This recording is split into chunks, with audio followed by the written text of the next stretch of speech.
explain what we need to see happen around agreements like this is itself absolutely committed to peace and to the Good Friday Agreement and to the sound working of the Windsor Agreement. So he's raised a number of specific questions here.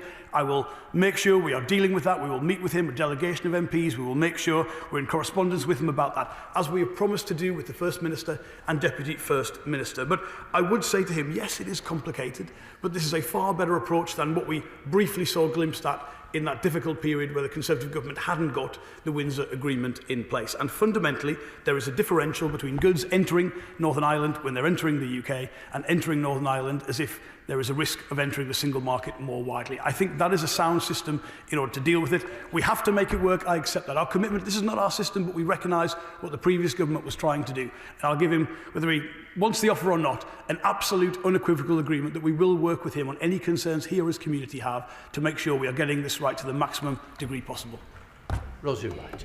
Thank you, Mr. Speaker. Can the Minister update the House on the engagement the government is doing with the chemicals industry? Absolutely. So whenever any trade agreement of any sort is raised, there will obviously be domestic impacts if there have been requests from our trading partners for further access to the UK market, particularly in relation to the agreement on ethanol. Senior officials from my department have been meeting with the domestic industry. I have a personal meeting set up, I believe, for Wednesday of this week. There are lots of issues that we need to address that are more widely than what has been agreed in this trade agreement, but our commitment to working with domestic industry to help manage any trade-based transitions is absolute. Thank you, Mr. Speaker, and I congratulate the honourable gentleman for North Antrim for securing this urgent question, although I quite agree that it was really should have been the case that the government should have offered this important subject up as a statement to the House. The House, of course, has still not yet seen the full detail of the trade agreement with the United States of America. The Secretary of State has just said this is just the beginning. But on what we have so far, there are still a great many questions unanswered, including on what are clearly ongoing negotiations around pharmaceuticals. The Secretary of State said in his answer just now that the UK will have significantly preferential rates. But what does that actually mean in practice? Where is the actual detail around what significantly preferential rates actually means? And likewise, similar questions on the digital services tax. Last week, my honourable friend, the Shadow Secretary of State for Business and Trade, asked the Trade Minister a straight question. Will this trade agreement protect the special status of Northern Ireland? The Minister was unable to provide an answer then, and I remain unconvinced by what the Secretary of State has had to say today. Still with lots of talk of risks of goods entering the European Union. Clearly, this is a far more complex situation than the Secretary of State would like us to accept. As the honourable member for North Antrim made clear, the EU is still hugely influential in Northern Ireland trade law, and the points that he made, for example, on steel were very accurate and deserve clear answers. It is clear this deal will have a number of implications on the precise function of the dual customs regime. Yet businesses in Northern Ireland have been left in the dark too long by the lack of detail from last week's announcement. I would therefore, Mr. Speaker, be grateful if the Minister could confirm what discussions he has had with his US and EU counterparts on rules of origin and the Green Lane in Northern Ireland. What specific measures are the government implementing to ensure that Northern Ireland businesses are not disproportionately burdened by increased costs and administrative complexities as a result of this trade agreement? And finally, Mr. Speaker, given the Prime Minister is gearing up for his surrender summit with the European Union next week, can the Secretary of State confirm that there will be no backsliding on Northern Ireland's integral, absolute and total part of our United Kingdom? Seriously. Well, thank you, Mr. Speaker. That was a fairly odd stream of consciousness, if I'm being totally honest. It appears that I've given a stronger defence of the Windsor Agreement negotiated by the former Conservative than the Conservative Party has managed today. He asks for detail. Look, I acknowledge, particularly when dealing with the US and style of the US, system, there is a pace, there is a pulse of those negotiations, and they are different perhaps to how we would present the detail of a complete trade agreement like the one we agreed with India. But I think he will acknowledge that the importance of the announcements last week are because such a significant part of our exports to the US are covered by the sectoral tariffs in the US, not the reciprocal tariffs. Those businesses would have had to start planning this week for a world of 25% tariffs in some cases, which would have had major repercussions for jobs, for businesses, for growth in the UK. So by able to give them that reassurance with a clear indication of the ongoing nature of those negotiations, that is a significant win for British business, and I would hope the opposition would recognise that. He asked specifically about preferential rates on pharmaceutical products. The issue here is that on some of the sectoral tariffs that the US has indicated, they haven't completed yet their own investigations. They haven't announced what they are putting in place. So the nature of the agreement, given this covers the sectoral tariffs, is to recognise we would want the UK to be in a position, to be in a preferential position on those as well, not agree what we've already agreed on sectoral tariffs, and then see further sectoral tariffs announced in future. He asked about digital services tax. It is not in the agreement. That is absolutely clear. It's not a part of what was announced last week. He asked, again, getting on to the special status of Northern Ireland. Look, this is the agreement the Conservative Party struck. It is one which manages two very difficult countervailing pressures. We might say the Conservative Party might have thought more about this during the Brexit process, but it didn't. It had to resolve this after the agreement, and I don't think it did a particularly bad job, to be honest, in getting to the compromise that Windsor represents. Exports from Northern Ireland are covered by the preferential trade terms we have secured with the US. When goods are coming into Northern Ireland, there is a differential if they are staying in the United Kingdom or if there is a risk of entering the EU's single market. That is it. That is what the Conservative Party agreed, and I do think that sort of new degree of complexity. The complexity comes from differentials between the EU's approach to trade and trade defence and our own. But surely we all recognise part of what we are talking about here reflects the fact that we're not part of the European Union. And he, again, engaged in some language around the European Union. I would just say this. This country did a trade deal with India last week, one that the Conservative Party promised many times and never delivered. We have reached agreement with the US the same week. We have the EU summit coming up. Everything we have said, Mr. Speaker, about how this country does not have to pick between one trading partner, it can be the best connected market in the world, is borne up by the agreements we have signed. And every member of this House should get behind a UK which is strong on the world stage and connected to each and every one of the major economic markets that we need to be partners with. Yeah. Thank you, Mr. Speaker, and can I congratulate the Secretary of State on a couple of things. First of all, for getting papped in the away end on Friday night, and second of all, for twice in a week upholding our world-leading environmental and animal welfare standards. And can you just assure me that as these conversations develop, and indeed with future trading partners, that further deals will always prioritise high food standards to protect our farmers and our consumers at once? Absolutely, I'm grateful to his question. It was a good week last week, I think, all told, on footballing and trade matters. You may hear, Mr. Speaker, my voice is a little hoarse as a result of all of those things. But on his substantive question, we promised, we had in our manifesto, all of us on this side of the House were elected on a position to not alter our SPS regime and our food standards. Some people said a deal wasn't possible with the US if we stuck to those. But we did, and we have an agreement, and that is proof of exactly everything we've said about why that is so important to us. Clive Jones, the Liberal Democrat spokesperson. Thank you very much, Mr. Speaker, and please bear with me because I think I'm losing my voice. Parliament must be given a vote on the US trade deal and all future trade deals, which must be properly scrutinised by Parliament. And let me remind the Secretary of State, the Labour Party policy was to have a vote in Parliament on trade deals. What a massive U-turn has taken place over the last few months. Trump's trade war threatens jobs across the UK, especially in Northern Ireland, where there is heightened uncertainty because of the Tories' botched Brexit deal. What is the Minister's assessment of the impact of Trump's trade war on our small businesses and our living standards? And what will he do to address these impacts? In Wokingham, where I live, Shinfield Studio employs hundreds locally. We are the Hollywood of the UK. What steps are the government taking to protect the UK film industry from potential tariffs and therefore protect jobs in Wokingham, other parts of the UK and in Northern Ireland?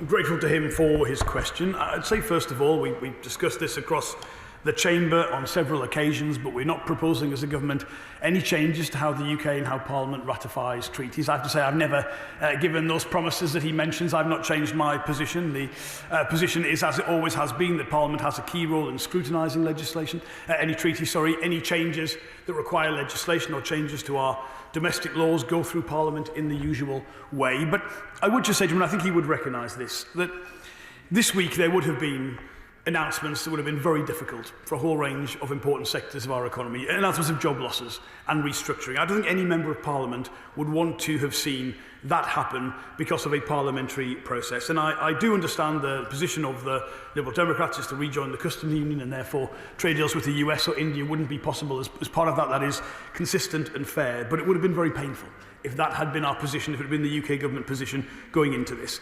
He asks about the impact on small business and the wider economy of any potential issues in the global trading system. Well, they're significant. They're significant for our bilateral relationship, but also he will know the UK is very exposed to those wider relationships because we are an outward-facing economy. So that's why we have to be on the pitch, sleeves rolled up, trying to find solutions for ourselves, but also solutions that other countries can follow. And he asks a very pertinent question about the film industry. Again, anywhere where there has been a suggestion of sectoral tariffs, but they're not yet in place, and it isn't, to be honest, entirely clear what you would tariff in the case of a film. We have language in this agreement that reflects that, and again, we would cite that as an existing area of a really strong, mutually beneficial bilateral trading relationship between ourselves and the United States. Chris MacDonald. Thank you, Madam Deputy Speaker. I welcome this trade deal and particularly the beneficial impact it will have on the steel and automotive sectors. I was pleased to hear the Secretary of State mention his discussions around ethanol, where I know some concerns have been raised. But I've spoken to the industry and they're confident that they have a solution that will work well for the government's trade deal. Notwithstanding his meeting with NSIS on Wednesday, would my right honourable friend meet with me and senior representatives of the UK's 2 bioethanol producers to discuss this deal and how they can make the government's trade deal with the US a major success? I'm grateful to him for that question and his industrial expertise. I will promise to do that meeting again whenever there is any impact on domestic industry of trade arrangements. It's important. We are working as a partner to industry in order to do that. He's right to say there are 2 substantial bioethanol plants that might be affected in the United Kingdom, and we're already agreeing and setting up a process to work with them as he has requested. Sir Julian Smith. Mr. Speaker, this deal, as with the India deal, are good for the UK, and they're particularly good for Northern Ireland, which in turn can also access the single market. Where the question is, has some merit, however, is that the reimbursement scheme is quite onerous, and I would urge him and his team to look into it to see where efficiencies could lie, and also I'd be interested in him clarifying how his department can help Northern Ireland businesses expand in the US and take advantage of this deal. First of all, let's say I'm extremely grateful to him for pointing out there should be across this House a unanimous agreement that trade agreements with the United States and with India are in every one of our interests. I've been a little bit dismayed by some of the feedback from the Conservative benches, not the back benches, I have to say, more the front benches, but I think we should all recognise that not only is this important for our bilateral trading relationships with these key markets and the potential growth that can come from that, they send a message to the rest of the world about free, fair and open trade at a time when that message is very much needed. The performance of the duty reimbursement scheme, yes, feedback on that has been significant. It is fair to say we're working with partners in Northern Ireland and with the Treasury to see how we can improve that. People recognise, I think, the fundamentals of the scheme, what it's trying to do.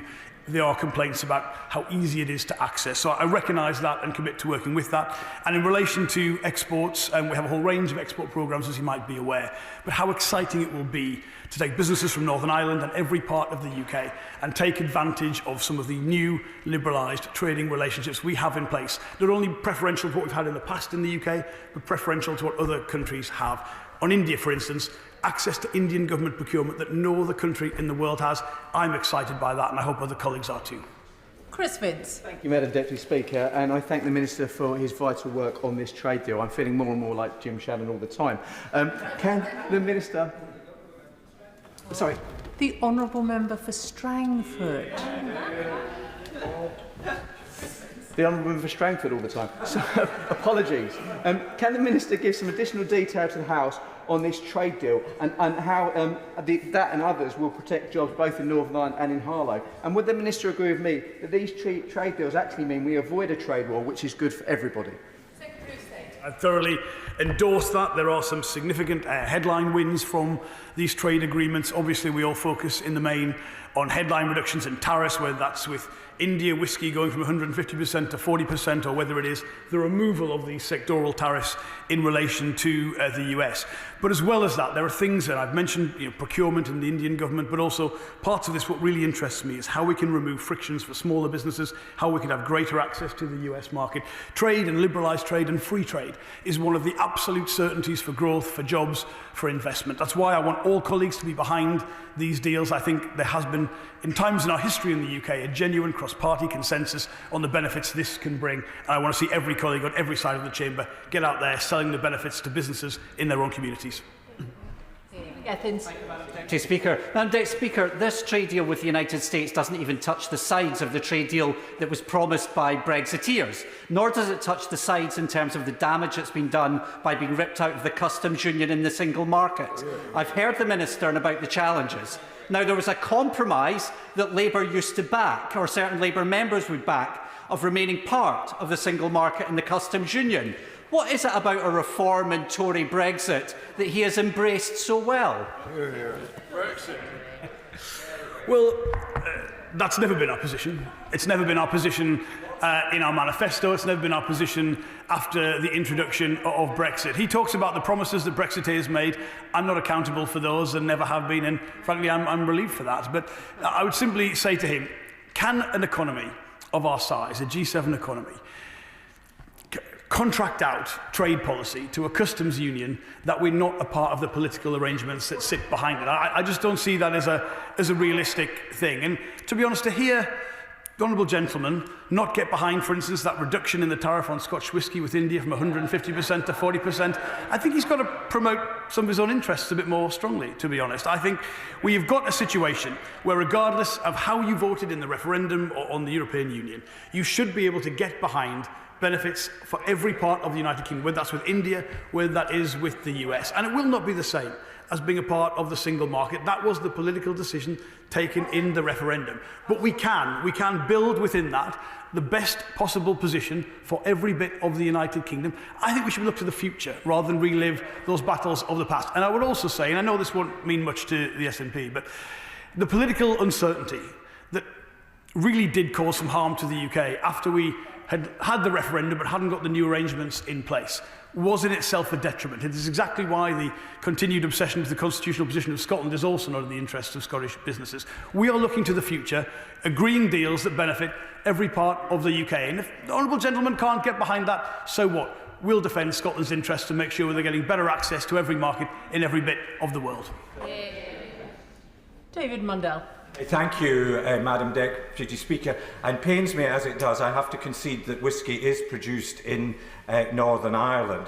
Now, when the Right Honourable Member for Lothian East made the statement in relation to the Indian trade deal, understandably he placed great emphasis on the benefits to the Scotch whisky and indeed UK whisky industry from that deal. But when he gave the statement in relation to the US deal, he said precisely nothing about whisky. So can the Secretary of State clarify exactly what the current position is with whisky in the US and what is his aspiration? Well, first of all, whilst we would all recognise the superiority of Scotch whisky and the quality of it, this also covers in the relation of India exports of gin. I was at the Beefeater factory just not far from here last week. It does also cover, of course, Irish whisky as well, Northern Irish whisky. Bushmills is part of this too. Now, his question on the US is in relation to the reciprocal tariffs put in place. Obviously, there hasn't been sectoral tariffs put in place in relation to anything that would affect whisky production of this kind. That conversation would be part of the wider discussion, the ongoing discussion about the 10%, as it's sometimes referred to, that reciprocal tariff. I believe there's no need for that. I believe it can come down. There'll have to be movement on the US side to do that. I think we could reach agreement in a whole range of tariff lines and product areas that would further deepen the trading relationship between ourselves and the US. And so that is why we are committed to continuing this conversation. The UK is, of course, not a high tariff country. As it is, they're relatively modest, what we have in place, and therefore we have to make sure what we agree is in both our interests. But that will be part of that ongoing conversation, as well as the conversation about the digital agreement we're seeking to strike and a whole range of other areas of interest to members across the chamber. Sammy Wilson. Mr. Speaker, the Minister has spent about 5 minutes of his statement evading the question that was asked: what will the impact of this trade deal be on Northern Ireland? The fact of the matter is, and he has already said it, it's going to be difficult, it's going to be complicated. We've got to remember that the EU has a single market to protect. It seems that he's more interested in protecting the EU from the dribble of goods which goes into the EU rather than protecting the internal market of the United Kingdom. And the fact of the matter is, Minister, that while you may say that, well, providing the business can prove that these parts and these things don't go into the EU, then they can get the taxes back on them. The process of doing that is so complicated and so convoluted and so time-consuming that very often the businesses are out the money for a long, long time with all the cash flow problems, and then Treasury spend an age getting the taxes back. We do need to have a question. Minister. I understand the Honourable Gentleman feels strongly about it, but I say again to him that any difficulty or complexity is not caused by this trade agreement per se. There is an arrangement in place, it's one this government supports, it's one I believe all sides of the House adhere to, that manages the particular situation Northern Ireland was put into as a result of Brexit. That is the reality. And where you have a lot of tension in the global trading system and differentials between ourselves and the EU, but there are going to be at times differentials, it is incumbent on all of us to manage those, to make sure Northern Irish businesses and consumers are getting the benefits of the trade agreements we are seeking. And where there is that relationship to the wider European Union, we operate all of those schemes in a way which is to their maximum utilisation and efficiency. I recognise there are complaints about the duty reimbursement scheme, with work with colleagues around that. But it is not these trade deals that cause that complexity. It is the particular situation the previous government needed to find a solution to, and to be fair to them, did find a solution to, and we on all sides are committed to honouring and making sure it is working. Dr. Andrew Murison. Speaker. Skillfully drafted though the Windsor framework certainly was, it couldn't possibly have fully anticipated President Trump and his tariffs, or the prospect of an EU-US trade and tariff war. Does he understand, does the Minister understand how concerned small and medium-sized businesses in Northern Ireland are? Because suddenly they're placed potentially at the epicentre of that trade war, and it's all very well to say that they can claim back the differential in tariffs, but the bureaucracy involved in such an exercise, as the Minister will understand, is substantial and significant. What will he now do to mitigate it? I understand the reasonable point he is making, that perhaps large parts of the global trading system didn't anticipate the position we find ourselves in today. But I do believe it was drafted recognising there would likely be a divergence in trade policy between the United Kingdom and the European Union, and that is what we are seeking to manage. He again, many colleagues, and I understand this because this is the feedback we receive in the department as well, mentioned things like the complexity and the functioning of the duty reimbursement scheme and how that needs to work better. I hear that from businesses in Northern Ireland. I'm hearing it very clearly in the Chamber today. Obviously, that relates to HMRC and a Treasury responsibility, but I give them an absolute assurance we are listening, we are committed to doing this. But it is incumbent on all of us to make this work. Robin Swan. Thank you very much, Madam Deputy Speaker. Can I thank the Minister for his extended answers? In his original answer, he said he had spoken with the First and Deputy First Minister twice. Can I ask them, were they supportive of the government's approach? Did they raise any concerns? How were those concerns mitigated? And did they agree to the final deal? And also in regards then to the EU reset negotiations of the 19th of May, is the government engaging with the Northern Ireland executive parties? I regularly meet with all colleagues across the United Kingdom to keep them updated on matters of trade. These were specific meetings in relation to what was being negotiated with the US. The final decision on any trade agreement is with myself and the Prime Minister. We don't seek a formal agreement per se from colleagues involved governments, but we keep them informed as to what we are negotiating and the kind of issues that are coming up on the other side and how we deal with that. It's not for me to reveal the content of those conversations, but the kind of reasonable concerns being aired in the Chamber today about how things like the reimbursement system works and the feedback from Northern Ireland businesses were of course a part of that conversation, and we committed again, as I've done so at the dispatch box here, to work with them on effective solutions to those problems. Caroline Bowden. Thank you, Madam Deputy Speaker. The Minister says that free trade is essential for growth. What a shame that the trade across the UK is still so badly affected by us not being part of the customs union.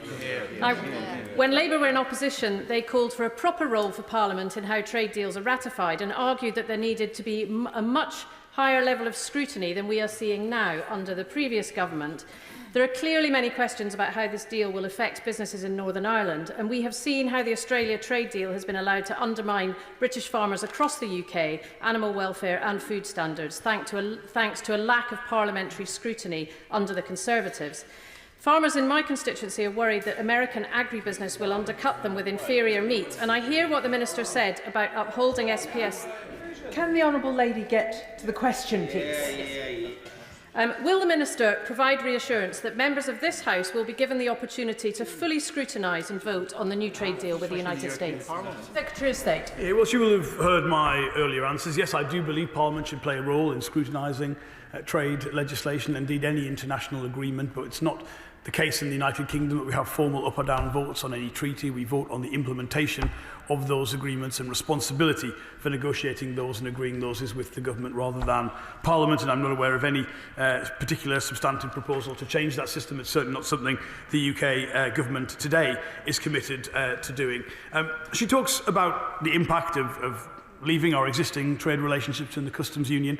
Look, that was part of that referendum, and I understand how people feel intensely as part of that. Well, people have different interpretations of why they voted. We can relive this argument forever, colleagues. It could go on forever, or we can focus on the future, focus on reducing barriers to trade, focus on the kind of agreements delivering advantages for every part of the UK, and that is exactly what we are doing. And of course, had we in this case still been part of the customs union, there would be no breakthrough with the US or the India trade deal. So please, all colleagues need to balance up the two things alongside them, and particularly in relation to automotive. That would have meant significant job losses this week in the United Kingdom, and that would have been very, very painful for all of us. With what I'm sure is going to be a very pithy final question, Jim Shannon. You set me a challenge, Madam Deputy Speaker. Can I thank the Honourable Member for North Antrim for the question, which is so important to be talked about in this place. This has caused considerable problems for my Strangford constituents, and particularly I mentioned the three distilleries, Actonville, Redemon and the Inches, three of those, but many, many other businesses as well. How does the Minister plan to address the tariff differentials that may arise for Northern Ireland following the UK and US trade deal, which may see any EU retaliatory tariffs on US goods being applied to US goods entering Northern Ireland, and potentially creating an Irish sea border for the US goods? First of all, Madam Deputy Speaker, there's only one member for Strangford, and no one would mistake him for anybody else asking a question of this sort.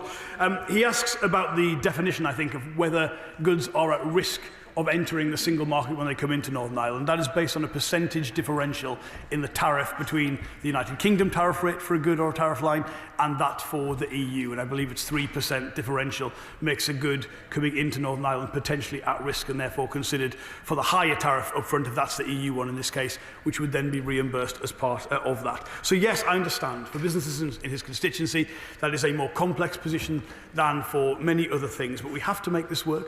We have to be committed to working with businesses in his area and the wider United Kingdom and Northern Ireland specifically, political leaders, to make sure we are getting this right. I'm hearing, and I have heard many times, about how we can make that system smoother, more reliable, more efficient as part of that. We will take that away and work with our colleagues in order to do that. But the system in place is balancing many different competing pressures, And there are no obvious or easy solutions. I was a parliamentarian where we went through all the potential outcomes when there's a different party in charge of this side of the chamber. So let's make it work. Let's listen where we need to improve things, but let's recognise this is an agreement that fundamentally addresses some of the core problems that did exist when this country chose to leave the European Union. Can I thank the Secretary of State for his very detailed answers this afternoon, and I'm going to allow a few moments for the front benches to swap over.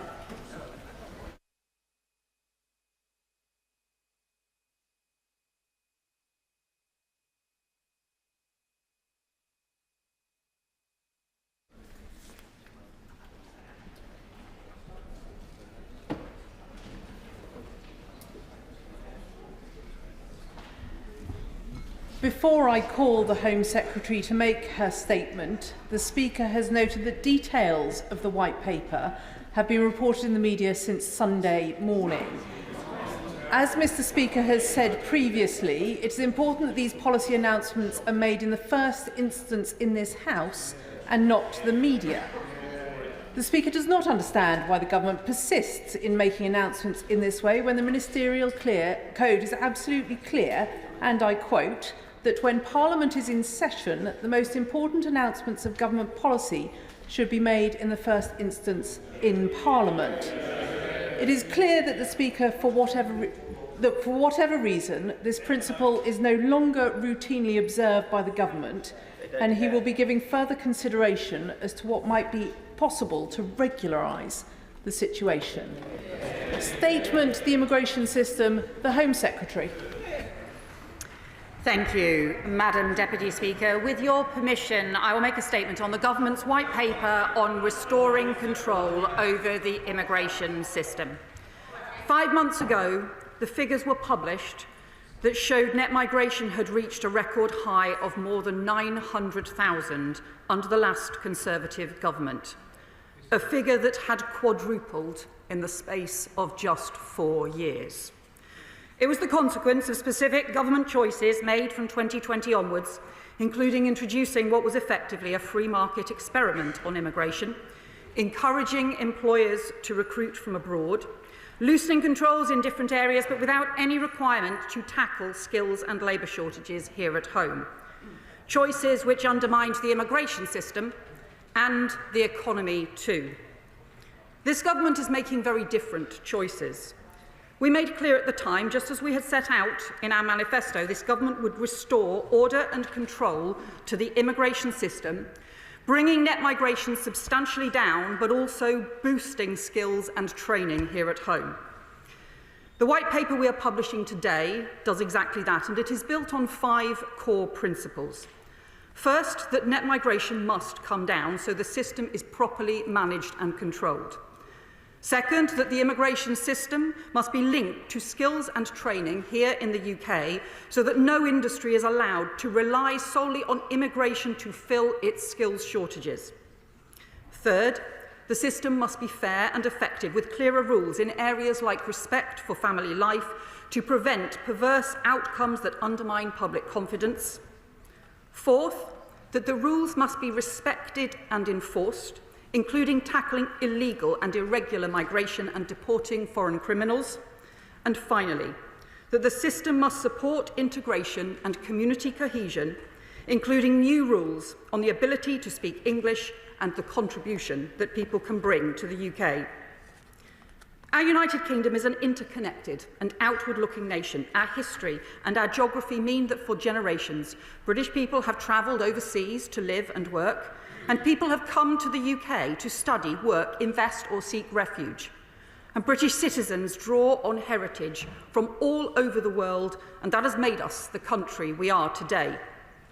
Through many years, our country has been strengthened by those who've come here to contribute, from doctors in our NHS, entrepreneurs founding some of our biggest businesses, to those who came through generations to work in jobs from coal mining to caring for our loved ones to serving in our armed forces. People often coming to do some of the most difficult jobs of all. And our trading nation, global leading universities and strong historic international connections mean migration will always be part of our country's future as well as our past. But that is exactly why immigration needs to be properly controlled and managed. and it hasn't been. Overseas recruitment shot up, while training in the UK was cut. Lower skilled migration soared, while the proportion of UK residents in work plummeted. In 2019, 10% of skilled work visas went to non-graduate jobs. By 2024, that had risen to 60%. Employers were even given a 20% wage discount if they recruited for shortage jobs from abroad, actively discouraging them from paying the going rate or training here at home. Education institutions were allowed to substantially expand the number of overseas students without proper compliance checks. Social care providers were encouraged to recruit from abroad with no proper regulation. So we saw a serious increase in exploitation, deeply damaging for those who came to work here in good faith, and also for other workers and responsible companies who were being undercut.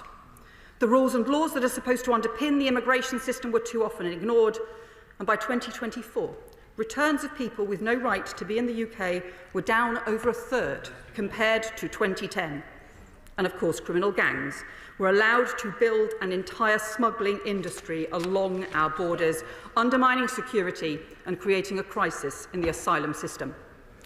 Madam Deputy Speaker, later this year we will set out further reforms on asylum and border security and on tackling illegal and irregular migration, building on the new counter-terrorism powers in the Borders, Security, Asylum and Immigration Bill before the House this evening, because no one should be making these dangerous crossings on small boats.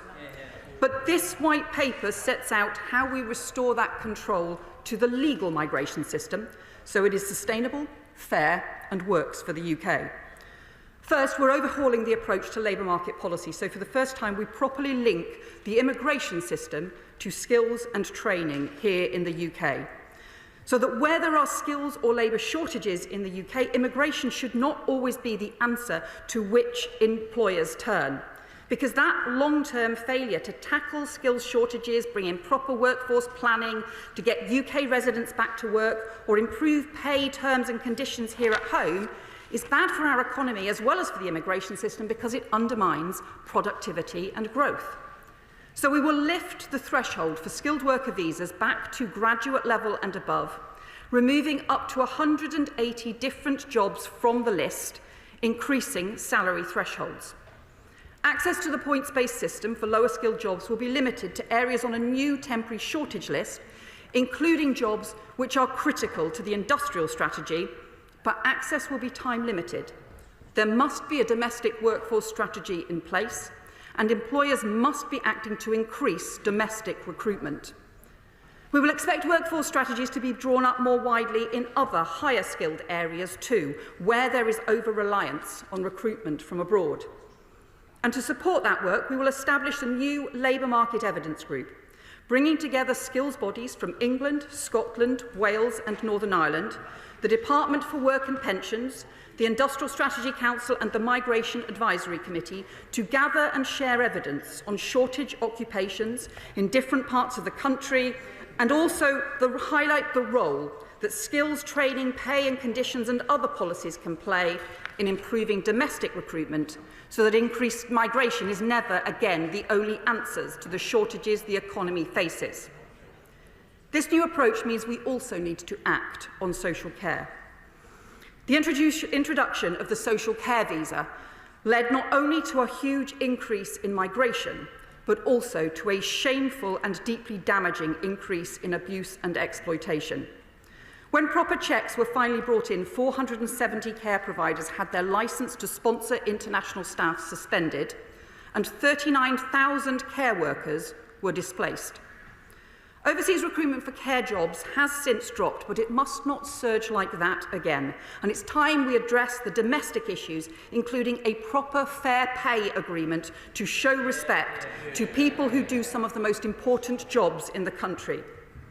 We are therefore ending overseas recruitment of care workers.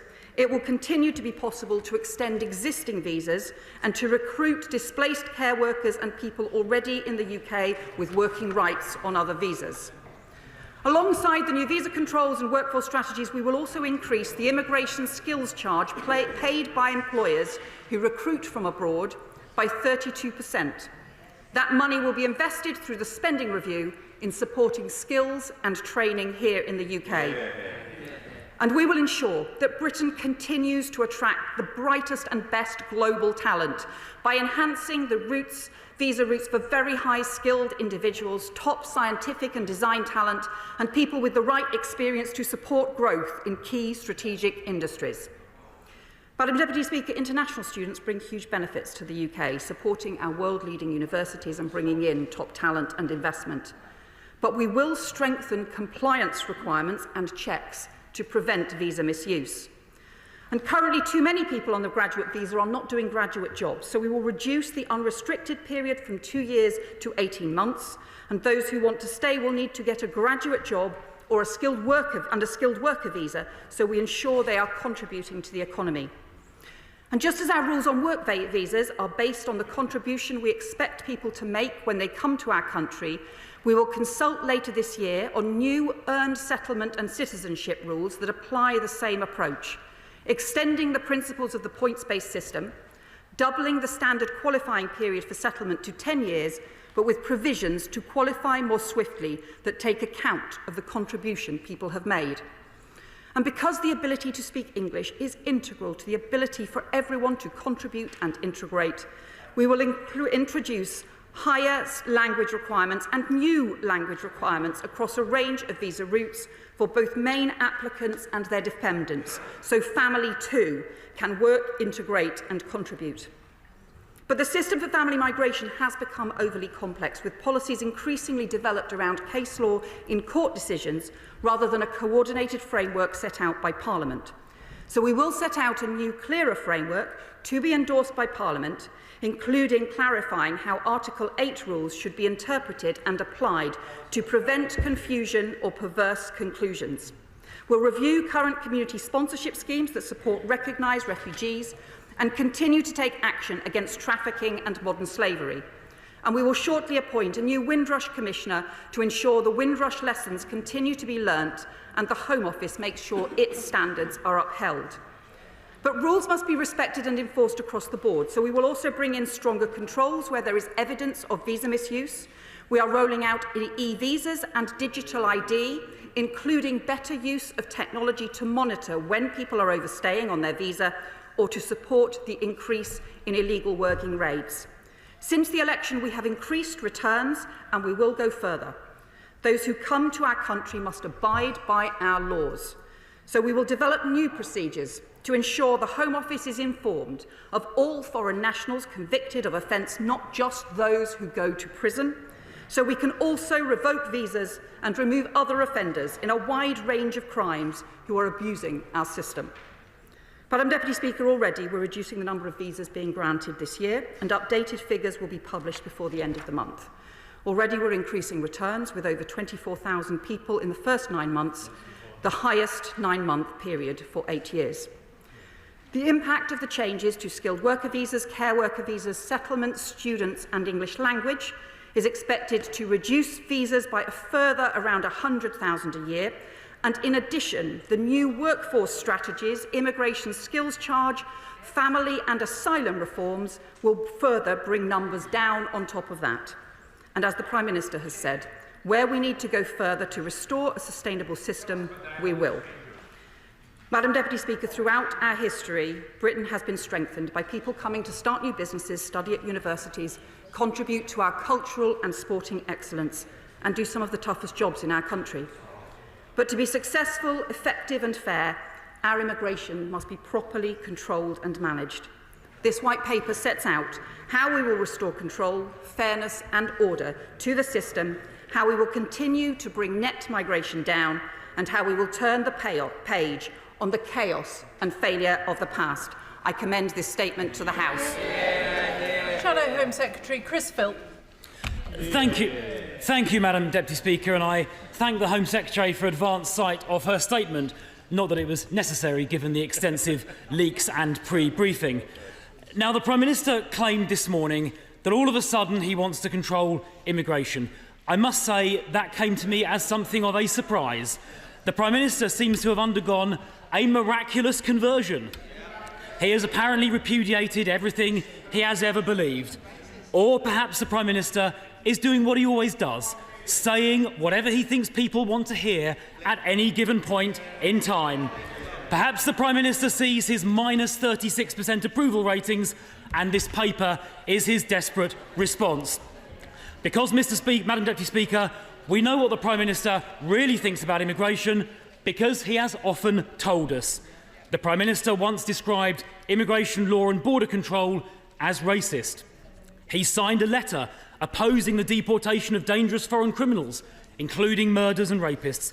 He pledged he would reintroduce full free movement of people, and he sermonised enthusiastically about the benefits of migration. He even said the Yarlswood Immigration Removal Centre should be closed down. Perhaps the Home Secretary can tell us if she'll be following the Prime Minister's advice on that one.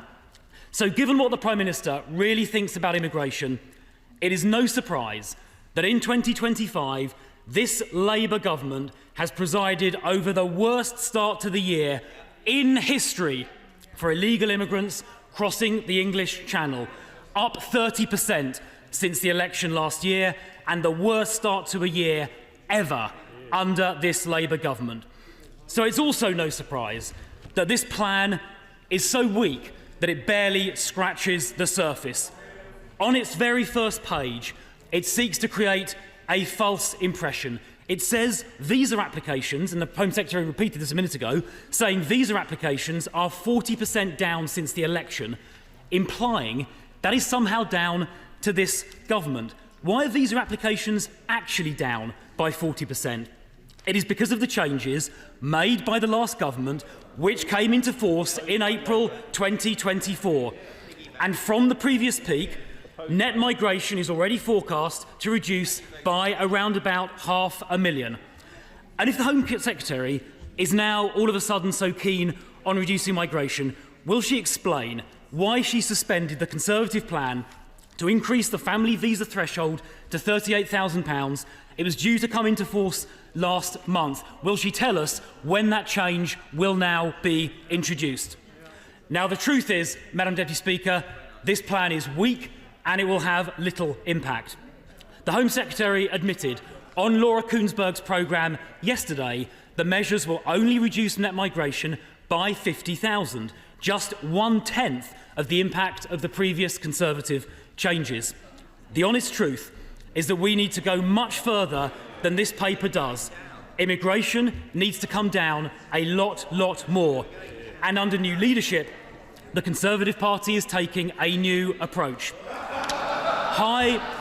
Well, you can vote on this later if you're so keen. High immigration has put pressure on housing. It has put pressure on public services, on social cohesion and on the economy. Because mass low-wage, low-skill migration actually undermines our economy's productivity and costs other taxpayers money, because low-wage migrants consume services which cost the Exchequer more than they pay in tax, particularly where there are dependents. So we need to go much further, and that is why later today the House will vote on 2 Conservative proposals as amendments to the Borders Bill, which I can see members opposite are very excited about the prospect of doing. The first of those amendments will create a binding annual cap on migration to be set and voted on democratically by this Parliament. It will allow full democratic parliamentary control over those migration numbers, deliver complete transparency and ensure immigration levels are drastically reduced. I can see the Immigration Minister talking enthusiastically from the front bench. I assume that means she'll be supporting this measure. And, Madam Deputy Speaker, secondly, we will vote on an amendment to repeal the Human Rights Act from all immigration matters.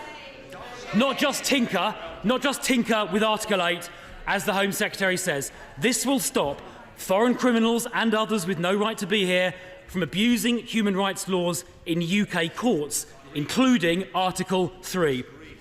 So, Madam Deputy Speaker, I have a very simple question for the Home Secretary. Well, I'll try anyway. If she is really serious about controlling immigration, will she vote later on today for the immigration cap, and will she vote to repeal the Human Rights Act for all immigration matters? Home Secretary. God, Madam Deputy Speaker, I must have missed a bit of the Shadow Home Secretary's response. The bit, maybe at the beginning, when he apologised to the House and to the country for his party's policies that quadrupled net migration in the space of just 4 years. He tells us his concerns about the level of migration. It was his party that is responsible for that huge increase in net migration. And I must have missed the bit as well, where he confessed that from the point at which he became an immigration minister in 2020, when all these policies were introduced, to the point at which the Shadow Justice Secretary finished being Immigration Minister in 2023, net migration rose from 170,000 a year to 870,000 a year. But I must have missed that confession and that apology, because that is what the Shadow Home Secretary should have done. And frankly, until he admits his failure, until he apologises for the damage, the chaos that he and his party caused, frankly, no one is going to take seriously a single word he says.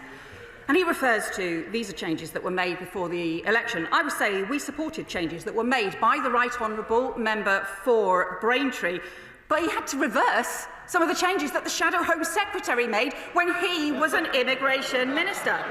And as for caps, the White Paper provides for caps on low-skilled migration on the temporary shortage list. But his targets and caps are as meaningless as all the other ones that his party introduced when they were in government. Indeed, let me quote from the time of the Conservative government's reforms that caused a lot of these problems. I especially thank the Home Secretary for removing the annual limits on work visas and on international students. I lobbied for both. That was the current leader of the opposition. So the idea that this lot have anything to offer is like people who burgled your house and then turn up the next day and offer to sell you a dog. If they are serious about making the changes, if they are serious about tackling small boats, frankly, they should vote for our counter-terrorism powers to tackle the smuggler gangs that repeatedly he and the other right-wing parties have voted against. That's not serious. This government is. Florence Eshalomi.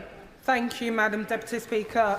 I am proud to represent a diverse and vibrant constituency, Vauxhall and Camberwell Green, a place where so many people from around the world have chosen to make their home, a place where so many people contribute to our community day in, day out. Since this announcement, Madam Deputy Speaker, I've been contacted by several constituents who are currently on a work visa and looking at their path for a way for indefinite leave to remain. They are understandably worried, Home Secretary, about where this uncertainty leaves them. They're worried about their future plans. One even told me that they are worried and they're considering leaving the UK because their settled status here is under jeopardy. So can the Home Secretary please outline whether this policy applies to people who are already living and working in the UK, or will it just be to new visa applicants? Home Secretary. Well, thank the honourable friend for her question, and she is right to say that there are people working in all kinds of jobs across the country, contributing to our economy and to our communities who have travelled here from all over the world, and that is hugely important.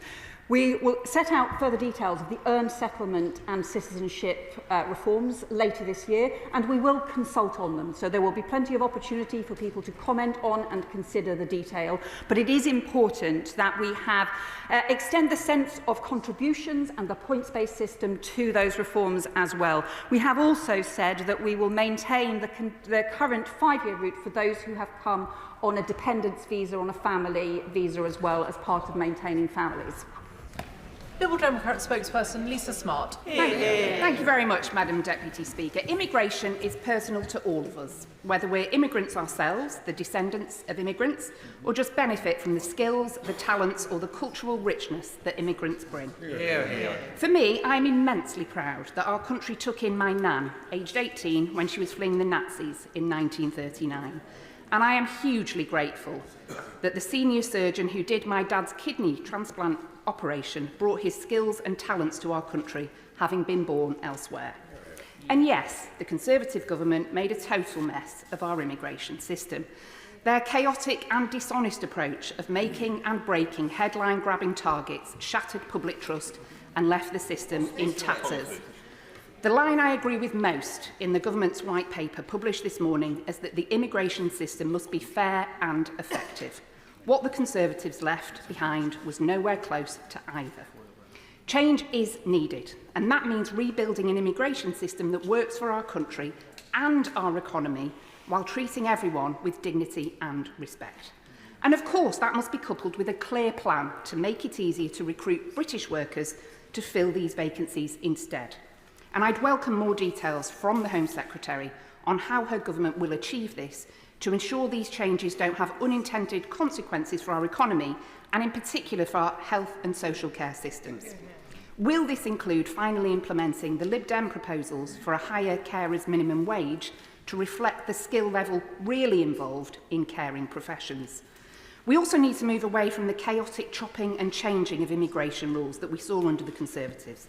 So will the Home Secretary provide further clarity on when these changes will be brought forwards, including a clear timetable for any changes to visa rules, so that employers and workers and their families that we're talking about today can plan for their future? Secretary. I thank the honourable member for her points, and she is right that we need to boost the training and skills here in the UK alongside the stronger controls. On social care, we will introduce a fair pay agreement. It is really important that those vital jobs in social care, looking after our loved ones, are properly respected.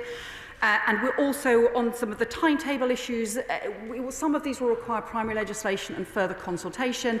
Others will be brought in more swiftly. For example, some of the changes to skilled worker thresholds will be brought in more swiftly. But to give her an example of the approach that we want to take, something like construction workers, for example, will be on the temporary shortage list because it is clearly crucial to growth in our economy.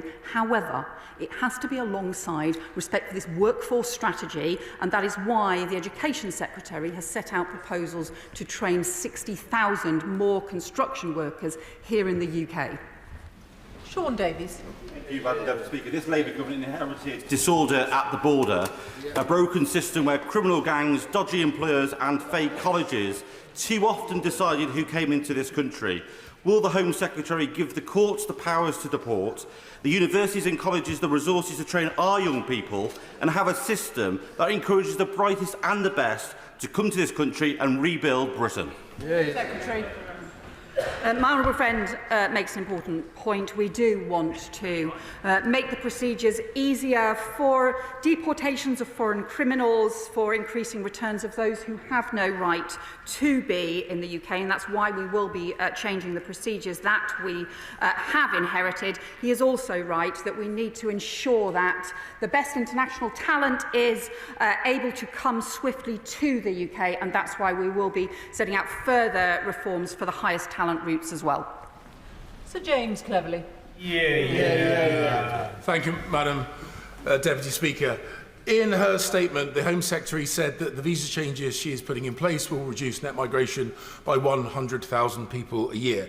The House of Commons Library has figures that say the visa changes that I brought in would reduce net migration by 300,000 people per year. So would she now concede that her proposals are only a third as effective as mine? Home Secretary. I would just say to the right honourable member, nice try. He was in the cabinet that massively increased net migration, that pushed the numbers up. The fact that he then belatedly had to attempt to restrict and reverse some, but just some, of the changes that he and his colleagues had previously endorsed and put before the country.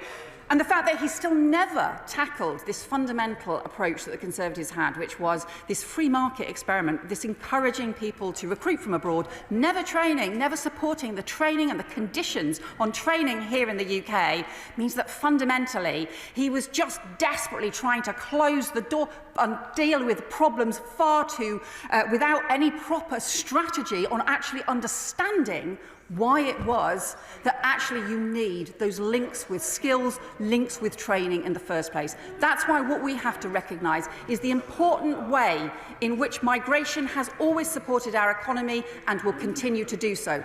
But it has to be properly controlled and managed. He didn't do that. Chian Wara. Thank you, Madam Deputy Speaker.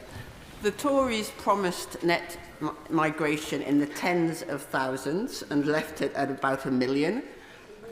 Reform's predecessor, UKIP, promised that Brexit would fix immigration. That didn't work out, did it? So the Home Secretary is absolutely right to take a reasoned, evidence-based approach to fixing the immigration system. And I welcome her emphasis on the contribution that immigrants make. And I know that our National Health Service workers in Newcastle from different backgrounds and those starting up great businesses in the country must still feel welcome as a consequence. But she's also right to critique our country's dependence on immigration for growth and the impact that has on productivity. And can she say a little bit more about how she will break that link? Home Secretary. Oh, my honourable friend makes a really important point, because if the response too often to any labour shortages or skills shortages is simply to turn to migration without actually addressing what are the causes of those skills or labour shortages, which might be around pay and conditions, it might be around lack of skills and training, it might be around lack of workforce planning, might be a whole series of different things. If we don't actually address those causes, then all that happens is that productivity here in the UK falls. So alongside ensuring we can get the skills that we need, ensuring that we can benefit from international talent, we have to tackle those domestic training and skills failures and make sure that we invest in those. And that is what the immigration skills charge and the increase in that immigration skills charge will help us to do. Andrew Mitchell. Surely, Madam Deputy Speaker, the most immediate challenge, which is enraging our constituents, is the illegal migration across the Channel, where her government has kicked away the tough deterrent measures which they inherited from the last government. So are there not three critical measures which she should be taking? The first is to work incredibly closely with all our European partners. The second is to need to look very hard at the international conventions, particularly the Geneva Convention from 1951. And thirdly, and in many ways most importantly, to work on the upstream problems at source. Increasingly, people are migrating in very large numbers from the Sahel in North Africa, fleeing from violence, starvation and extreme poverty. Does she accept that she and her European counterparts must lift their ambition and move towards a modern-day equivalent of a Marshall Plan if we are to solve this long-term and increasingly very serious issue? Home Secretary. Well, I do actually agree with the honourable member that we have to do more upstream to tackle some of the causes of some of the dangerous journeys that we've seen. We clearly need to act on the criminal smuggler gangs who are exploiting people and undermining our border security, and that's why the legislation tonight on counter-terrorism powers is so important. But we do also need to do much more work with the European partners.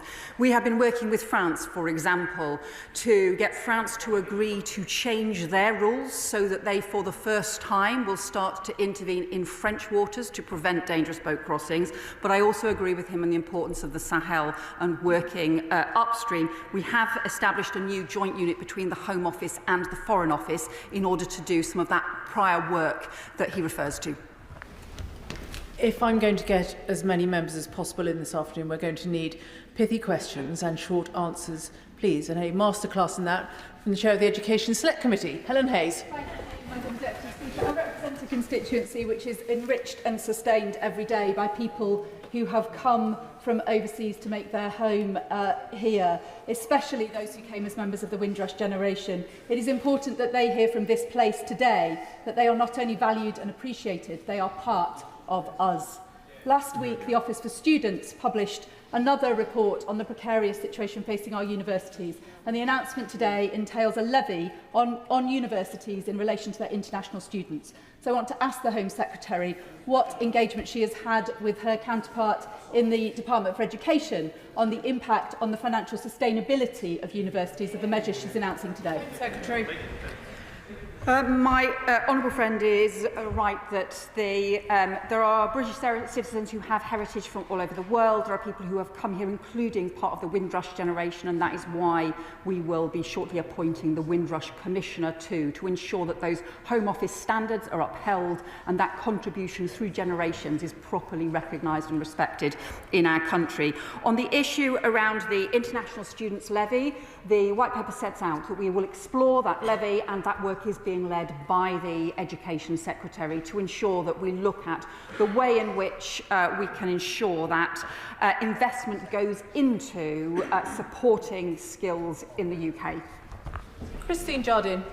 Thank you very much, Madam Deputy Speaker. The Home Secretary spoke about attracting the best and the brightest to this country, and one of the areas where our universities do that is in the medical provision. During the COVID crisis and rebuilding after it, a lot of the people on the front line were immigrants. When she looks at the resettlement and the reassurance given to existing migrants, will she take them into account and perhaps consider indefinite leave to remain for those who work through that crisis? Home Secretary. The honourable member makes an important point about the contribution made by those who have saved lives, who cared for our loved ones through one of the most difficult periods during the pandemic, and we need to respect and recognise those contributions. There will be plenty of opportunity for everyone to contribute to the consultation on changes to the earned settlement and citizenship rules. Tracy Gilbert. Madam Deputy Speaker, a report into the economic impact of the Edinburgh University found that the university's education exports alone amount to £1.8 billion in the 2021-2022 academic year. Can my right honourable friend outline what engagement she will have with the University of Edinburgh to ensure that the proposals brought forward today do not have any adverse impact on the world-class universities and also on the local economic impacts? Secretary. Well, my honourable friend is right that the international students make a huge contribution to our country, to our economy, and universities are often very important to the local economy as well. But it is also really important that proper standards are met as well, and that where there have been cases, for example, of some institutions not properly ensuring that they were meeting the right high standards of compliance, where there was evidence that recruitment wasn't meeting high standards, where people were misusing the visas and coming for other reasons and not completing courses, we do need those standards to be met, because that is how we will underpin and maintain confidence in international students and in our world-class universities, which is hugely important to our economy. Dr Andrew Murison. Thank you, Madam Deputy Speaker. In the details of the Government White Paper that came out over the weekend, there was very little of substance, and the Home Secretary has rather confirmed that impression today. But there are two big-ticket items that my local authority and my local training providers will like some answers on. Firstly, where is the uplift in training going to be financed? When will that money arrive? Since I'm sure Trowbridge College and my constituency will be very interested to hear about that. And secondly, on the fair pay agreement, does she anticipate that statutory authorities providing statutory services will be paying for this, which presumably means council taxpayers, or will she be providing the money out of the block grant? Home Secretary. Well, on the point that he makes about training, already this government is going considerably further than the previous government, who allowed training to be cut, including training being cut in adult education and adult skills, at the same time as the net migration figures were substantially increasing.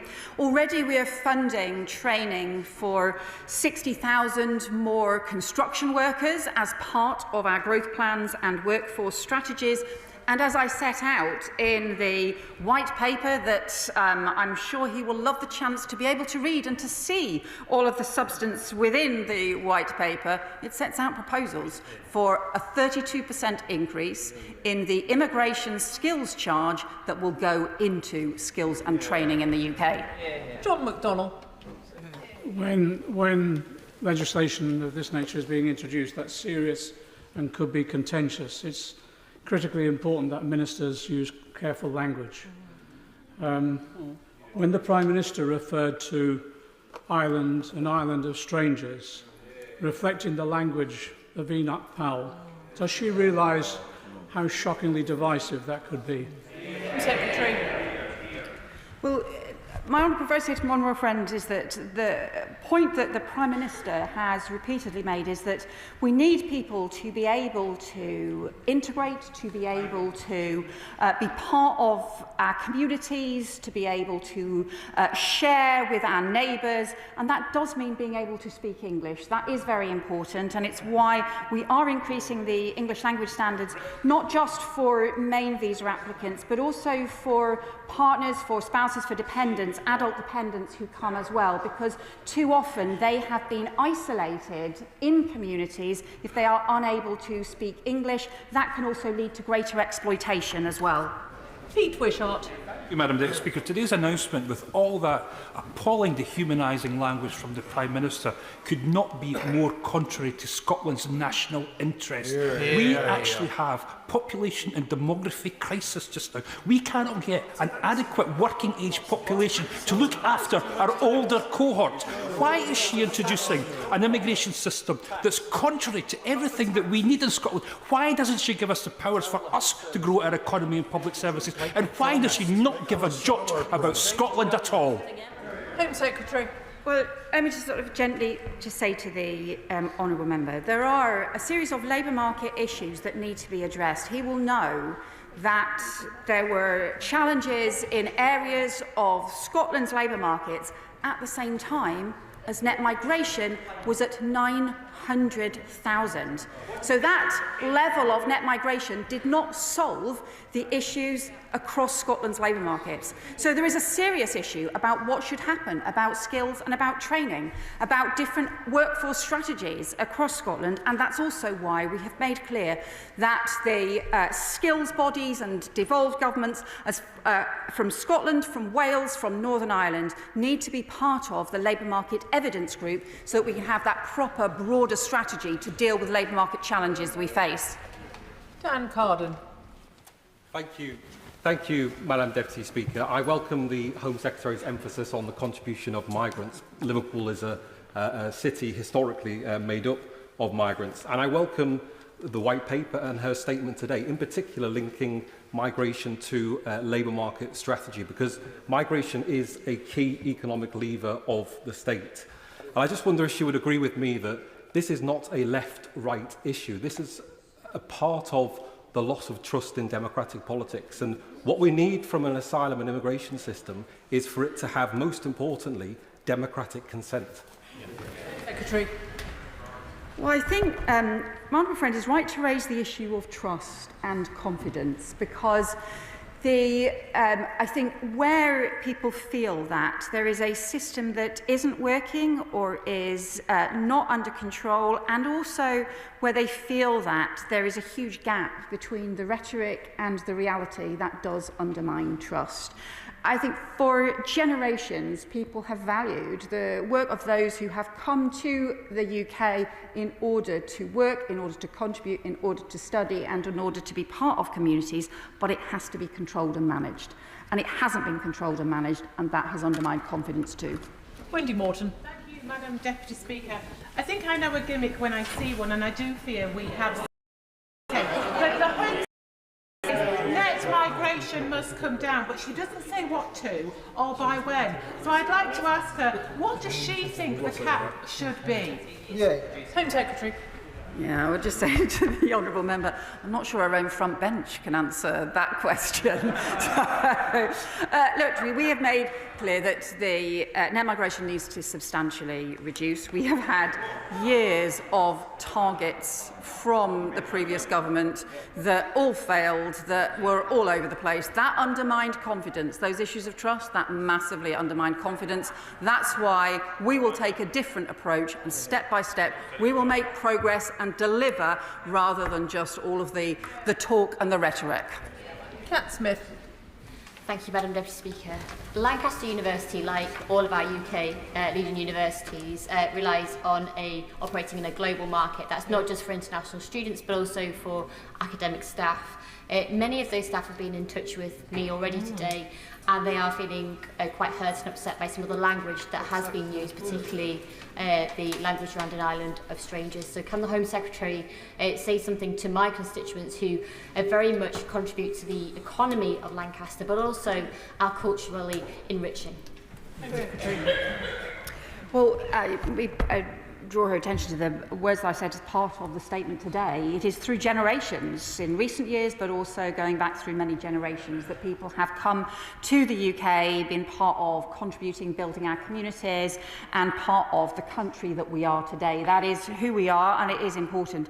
It's also important that we ensure that when people come to the UK, that they can speak English, that they can talk to each other, that they can be part of communities, because it is in areas where people haven't been able to speak English that we've often seen some of the worst exploitation as well. So that's why I think this is about recognising the importance of migration, but also ensuring that the system is fair.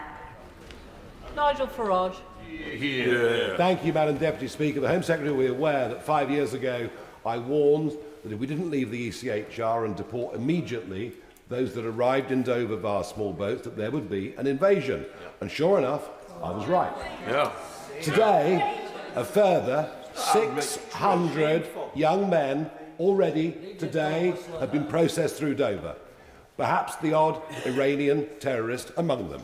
Who knows? How do you know? How do you know? Does the Home Secretary accept How do you know that their policy of smash the gangs is a complete and total failure? And if that's the case, why should we believe anything else they said today?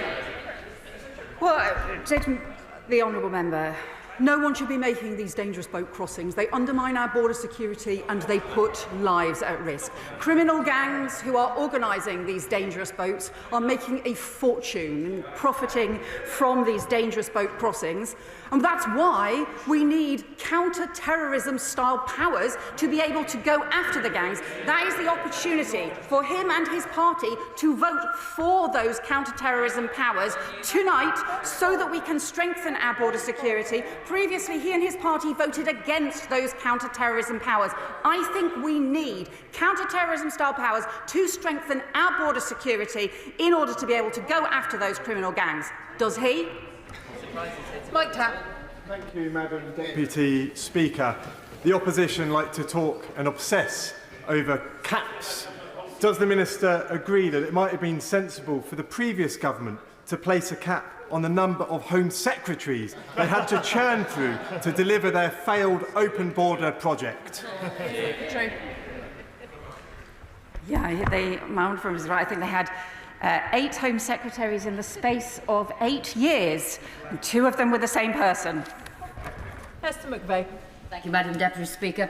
Without a third country like Rwanda, can the Home Secretary tell the House where illegal immigrants whose country of origin cannot be established because they've destroyed the documentation will be deported to? Or is it the case that they cannot be deported, and so anyone who exploits that loophole can stay here with impunity? Home Secretary. Well, This government has increased returns since the election, 24,000 returns since the election. That includes a more than 20% increase in failed asylum cases and includes action that we are taking to deal with people who claim to have lost their papers and to ensure that we can deliver those returns. We will continue to support other policies, including working with the EU on issues around returns hubs. Let me just say to her, they had 2 years to run their Rwanda scheme. They spent £700 million and spent 4 volunteers. That was a waste of money, a failure for the taxpayer, and a failed delivery too. Luke Akehurst. Thank you, Madam Deputy Speaker. I welcome this statement and particularly the measures outlined to streamline deportation processes, ensuring they are fast, fair and effective. Can the Secretary of State remind the House what happened to levels of removals, including of foreign national offenders, on the party opposite's watch? Home Secretary. Well, the returns did drop by around a third under the previous Conservative government. I think that's very damaging. I think the rules should be respected and enforced. We also have inherited a system where the only people that they even seem to try to remove or get the information on were those who had been convicted with prison sentences. We believe that we need that information much more widely and a faster process to ensure that the rules and the laws are upheld.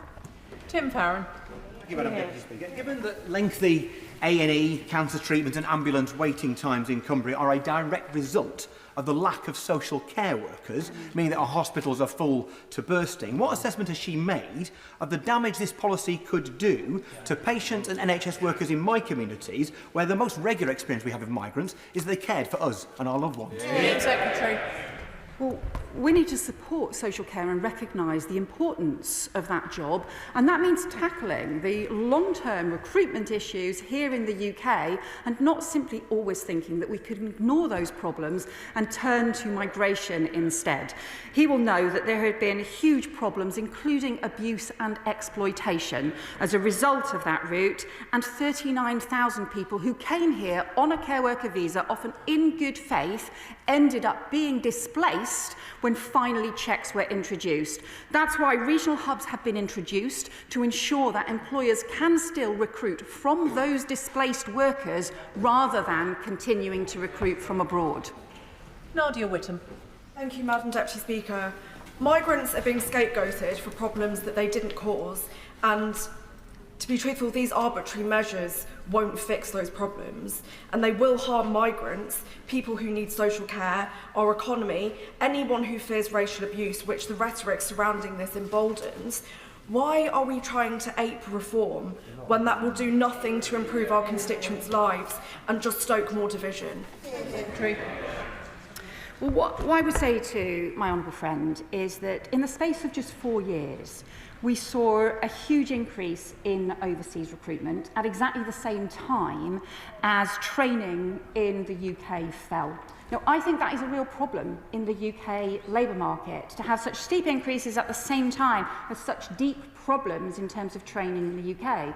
And that's why I think it's so important to ensure that we link the immigration system with training and skills for the first time. That hasn't happened before. I think it's been the wrong approach to the labour market. It's right that we bring in those reforms. Of course, she's right to say we also recognise the huge contribution that people make as part of our country, and that we also do so in a way that respects people for the contribution they make, and that that is embedded in our system.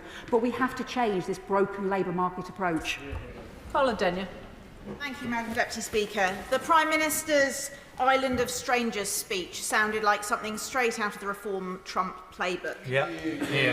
Rather than alienating and devaluing migrants, recognising the need to increase the number of Brits who want to work in our health and care sectors, wouldn't the Minister prefer to support the Unison campaign for a certificate of common sponsorship to protect the working right of migrant workers who are working in unacceptable situations of exploitation, bordering on slavery and at threat of deportation? As a Labour member, would she not prefer to support that Unison campaign? Home Secretary. Well, one of the issues that we've highlighted in the White Paper is the importance of tackling exploitation, which is deeply damaging for those who have come to the UK in good faith and also damaging for other employers as well. So one of the points we want to explore is making it easier for people to not be held to a single employer where there are problems with the sponsorship arrangements, and to make that system more effective so that it can tackle exploitation. Sally Jameson. Thank you, Madam Deputy Speaker, and I welcome today's White Paper, which actually brings some substantive reforms to our immigration system after over a decade of expensive rhetoric. But can the Home Secretary set out what further reforms that the Government is considering for our asylum and appeal system, as well to do with the ludicrous hotel situation that we were left with by the last Government? Home Secretary. Well, my honourable friend is right. We need to end asylum hotels, and that means we have to clear the shocking backlog that were left with by the previous government, who just stopped taking asylum decisions in the last few months in the run-up to the election. One of the measures we're also introducing, though, is new statutory timetables for appeals, because it's currently the appeal system that is holding up a lot of the issues in terms of the backlog. We need that through. That is part of the border security bill that we'll be able to vote on tonight, and that's why I hope all parties in this House will support it. Mark Pritchard. Thank you, Madam Speaker. Can I welcome the Home Secretary's statement today? And it's in the national interest that the government get this right, and I hope that that will happen. I'm not convinced yet, to be honest, and we haven't seen much of the detail. But can I also support the Honourable Member for Clacton and his concerns around national security? I think that is something that should be taken more seriously. But this year, 10,500 people have crossed the English Channel, legal migrants. That is a record number for this period of time in any year previous. And I just saw nothing today in the Prime Minister's early leaked statement, or indeed the Home Secretary's statement, on a deterrent. Without a deterrent, you can have all the counter-terrorism commands, all the new laws, all the great statements. Nothing is going to change. Secretary. Well, this evening, Madam Deputy Speaker, we will be able to vote for a border security bill which includes counter-terrorism powers in order to tackle criminal smuggler gangs. And the Prime Minister said before Christmas, when we hosted the Interpol conference, that border security is a national security issue and needs to be taken seriously as such. That is why we need those counter-terrorism powers. That's why we need our police, National Crime Agency, Border Force and border authorities to be able to intervene much earlier, to be able to take action against this dangerous trade in people that does undermine our national security as well as our border security. So I hope he'll vote for the bill tonight. Chris Murray. Thank you, Madam Deputy Speaker.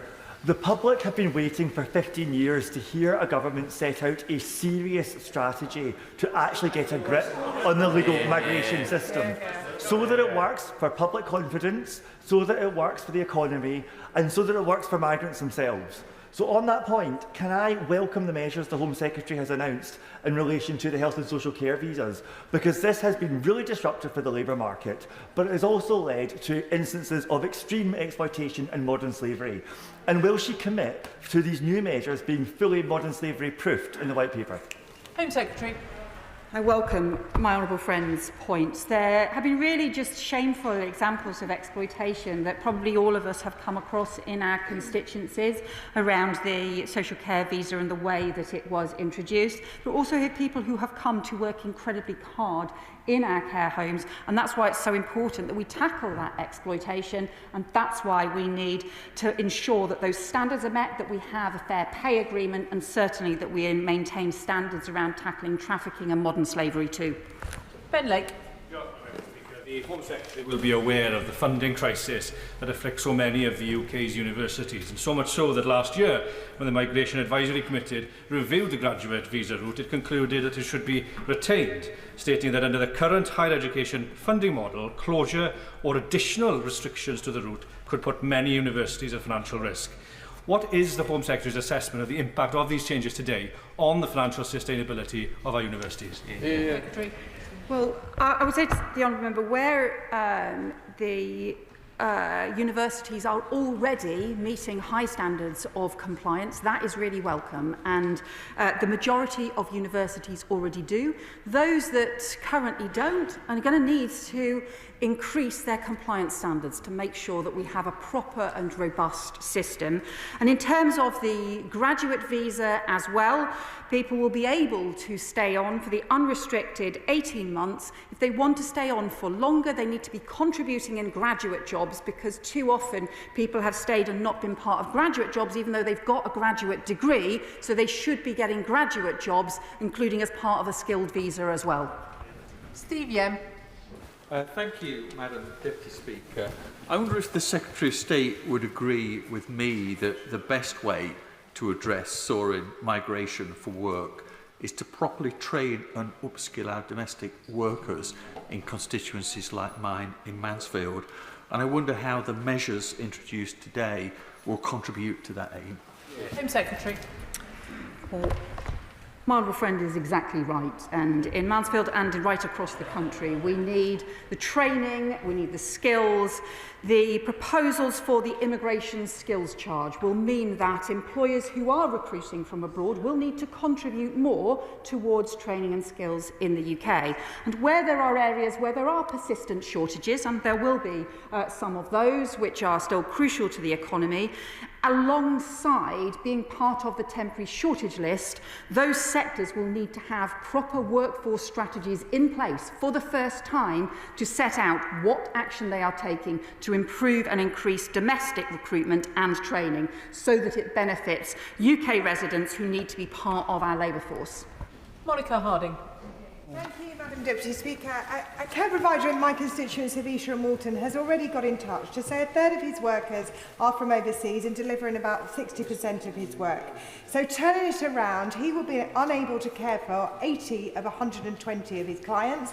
He's been hit with horrendous national insurance contributions and invested thousands of pounds in the model. So in the absence of any adult social care plan, the government is now effectively capping the amount of workers. So how do we plug the gap very quickly, and will the care providers be properly supported with funding to allow these changes to happen? So in the care provider in the Honourable Member's constituency, they will be able to extend those care visas. They will also be able to recruit from the number of displaced care workers, which was 39,000 care workers were displaced when the proper new checks and standards were brought in, and they'll be able to recruit from the local community as well, including with alongside a proper fair pay agreement in place. So we need to make sure that there is a proper strategy to value social care and to deal with some of the causes of recruitment historically, rather than always having the kind of impact with the social care visa recruiting from abroad at such a scale that it led to significant exploitation. Olivia Blake. Thank you, Madam Deputy Speaker. Does the Secretary of State agree that, far from being strangers, migrants are our neighbours, our friends and family and integral parts and members of our communities, and that moves to cast them as strangers are both divisive and hostile and risk legitimising the same far-right violence that we saw in last year's summer riots? Have we learnt nothing? Home Secretary. Well, as I set out in my statement, Madam Deputy Speaker, the people who have come here from abroad through very many generations, contributing to our economy and to our country, being part of our community and making our country what it is. That is who we are as a country because of that history, and it will continue to be important for our future. We do want people to be able to integrate, to be able to share with neighbours, and that is why some of the provisions around ensuring that we support integration and support English language are so important as well. Ben Objective. Thank you, Madam Speaker. How does the Immigration White Paper address the significant number of pull factors currently advertised online? The government's own website, Asylum Support, What You'll Get, is there for any aspirational English-speaking asylum seeker to see just why it's worth running the risk of crossing the channel. You'll be given somewhere to live if you need it. This could be in a flat, house, hostel or bed and breakfast. You usually get £49.18 for each person in your household. This will help you pay for things like food, clothing and toiletries. Your allowance will be loaded onto a debit card each week. Please, can we get to a question? So what is the government doing to address the online advertising of this incredibly generous package? Home Secretary. So we have inherited an asylum system in complete chaos. It's why we are reducing the backlog. It's why we've also been taking action to tackle some of the areas where there has been visa misuse, including some of the issues around, we've had issues around a series of countries where people have increased the applications for asylum even though they have come here lawfully on visas as well. We will continue to tackle those, and we will introduce new reforms alongside this white paper on legal migration. Becky Gittins. Thank you, Madam Deputy Speaker. Last June, the now Home Secretary visited Betty Birkin's cafe in my constituency to discuss the very matter of overseas recruitment massively increasing. Meanwhile, the investment in our domestic workforce was drastically going down, contributing to the quadrupling of the net migration figures between the periods of 2019 and 2023. Does the Secretary of State agree with me that the best way to address the soaring migration specifically from work is to properly train and upskill our domestic workforce, measures already present in our groundbreaking Employment Rights Bill?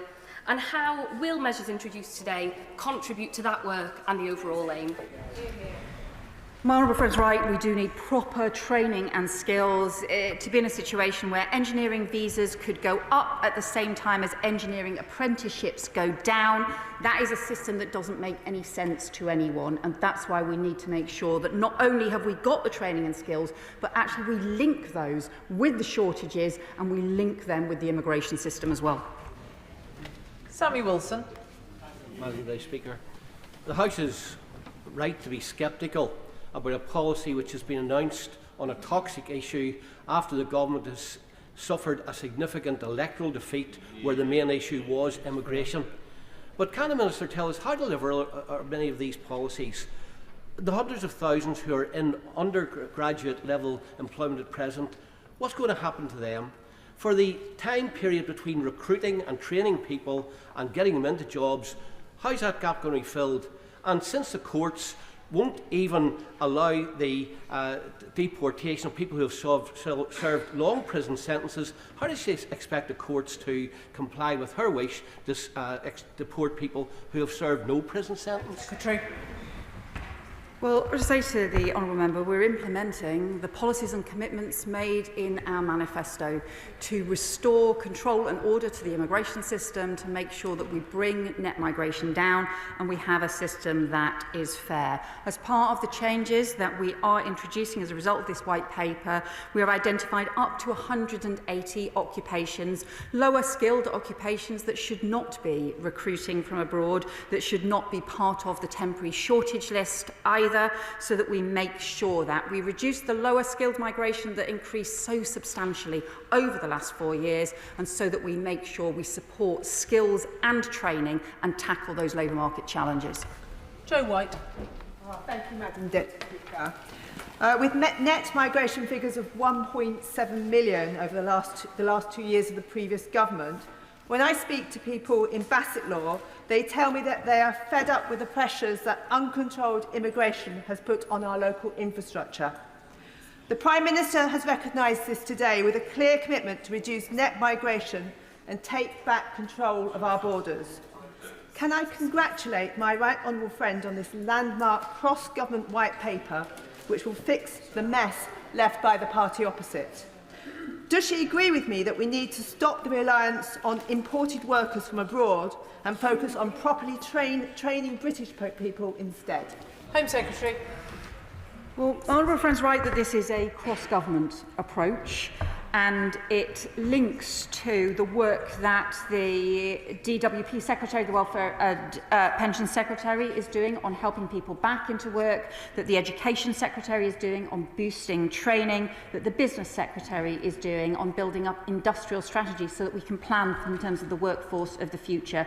This is a cross-government approach. That's how we make sure that we both make sure we've got control in our migration system and also boost the productivity of the economy.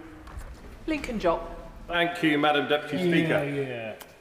What was it about the local election results that first attracted the Home Secretary to the idea of rushing out an immigration white paper? Secretary.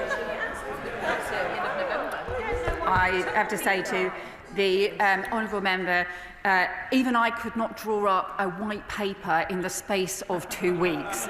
This is a white paper that was announced by the Prime Minister before Christmas, when we saw the scale of the huge increase in net migration that his party had presided over, and it's also implementing the policies that we set out in our manifesto to properly link the immigration system with training and skills in the UK. Rachel Maskell. Thank you, Madam Deputy Speaker. I'm proud to represent this country's only human rights city, where everybody is welcome and every life is of equal worth. Our economy depends very much on our universities and our universities on international students. In fact, employers will come to our country because of the diversity of our students. So will she ensure that she properly consults the higher education sector? The second biggest export from my constituency is higher education, to ensure that we don't harm my local economy, but also the opportunities of international students and home students too. Well, I do strongly value the contribution from international students to our economy, and she is completely right to say how important international students are. But that's also why we need to make sure that standards are upheld in terms of universities, ensuring that systems aren't misused so that we can continue to support international students. And also, I think it will benefit our economy if those students who stay on afterwards are also doing graduate jobs. Max Wilkinson. Thank you, Madam Deputy Speaker. One of the things I've appreciated about this government's approach is the moderate tone of language they've taken on really divisive cultural issues. I'm afraid today I've been disappointed by what I heard from the Prime Minister when he used the phrase island of strangers. We all remember the deleterious effect on public debate that happened after the Citizen of Nowhere speech, and I'm concerned that we're going in the same direction. Can the Home Secretary offer me any reassurance? Home Secretary. Well, the approach that we have set out in our manifesto, the approach that we have set out in this white paper, is about how we properly control and manage the migration system so that it benefits the UK, so that it supports community cohesion, for example, by supporting integration, by ensuring that people can speak English and can, as a result of that, also challenge exploitation as well. So that's why I think the approach that we're taking is about embedding that fairness, about embedding community cohesion at the heart of our immigration system. Too often, those issues around integration and community cohesion haven't been part of the immigration system. This white paper makes sure that they are. Jacob Collier. Thank you, Madam Deputy Speaker. I recently visited a care company that expressed serious concerns about bogus organisations registering as care providers in order to sponsor individuals through the health and care visa. This not only undercuts legitimate care providers who pay and treat their staff properly, but also raises significant concerns about the potential exploitation of workers entering the UK. Can I ask the Home Secretary what steps she plans to take to clamp down on these fraudulent practices and support reputable British care companies? Home Secretary. My honourable friend is right that the kind of exploitation that we've seen has been deeply damaging for people who've come to this country in good faith, and he will have spoken to people, I have spoken to people who travelled from far overseas only to discover that there was no job for them when they arrived. They had sometimes been charged money as well in order to do so, and who were being a huge risk of exploitation as well. So as well as taking action around with the Fair Work Agency and other areas to tackle exploitation more widely, that is also why we think it is right to end the overseas recruitment for care worker visas and to support the care sector through the Fair Pay Agreement and through improving the support here in the UK. I intend to continue this statement until 6:15, so appreciate that many members might be disappointed. Lewis Cocking. Thank you, Madam Deputy Speaker. My constituency of Broxbourne has a hotel that is used to house illegal asylum seekers. This has placed huge pressure on local GP surgeries and schools, which are already overstretched, and me and my constituents have had enough. Will the Secretary of State meet with me to discuss this issue in Broxbourne, and can she tell me when the hotel housing illegal asylum seekers in my constituency of Broxbourne will close? Secretary. Well, the honourable member will know that the previous government introduced asylum hotels because it lost control of the asylum system. This government is clear we need to end asylum hotels. To do that, we need to clear the backlog. That also includes making reforms to the appeals system, again, a broken system that we inherited on asylum appeals, and we are now taking reforms through tonight as part of the Border Security Bill. I hope he will vote for those reforms so that we can end asylum hotels. Tulip Siddiq. My constituency of Hampstead and Highgate has a proud history of welcoming refugees, whether it's migrants from Ireland back in the day or people fleeing political persecution in Nazi Germany. More recently, they opened their doors to refugees from Afghanistan and Ukraine. I welcome the government's measures to enable refugees to access skilled workers' visas. But could I ask the Home Secretary, what are her plans for refugees whose work visas will expire but they cannot return to their countries of origin? Will they be eligible for settled status? And how will the government guarantee their safety in the UK? Home Secretary. Honourable friend is right, we have supported particularly those here from Ukraine, from Hong Kong, from Afghanistan who have fled persecution or conflict, or in Afghanistan's case worked with our armed forces. That will continue to be important. We want also refugees to be able to apply for the skilled worker visa in a way that other people are able to do so, and also to ensure that she will rightly say there are people who will be in this country when the circumstances in their home country change. And in those circumstances, of course, there need to be provision either through the asylum system or through them being able to reapply for their visas as well. Stephen Gethings. Thank you, Madam Deputy Speaker. Madam Deputy Speaker, the Home Secretary will be aware that our higher education sector is world leading because it brings in the brightest and the best from around the world, our researchers, scientists, medical staff. Now, she will also be aware that universities are struggling because of Home Office rules, not least Dundee University, which has suffered millions of pounds worth of losses. Will she take my invitation to please come to Dundee so she can see the direct consequences that her department's policies are having on that university? Home Secretary. Well, international students have brought huge benefits. They also they contribute bringing investment as well as the skills and talent, and universities are important parts of local economies right across the country. It is, though, important that all universities meet the proper standards of visa compliance. Many do, the vast majority do. There are some which have not met those compliance standards, and we urge them to do so, and we will work with them, including setting out action plans with them in order to do so. We do also want students who stay in this country after they finish their course to also get graduate jobs so that they can properly contribute to our economy. Andrew Pearce. Well, thank you, Madam Deputy Speaker. Peterborough is a generous and a warm place, and our city and public services have been made richer because of the peoples who have come and made their home and communities alongside myself and others. But for too many people, too many working class families, they often feel the system is rigged against them when it comes to skills and wages. So can I ask my right honourable friend to tell us a bit more about the work that the White Paper will do with Skills England, the Department for Education and others to ensure we boost apprenticeships? And can I just ask her if she will keep high on her mind and reiterate to this House the desire to tackle illegal immigration as well, and to ensure that hotels like the Dragonfly in my hotel are stood down as soon as possible? Home Secretary.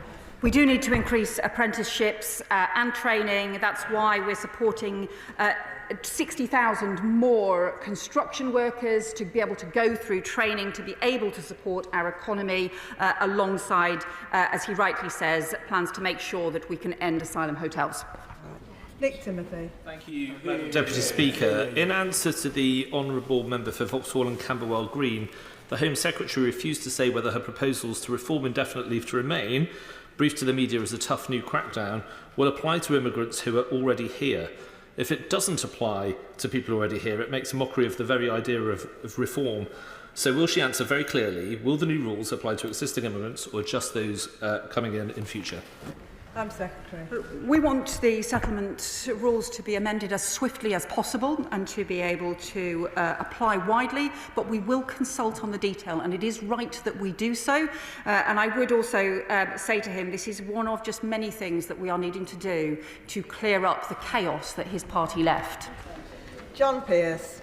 Thank you, Madam Deputy Speaker. After 14 years of broken promises, I'd warmly welcome the Home Secretary's statement to bring down net migration.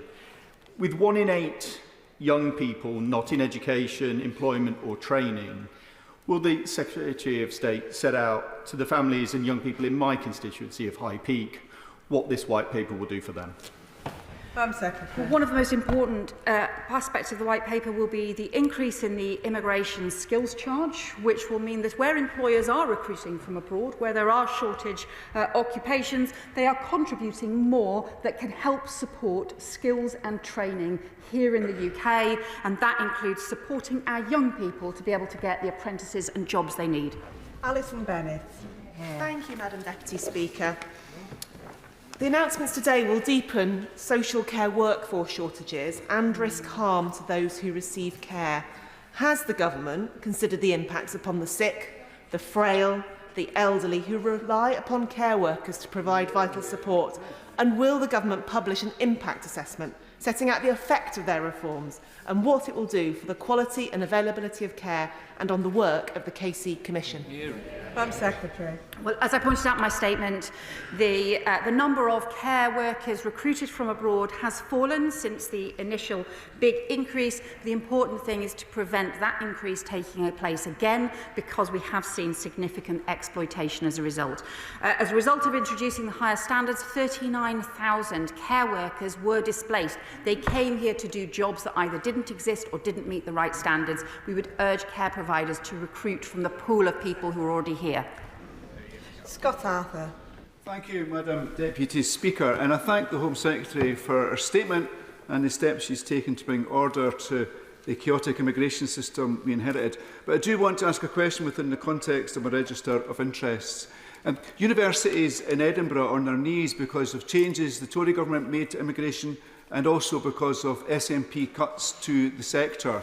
And staff are keen to contribute to the economic growth in the UK, but they're concerned that what's in the white paper might make that harder. So can she commit to working cross-government to ensuring universities come out this stronger so they can contribute to economic growth? Secretary. What the honourable member also may be aware is that the increase in the student visas, the biggest increases in student visas were often on the universities that were lower ranking in the university league tables, and where we also had people then afterwards not doing graduate jobs. So we hugely support international students. He's right to refer to Edinburgh University, to other universities across the country, and we want to work with universities to ensure that high standards of compliance are being met, and also that where international students stay in the UK, they are also doing graduate jobs as well. Jeremy Corbyn. Thank you, Madam Deputy Speaker. Could the Home Secretary explain why, in the introduction of this white paper, the language of Enoch Powell was used by the Prime Minister? There's been no speaking up about the enormous value of migration to this country that's kept our NHS running, our education service running, and so much more, and that there are already 130,000 vacancies in the care sector. Does anything in her white paper do anything to improve community relations or deal with the now labour shortage within the NHS and the care service, or is it all about trying to please these people who unfortunately sit in front of me? Well, what I would just say to the honourable member is, I think at the very beginning of my statement to this House, I talked about the importance of those who come to work in our NHS, those who come to serve in our armed forces, those who come to work in constituencies like mine, in coal mining jobs, those who come sometimes to do some of the most difficult jobs of all. But it's because migration is important that it needs to be controlled and managed. And we need to tackle the underlying problems in the labour market. So for net migration to quadruple critical in the space of 4 years, at the same time as domestic training is being cut, at the same time as we haven't had the support for the skills and training in the UK, I think shows a system that just is not working. We have to tackle those training and skills shortages alongside bringing net migration down. Rachel Taylor. Thank you, Madam Deputy Speaker. My constituents are sick and tired of broken promises on immigration. 5 Conservative Prime Ministers promised to cut arrivals while deliberately letting numbers reach record highs. Can the Secretary of State confirm to the people of North Warwickshire and Bedworth that the broken promises are over, and when this government says we will cut immigration levels and invest in skills and training and good jobs for my constituents, that is exactly what we will do?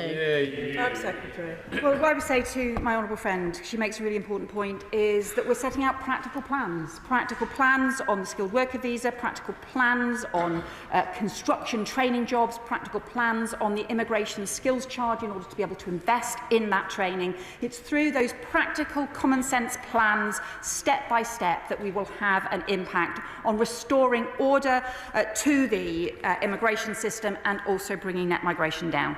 Greg Smith. Thank you, Madam Deputy Speaker. The White Paper talks in vague terms about potential changes that build upon and learn from the Displaced Talent Programme. So can the Home Secretary be really clear with the House where she sees those changes going, and more importantly, what safeguards she will put in place to ensure that any such changes don't act as some sort of massive magnet for those that wish to illegally enter our country? Home Secretary.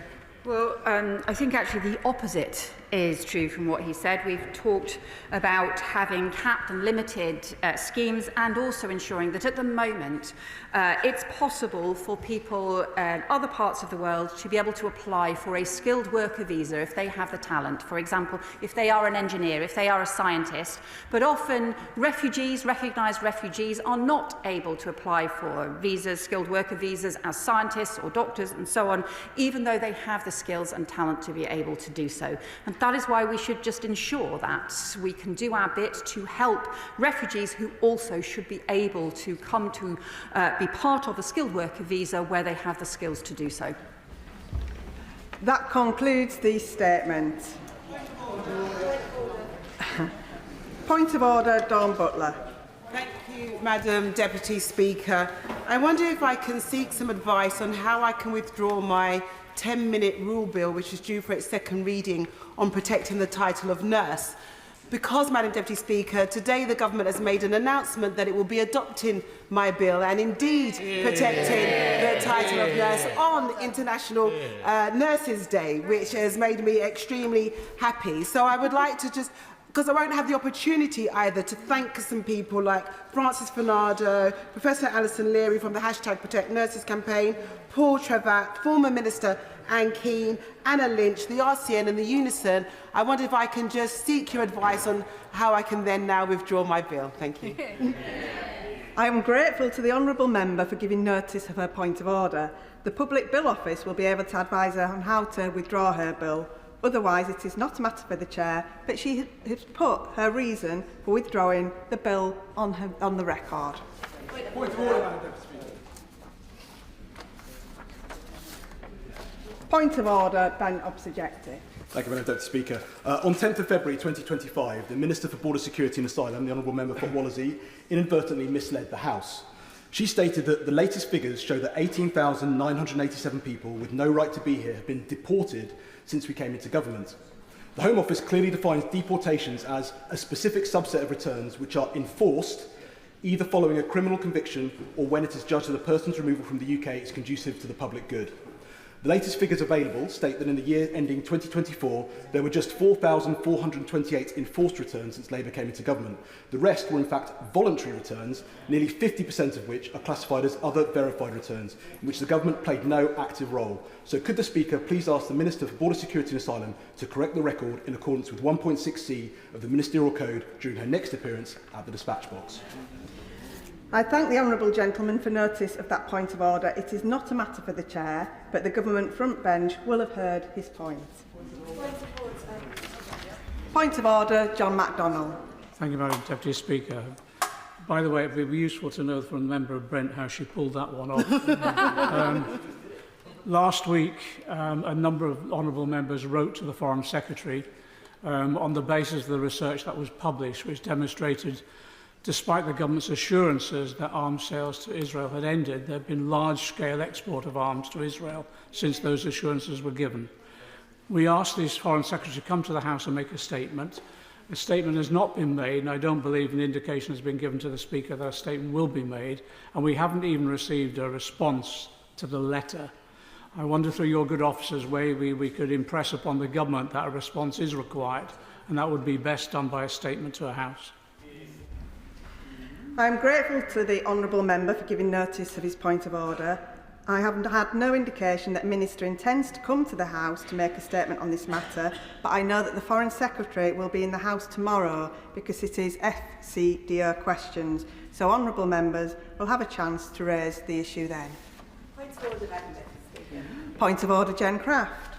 Thank you, Madam Deputy Speaker. In last Wednesday's adjournment debate on Essex devolution, the member for South Basildon and East Thurrock stated that it was his understanding that there have been conversations between local councils about Thurrock joining London. I believe that he is aware that Thurrock Council have made it abundantly clear in response to a Freedom of Information request that no such discussions have taken place. These rumours have caused considerable concern locally, and as a lifelong Thurrock resident who agrees that our borough is Essex through and through, I'd be grateful for your advice, Madam Deputy Speaker, on how the member for South Basildon and East Thurrock can correct the record. I am grateful to the honourable member for giving notice of her point of order. Has she notified the honourable member for South Basildon and East Thurrock that she intended to raise the matter in the House? I have. The Chair is not responsible for the substance of honourable members' speeches, but she has put her point on the record.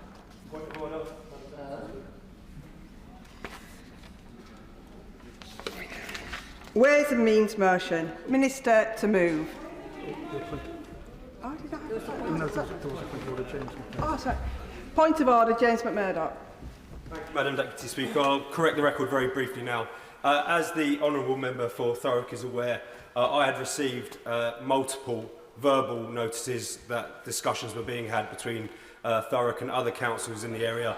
So I put in a Freedom of Information request, which they came back and concluded there had been discussions. It only turned out it was due to an administrative error that they should have said there had not been. So I'd received verbal information and written confirmation that there had been, which is why I gave the speech I had. And I would point out that in the speech that I gave, I even made reference to the fact that the conversations had been denied, which again I'd also explained to the honourable member for Thurrock. So I believe I've done all I can there, but given the amount of strained relationships in this place, I certainly hope this doesn't strain ours and we continue to work constructively together. I thank the honourable member for his point of order. Can I just remind members that points of order should be brief? However, I thank the honourable member for that point of order and he's put his point on the record. Ways and Means motion, Minister to move. The question is as on the order paper. The question is as on the order paper. As many as are of that opinion say aye. Aye. Of the contrary, no. I think the ayes have it. The ayes have it. The clerk will now proceed to read the orders of the day.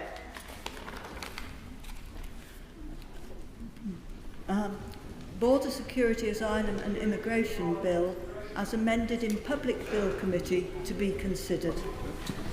Now, we will begin with Government New Clause 5, with which it will be convenient to consider the other selected new clauses and amendments as listed on the selection paper.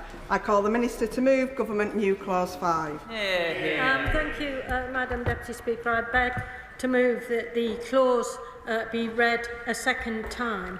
But before I set out the key government amendments tabled for report, I'd like to recall why the government has brought forward this bill.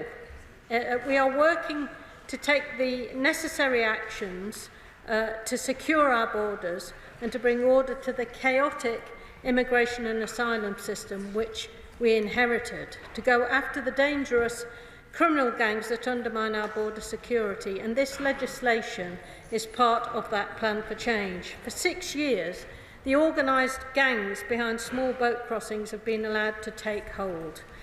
So we are strengthening international partnerships, enhancing enforcement operations nationally and internationally, and equipping ourselves with the tools we need to identify, disrupt and dismantle criminal gangs while strengthening the security of our borders. The Organised Immigration Crime Summit hosted by this government in London last month mobilised over 40 countries and organisations to launch an unprecedented global fight against the ruthless people smuggling gangs. The new landmark measures in this bill will provide law enforcement agencies working across the border security system with stronger powers to pursue, disrupt and deter organised immigration crime. Of course. Can I thank the Minister for giving me? Minister, one of the things that I know that I've just asked questions in this chamber before, and to be fair, the Minister has answered in a positive fashion, is the issue of border security in Northern Ireland, where people can come from the Republic of Ireland into Northern Ireland and across the UK. So when it comes to closing the borders, it's so important that the borders with the Republic of Ireland and Northern Ireland are closed. So can I ask the Minister this question? What discussions and in-depth discussions have taken place between the Garda Síochána, the PSNI and the security forces to ensure that that avenue of illegal immigration is closed and closed for good? Madam Deputy Speaker, as I've done before, I can assure the honourable gentleman that the border security force in this country work very closely with the PSNI and, of course, the Garda Síochána to deal with all of the potential threats in the common travel area. And I can assure him that we keep a very close eye on what's going on there to ensure that the honourable gentleman's worries are properly addressed. This bill strengthens the immigration and asylum system. We're repealing the costly and unworkable legislation introduced by the previous government and introducing new provisions to address the current shortcomings, tackle harm and build a more efficient and robust system. This bill is about making changes to enable a properly functioning immigration and asylum system which ensures that those with a genuine right to be here are properly supported, whilst those who have no right or legal right to remain in the UK do not abuse the system and undermine the protections the UK has a history of providing to those in need. I give way. I thank the Minister for giving way, and she's given a really important speech about a very important subject. Would she agree with me? Part of the issue with the asylum system is the backlog created by the previous government, who actually decided the best way to deal with this, wrongly decided the best way to deal with this issue was to make the process take longer as some sort of deterrent. But actually that meant that there was a huge backlog that this government has to tackle. Minister. Well, my honourable friend is right. We inherited a system in total chaos where asylum decision-making had all but ground to a halt, and many tens of thousands of people were left having claimed asylum, which the law allowed them to do, but not being able to be processed because the last government passed a law which made it illegal for them to be processed. So they were left in limbo, just piling up, costing the taxpayer a fortune. And we have had to untangle the situation that we found. Now, I'm happy to give way. Which is most generous with her time, but she will be aware that today over 600 illegal migrants have entered this country. They could get up to all sorts of mischief, commit crimes and maybe even acts of terrorism. So does she agree with me that these young men crossing the Channel should be immediately detained and deported along with the member for Islington? Minister. Well, I certainly hope that that kind of comment might be a joke, but I actually wonder whether that kind of arbitrary treatment of people who are in this country, if we came out of the ECHR as he wants, would become the norm for reform. We are a law-abiding government. The Right Honourable Member for Islington has a complete right to his opinions and a complete right to express them from whatever side of the House that he sits, and I've personally worked with him and have a great deal of respect for him. So I'm quite shocked that the honourable gentleman thinks that that's an appropriate thing to say in this place. Now, at committee stage, yes. Thank you. I thank the Minister for giving way, and on a slightly more constructive point. Does the Minister agree that calls for the process to allow asylum seekers to work after they've been in the country for 3 months would allow them to integrate more closely with their communities, would allow them to earn money to support themselves. Such a measure to change it from 12 months to 3 months would make a massive difference to asylum seekers and reduce the bill for hotels and actually allow them to contribute to the communities they want to be a part of. Well, we're going to come to these debates when we get on to debating the new clauses that the Honourable Gentleman is talking about. But we have been clear on this side of the House that the balance between respecting the work visas, which people have to apply to if they're coming to work here, and then allowing, I will in a minute, and then allowing asylum seekers who haven't applied for work to come and work at that sort of length would risk undermining the system. We have a disagreement about timing. The answer to the Honourable Gentleman's question is that at the moment you can work if you're an asylum seeker and your case hasn't been heard after 12 months if it's through no fault of your own. So we're talking about time here, but I think the balance between not undermining our work visa system and having a pull factor for more people to come across illegally is the one that we're talking about here. I give way to the Right Honourable Gentleman. I thank the Minister for giving way and thank her for the remarks she just made. Would she accept that people that make an incredibly dangerous journey and are exploited in doing so are often totally desperate, are victims of human rights abuse and war, have been through horrendous journeys to get there, and one day they'll find somewhere to live where they'll be able to live their lives and make a contribution to our society? Don't we as a world need to look at the plight of refugees as a whole and do much more about trying to bring an end to the conditions that force people to seek those desperate journeys in the first place? I agree with the Right Honourable Gentleman that we have to always think about the humanity involved in here and not try to label everybody who comes into our country when they're claiming asylum as some kind of threat or even worse as a terrorist, something that's just been said from the benches opposite. We have to treat every case on its merits and we have to treat every person as an individual human being, but we also have to recognise, and the Right Honourable Gentleman needs to recognise this too, that not everybody who comes across on a boat is the kind of person he describes. Some of them are actually the people running the people smuggling gangs. So there's a variety of humanity that comes across on the boats, like there's a variety of humanity that one can discover if one comes across a pool of human beings everywhere. Now, I wish to get on with with actually moving the amendments, but because I served with him on the ISA, I'm going to give way to the Right Honourable. I'm grateful to the Right Honourable Lady for giving way. Isn't the truth of the matter that showing humanity means recognising, as she's implied, that some of the people are coming, perfectly understandably, for entirely economic reasons? If you thought you could get a better deal in Britain for you and your family, you turn up and say you were claiming asylum on all kinds of grounds. And that's the real truth of it. The system is being gamed, and it has to stop being gamed. Minister. Yes, in some circumstances, no in others, because some people who come over are genuine asylum seekers, and even under the Right Honourable Gentleman's government, when he was indeed in the Home Office too, they were granted asylum. So, as always, there are many, many different circumstances, and each one has to be looked at and judged on its merits. I'm now going to get on. I'm sorry, I need to get on because we don't have a lot of time, and I think I've been generous. The Government has tabled further amendments, which I now wish to turn to strengthen the current bill. Firstly, new clause 5, which extends right-to-work checks. Preventing illegal working forms a critical part of the Government's plan to strengthen the immigration system, restoring tough enforcement of the rules, undermining the proposition sold by unscrupulous criminal gangs that individuals can work in the UK.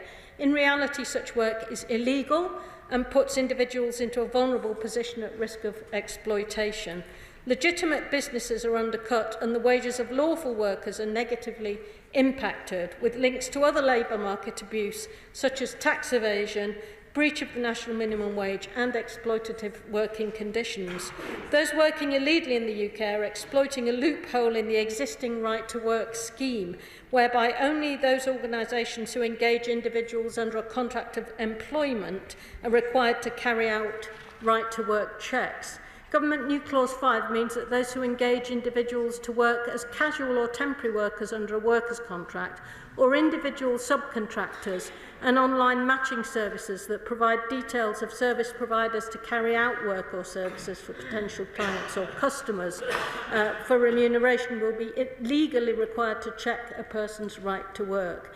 Individuals who are self-employed in the traditional sense and who contract directly with clients will not be in scope of New Clause 5, ensuring that a member of the public directly engaging a tradesperson or business will not have to carry out a right-to-work check. This is a long overdue extension of right-to-work checks to include sectors which were previously out of scope and crack down on the unscrupulous exploitation of employment law loopholes. I note the amendments for the Honourable Member for Leeds, Central and Headingley and the Honourable Member for Hazel Grove relating to the Government's policy on the right to work for asylum seekers. But it's important, as I said earlier, to distinguish those who need protection and those seeking to come here from work. Also that while pull factors to the UK are complex, the perception of easy access to the labour market is among the reasons why people take dangerous journeys to the UK.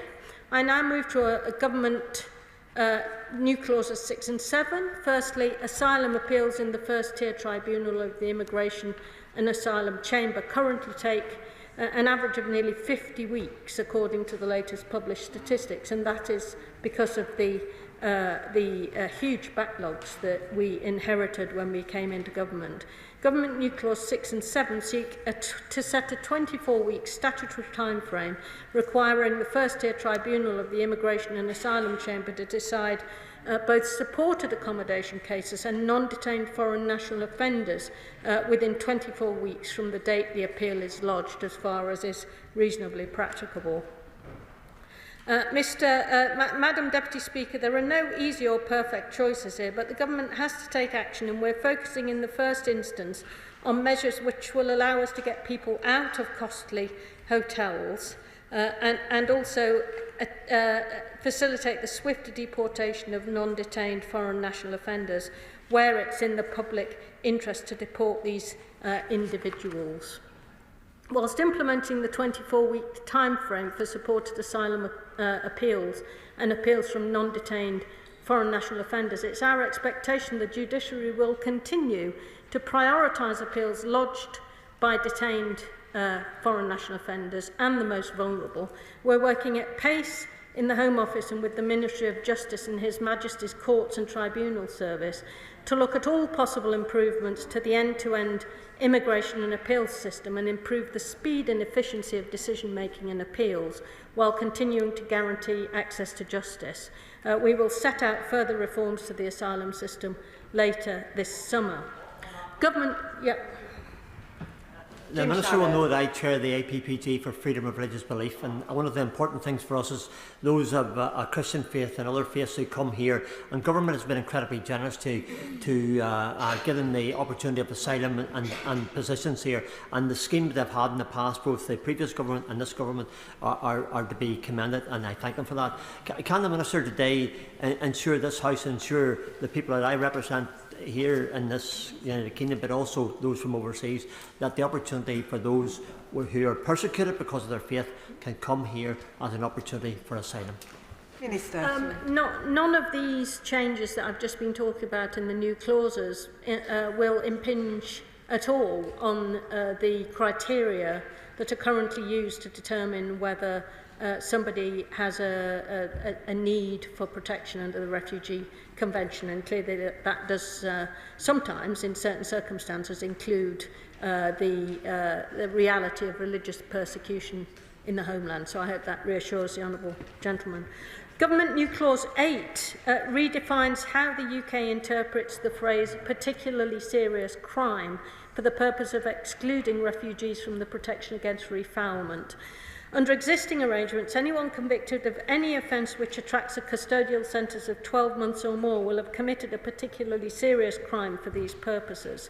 Those arrangements remain unchanged as a result of this amendment. New Clause 8, however, goes further, and it will mean that a particularly serious crime will now include individuals who've received a conviction for a sexual offence listed in Schedule 3 of the Sexual Offences Act 2003. Importantly for these cases, the fact that particularly serious crime has been committed will be a presumption that can obviously be rebutted by the individual in question, so they get a fair hearing. Schedule 3 lists the offences that automatically make an offender subject to notification requirements, meaning that they have to notify personal details to the police annually or whenever their details change. Failure to do so is a criminal offence. This system is sometimes known as the Sex Offenders Register. The government recognises the devastating impact of sexual violence on victims and our communities and are fully committed to tackling sexual offences and halving violence against women and girls in a decade. To achieve this, a broad set of the right powers must be available for authorities to tackle sexual crimes, bring perpetrators to justice and manage sex offenders. As part of this effort, as the Minister, and I obviously accept the wisdom behind that new clause, but will the Minister go further and comment on new clause 39 in the name of my right honourable friend, the member for Gainsborough, because that is designed to put an end to another mischief affecting the non-refoulement rules, and that would ensure that there was primacy given to the Torture Convention and the Refugee Convention, and it wasn't possible for the European Court of Human Rights to interpret the Convention in such a way as to exclude those provisions. Well, I commend the honourable gentleman for his creativity in asking that question when I'm talking about this particular government amendment. I think we had a debate in committee on the Father of the House's amendment, and I certainly intend to come to it later in our proceedings, hopefully when he's here himself. I wanted to say that as part of our efforts to halve violence against women and girls, it's important that the small number of asylum seekers and refugees who've been convicted of particularly serious crimes do not benefit from protection status. Not only have they failed to respect the laws of the UK by committing sexual crimes, but they've also undermined public confidence in the system. This clause changes the law to deny refugee status to those convicted of the abhorrent crimes listed in Schedule 3 of the 2003 Sexual Offences Act, treating them with the seriousness they deserve and supporting our wider mission to halve violence against women and girls in a decade. I'm very grateful for giving way. She's being very generous. The trouble is, when the judiciary get hold of this and there's an appeal, very often they cite exceptional circumstances, which is cited in the original legislation, but has been interpreted over the years in a very liberal way, so much as to be more or less meaningless. Will the Minister define what exceptional circumstances are more clearly, so there can be no doubt in the minds of lawyers about who might be eligible for appeal against decisions made by the Home Office and who are not? Minister. Well, certainly we'll come into the detail of how this works once it's on the statute book in guidance that is issued, but I'm being very clear to the House tonight that the government wishes to include those few people, the small number of asylum seekers and refugees who've been convicted of serious sexual offences such that they've been put on the Sexual Offenders Register, to be denied refugee status. We will also deny refugee status where we're able to show that an individual has been convicted in a foreign court for a crime that would have fallen under Schedule 3 if they'd been convicted in the UK.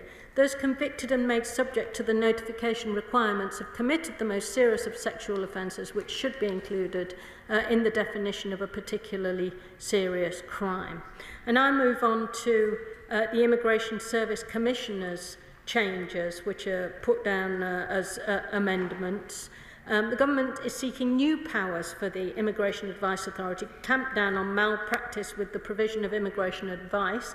Building on Clause 40, Schedule 1 of the Bill, these new measures will extend the powers of the Immigration Services Commissioner to ensure effective modern regulation and enforcement of immigration advice and services. Government Amendment 24 creates the power to amend the definition of relevant matters, the different types of immigration advice which can be brought in and out of Immigration Services Commissioner's regulatory oversight. This will introduce greater flexibility to keep pace with wider modernisation and transformation of the immigration system. Currently, those definitions are in primary legislation. This moves them into secondary legislation. Government Amendment 25 allows for a person's registration as a provider of immigration advice or immigration services to be cancelled or suspended with immediate effect where serious concerns are raised regarding their actions or behaviour. Government Amendment 26 establishes that persons who have received certain severe disciplinary sanctions cannot continue to provide immigration advice under the supervision of a person regulated by the Immigration and Asylum Act, otherwise known as substitution. Government Amendment 27 introduces additional sanctions, specifically monetary penalties and the ability to amend the amount of the fines, enhancing the range of tools available to the Commissioner to tackle inappropriate or unlawful practice by unregistered advisers and to shore up standards. Monetary penalties may be imposed up to a maximum of £15,000 on its regulated organisations that have breached the Commissioner's codes of standards, obstructed an inspection or failed to comply with regulations.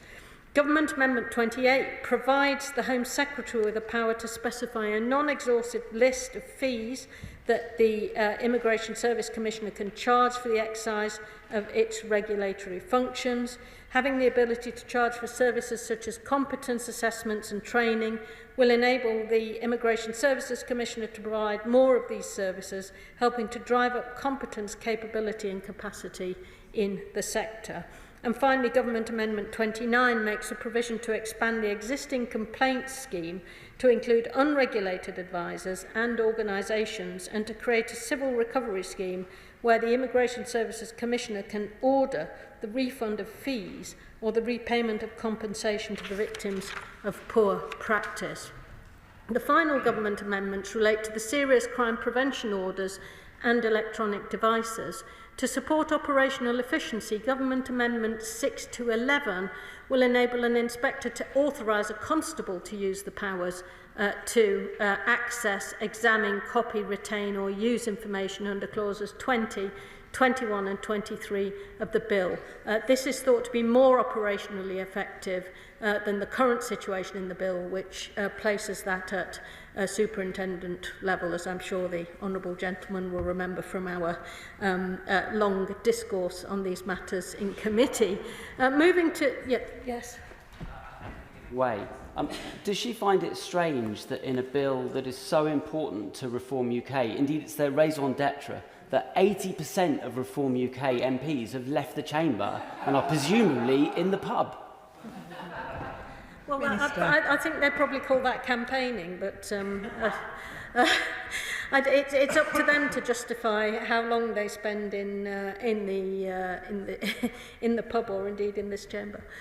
Moving to serious crime prevention orders and interim serious crime prevention orders, Government Amendments 14 to 19 will remove Scotland and Northern Ireland from Clause 48, which allows electronic monitoring as a condition of serious crime prevention orders and interim serious crime prevention orders in terrorism-related cases, ensuring that the devolved governments retain full legislative competence over their existing electronic monitoring regimes.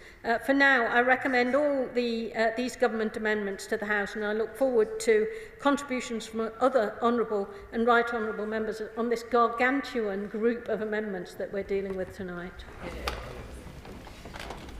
Extension of prohibition on employment to other working arrangements. The question is that Government New Clause 5 be read a second time. I call Shadow Minister Chris Philp. Thank you, Madam Deputy Speaker. I rise to move New Clause 14 new clause 18, and speak to various other new clauses and amendments that stand in my name and those of my honourable and right honourable friends. Madam Deputy Speaker, let me start by just thanking and paying tribute to my honourable friend, the members for the Weald of Kent and Stockton West, sitting beside me here, who toiled with enormous fortitude and patience through, I think, 12 or 18 sessions in committee. They did extremely diligent and good work, and I would like to put on record my thanks to them both. Madam Deputy Speaker, the new clauses and the amendments that I'm moving this evening are made necessary by the government's abject and appalling failure to control small boats crossing the English Channel since they came to office last July. They came to office saying that they would smash the gangs, a claim that is now in tatters. Let's just take a look at what they've done since July the 4th last year. 35,048 people, 35,048 people have illegally crossed the English Channel since the last election. That is a 29% increase on the same period the previous year. This year so far, 2025, how is smashing the gangs going? Well, 11,806 people have crossed, which is the worst start to a year ever in history. That is an appalling and abject failure for which this government is responsible. Just yesterday alone, 232 people crossed, and we understand that today, as we stand here, several hundred more people have made that illegal crossing. There's no control over who they are. There are suggestions that some of the suspects in the recent Iranian terror case were accommodated in asylum accommodation and may potentially therefore have crossed by small boat. I certainly recall that some people crossing the Channel had some very serious prior convictions. The government has no idea who they are, and they've certainly got no control. The people crossing are almost entirely young men. They have pushed themselves to the front of the queue by paying people smugglers. I do not see them as victims. They are committing a criminal offence by entering the United Kingdom in this way. It's a criminal offence contrary to Section 24 of the 1971 Immigration Act, as I'm sure everybody knows. But if the former Leader of the Democrats would like to say something to the contrary, I'd be glad to give way. I'm sorry thank you for giving way. I just couldn't help myself, I'm afraid. 87% of Eritreans coming over are refugees. He talks about young men. They are young men because Christian young men in Eritrea are conscripted to murder their own communities. So, of course, they're disproportionately listed amongst them. Why does he not take part in this debate on the basis of evidence rather than playing tabloid nonsense? I think the honourable gentleman, the right honourable gentleman, will know that there are very many female refugees around the world, very many children around the world. Indeed, the last government welcomed many of them here under the UK resettlement scheme from Syria. But the young men who push themselves to the way of the front of the queue in Calais are displacing potentially more deserving applicants. And I would just one moment I will. And I would add that they are embarking from France. Now, France is a manifestly safe country. France is a country with a well-functioning asylum system. Nobody, including young men from Eritrea, need to leave France to seek sanctuary when they can perfectly well claim asylum in France itself. Indeed, Article 31 of the Refugee Convention, which in general terms prohibits the criminalisation of refugees, expressly says that only applies if someone comes, and I quote, directly from a place of danger. France is not a place of danger. Much better that we choose, I'll give way just in a minute, much better that we choose the deserving cases rather than having people pay criminal gangs to enter this country illegally from a place, namely France, which is anyway safe. I'll give way. I'm grateful to the Shadow Secretary for giving way. One important point is verification. This government brought forward, the last government brought forward the idea of having verification, which is really, really important. Age verification, because we know that the evidence supports that some young men will claim to be younger than they actually are. Many other countries will use age verification systems from a medical perspective. Does he have a reason why the government has decided not to take those amendments forward in committee, and why they're not considering implementing them at the moment? Well, I think my honourable friend raises an excellent point. In fact, he draws me to new clause 12, which we have tabled, which essentially mandates the government to get on with implementing scientific age assessments.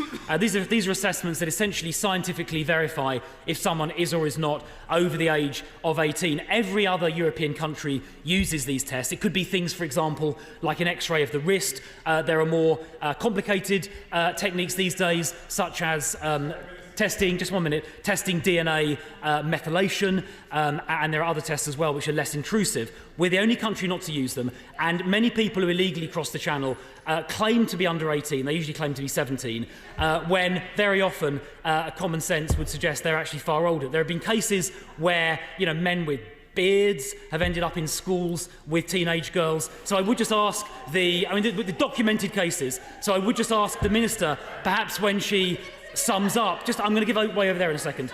I would just ask the Minister, when she replies, to explain to the House what her plans are for introducing these tests. We are an outlier in Europe. We're the only country not to use them. And it would actually, I think, be important from a safeguarding perspective to make sure that people who claim to be, for example, 17, really are 17 and not in their mid-20s. Now, the member over there was very keen to intervene, and I think enthusiasm deserves its reward. Minister, for your condescending tone after your deluded rant in the House. I must say, of course, I must say to the Shadow Minister that you are misleading the House. 400 crossed. 400 crossed in 2018. Over 150,000 crossed since. That's the majority of which were on the watch of the Conservative government. So how they can claim that this on Labour's watch is beyond me. And as the new expert... I think the honourable gentleman's had long enough for his very short and brief intervention. Shadow Home Secretary. Thank you, Mo. Well, I certainly agree he's had long enough. Look, I gave his constituents may well agree in a few years' time. Look, I gave the figures very clearly. Since the election, 35,000. That is a 29% increase on the same period a year before. And so far this year, 2025, it has been the worst year on record, the worst year in history for illegal channel crossings. The claims to smash the gangs lie in tatters. Now, there was a... Yeah, of course. Honourable gentleman for giving way, and we missed him in the committee. But I wonder if he would explain, given the sophistication of the organised immigration crime threat the country, why he's planning on voting against the bill tonight when the bill provides counter-terrorism style powers which the National Crime Agency and our security services have told us that they want to be able to bring to bear on this serious question. Well, I must say I missed being there as well, and I did miss the prospect of spending hours and hours in the Honourable Lady's company. Perhaps on some other occasion an opportunity will present itself. But on her question about the bill, she's inviting me to comment on really a third reading matter, but since she asked the question, when you vote on a bill at third reading, a yes or no vote, you're voting on the bill in its totality. Now, while the counter-terror measures may have a very marginal benefit, and it will be no more than marginal, as she should know, this bill also does some extremely damaging things that will make it actually a lot harder to control our borders. One of the things it does, for example, is it repeals pretty much the entirety of the Illegal Immigration Act. Clause 38 of the bill does that. Now the Illegal Immigration Act requires the... I'm going to just answer the question, if it's okay. The Illegal Immigration Act, amongst other things, requires the government to remove people who arrive here illegally. Amongst other things, the Illegal Immigration Act says there is no path to citizenship for somebody who comes to this country illegally, a very sensible measure. This bill before us repeals almost all of that. But secondly, the other thing this bill does is it removes from the statute books the legislative basis to implement a removals deterrent. Now, one of the first things this government did when it came to office was it cancelled the Rwanda scheme before... Now, I'm going to just answer the question first. It cancelled the Rwanda scheme before it even started. The first flight had been due to take off on the 24th of July. Now, everybody has warned, the National Crime Agency warned, that without a removals deterrent, you're not going to stop the boats. Law enforcement alone important though it is not enough. A border security commander with no powers is certainly not enough. Experience around the world says you need a removals deterrent. That is to say, if somebody enters the UK illegally from France, if they are rapidly removed somewhere else, be it Rwanda or elsewhere, they're not going to attempt the crossing, knowing removal will follow. Now, Australia tried something very similar about 10 years ago. They called it Operation Sovereign Borders. They, in fact, had a bigger problem than we did. There were 50,000 people a year crossing at that time. And within a very short space of time, a few months, the removals deterrent they used stopped those illegal maritime arrivals, as they called it, entirely, went to zero, and it saved lives in the process as well. Now, Australia used an island called Nauru rather than Rwanda, but the principle is the same. And the decision, I mean, the Home Office ministers must by now be regretting their hastiness, because in the absence of any removal deterrent, the numbers have gone through the roof. And as I said already, this year so far has been the worst on history.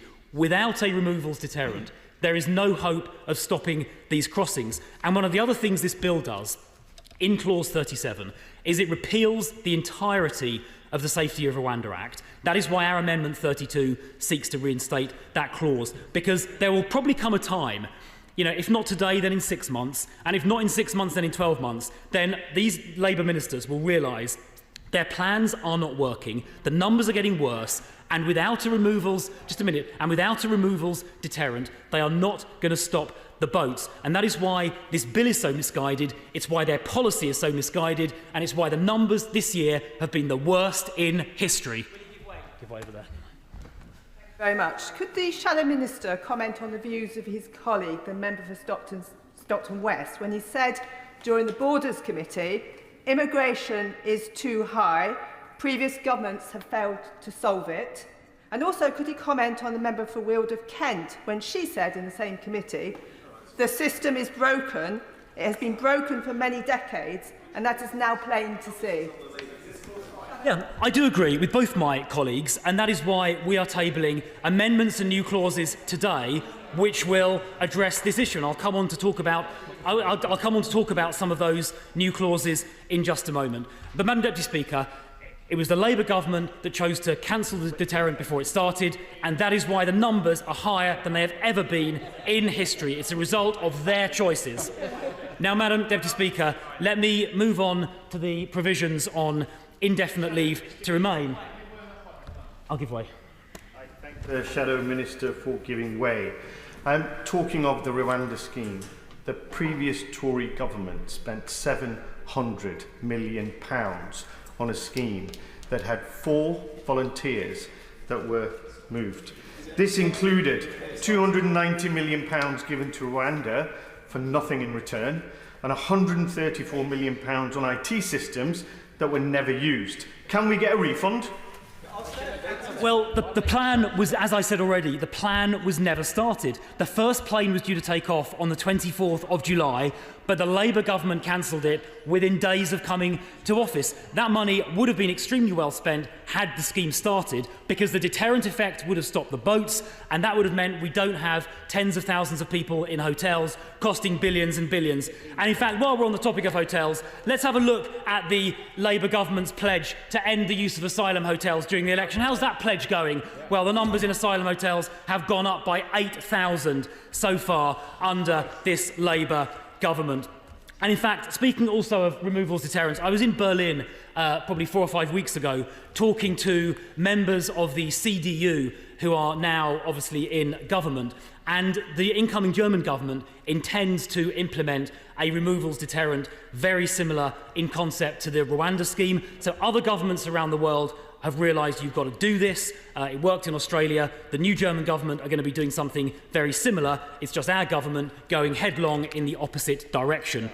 Now, I'm going to make some progress. Now, Madam Deputy Speaker, I'm just going to speak for a moment to the clauses on ILR, indefinite leave to remain, and in particular, new clause 11, which sets a limit for eligibility for ILR to 10 years, and new clause 17, which sets various conditions on ILR, essentially saying that to get ILR after 10 years, you have to have made a sort of economic contribution. You can't be a burden on other taxpayers. Now, those strike me as very fair. Now, I notice in the immigration announcement by the Prime Minister this morning, he made reference to 10 years ILR, despite the fact the Honourable Lady and her colleagues voted against that measure just a few weeks ago. I wonder what has magically changed their minds. But if they are serious about this, will they be supporting new Clause 11, which implements what the Prime Minister announced this morning? Will they be voting for that later on? But if I understand the Prime Minister's announcement correctly, he was saying, the Prime Minister was saying, that when someone reaches 10 years residence,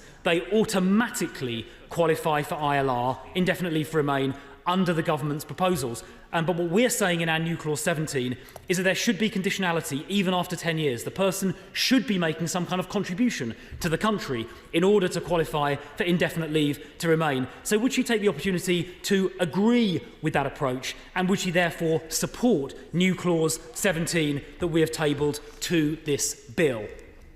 Now, Madam Deputy Speaker, let me turn to the two new clauses that we intend to move to a vote this evening. And the first of those is new Clause 18, to be found on page 18 of the amendment paper. This establishes a binding cap on immigration numbers each year, a cap that would be voted on in this Parliament, democratically accountable and completely transparent. Of course, it would be up to Parliament to debate what that number should be, but I would be arguing it should be a lot lower than any recent number we've seen, and indeed a lot lower than the recent forecasts we've seen from the ONS and the OBR. But the critical point, let me just finish the point, but the critical point, whatever your views on the number are, is that it would be this Parliament every year that voted to cap migration. So never again would we see immigration rise to levels far higher than anyone intended. We wouldn't ever again see unintended consequences where visa rules are set up, but it turns out the numbers are much higher. A good example of that is the health and social care visa, which was initially only supposed to be a few thousand people, but ended up being hundreds of thousands. With a cap mechanism in place, that would never happen again. So I invite the Minister in her response to tell me, will she support a binding annual cap decided by this Parliament? Will she support democratic accountability for that number? And if not, why on earth wouldn't she? Because I can't see any reason at all why this elected Parliament shouldn't set the limit each and every year, rather than having numbers that many of us would think are far too high. I thank him I thank the honourable gentleman for giving way. He's speaking with great confidence as ever, and and volume, I have to say. So you're very clear. The honourable gentleman is very clear about the cap, very clear. But what's less clear is what level he believes it should be set at. He says it should be lower than the current numbers, but with his experience and confidence, what level does he feel it should be set at? What would his first proposal be for that cap? Well, I'll tell you what, how about he votes for the cap this evening, and then we'll have the debate about what level the cap should be at. We're not going to be debating the level of it when it currently doesn't even exist, and his own front bench are trying to deny him a voice on this issue and deny every single member in this House a voice on this issue. If you believe in Parliament deciding these things, if you believe in democratic accountability, members opposite will vote for new Clause 18 this evening and let Parliament decide what that cap should be. Thank you. I think the cap idea builds on some of the work the last government was wanting to bring forward about refugees and asylum seekers when it was asking councils to work up how many they could accommodate. That seems remarkably practical to say that we are a generous nation to be able to look after those people in need, but it comes with a capacity. The whole idea would be to implement a cap then that has all councils in England, Wales, Scotland and Northern Ireland be able to say what they could hold and us vote on it as a nation. Is that something that he would consider under this idea of a cap when it comes to dealing with asylum seekers?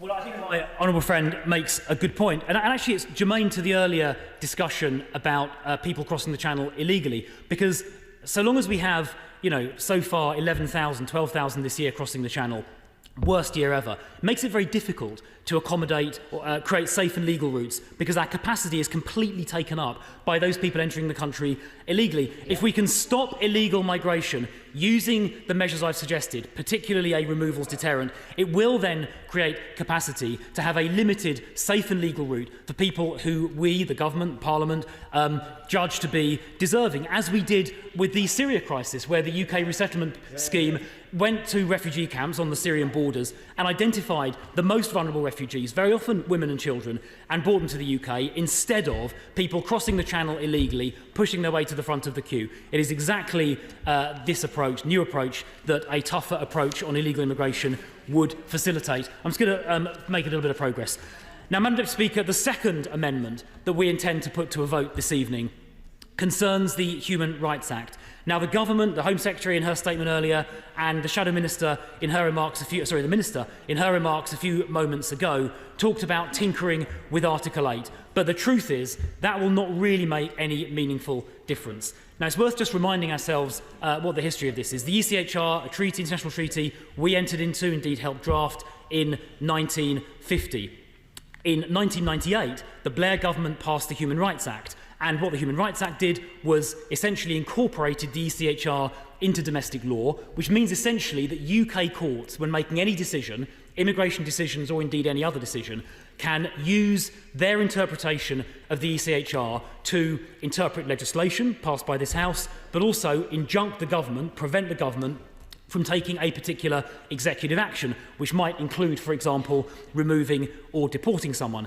Now, the problem, so essentially empowered UK judges to use the ECHR however they saw fit. Now, the problem with the ECHR as drafted is that unlike a piece of domestic legislation, like the one we're looking at today, which is very detailed, everything is very sort of precisely defined, the ECHR isn't like that. It's very sort of vaguely worded. For example, Article 3, freedom from torture, inhuman and degrading treatment, or Article 8, the right to a private and family life. Now, nothing objectionable about those in themselves, but the problem is that over the years, judges have expanded their interpretation of those in ever more extraordinary ways that frankly defy common sense. And let me just give the House an example of one or two of those judgments. For example, there was a paedophile of Zimbabwean nationality who fell for deportation under Section 32 of the 2007 Borders Act. Quite rightly, he should have been deported. But a judge said no. A judge said no. Under their interpretation of the East, this is a UK judge, not Strasbourg, UK judge,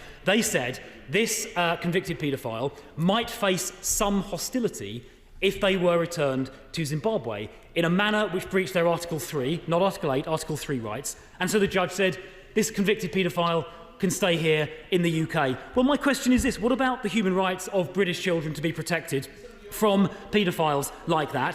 What about the rights of British citizens to be protected from foreign offenders? There was another case, an Iraqi drug dealer who fell for deportation, rightly, back to Iraq, but a judge found that he had become, quotes, too westernised and therefore couldn't be returned to Iraq, his country of nationality and country of origin. Those are just two examples of thousands and thousands of examples where domestic UK judges have stretched the definition of ECHR articles in a way that defies all common sense and certainly, and let me finish the point, and certainly goes far, far beyond anything the original framers of the ECHR had in mind when they signed up to it in 1950.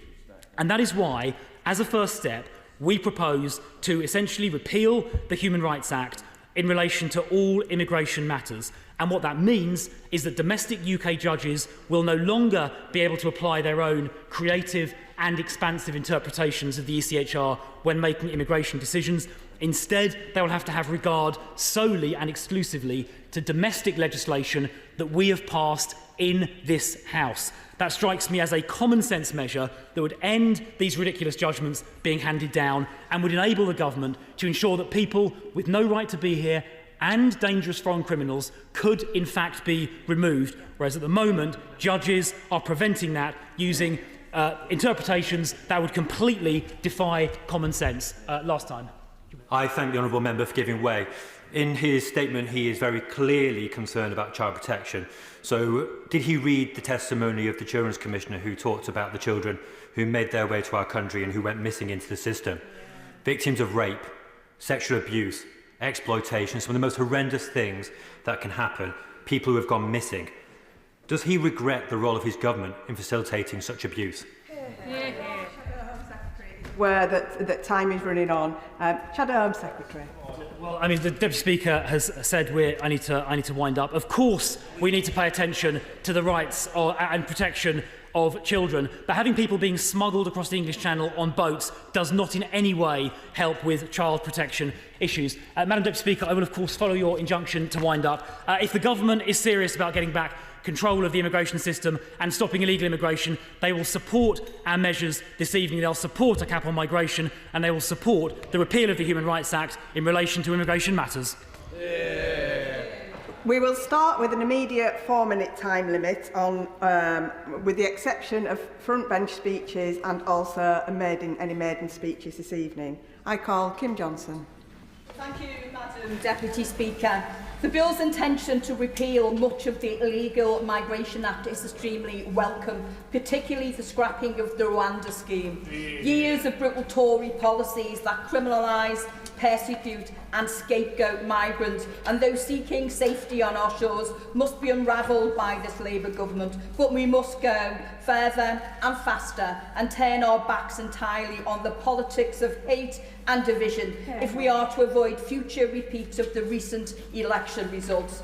The recent riots that took place in my city last year that targeted asylum, accommodation and organisations, and visibly black people and businesses, did not emerge from nowhere. They were the result of the myths and misinformation that perpetrated media and social media.